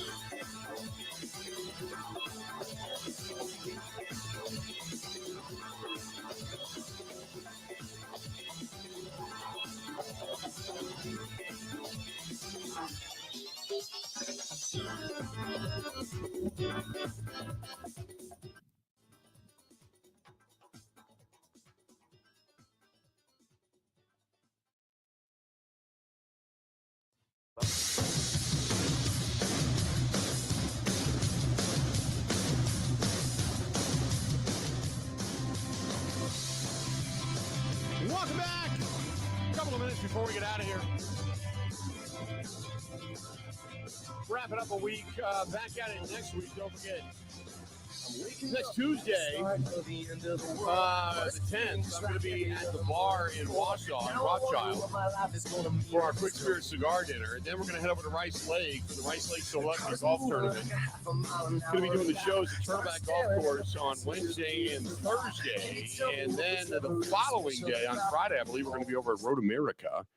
And then the following weekend, I'm going to be at Road America June 19th, 20th, 21st, and 22nd for the IndyCar series. It's going to come screaming through there. So going to be on the road yet again. And next week as well, don't forget the end of the month, we got the Big River Rally that's going to be coming up. You can check out bigriverrally.com. And then don't forget on August 31st, that is a Sunday. That's a Sunday of Labor Day weekend. It is our 18th annual Big Unipoca Run. All the information going to be coming out here in the next few days on that as well. So all of that going on. It's been a hell of a week, Grant.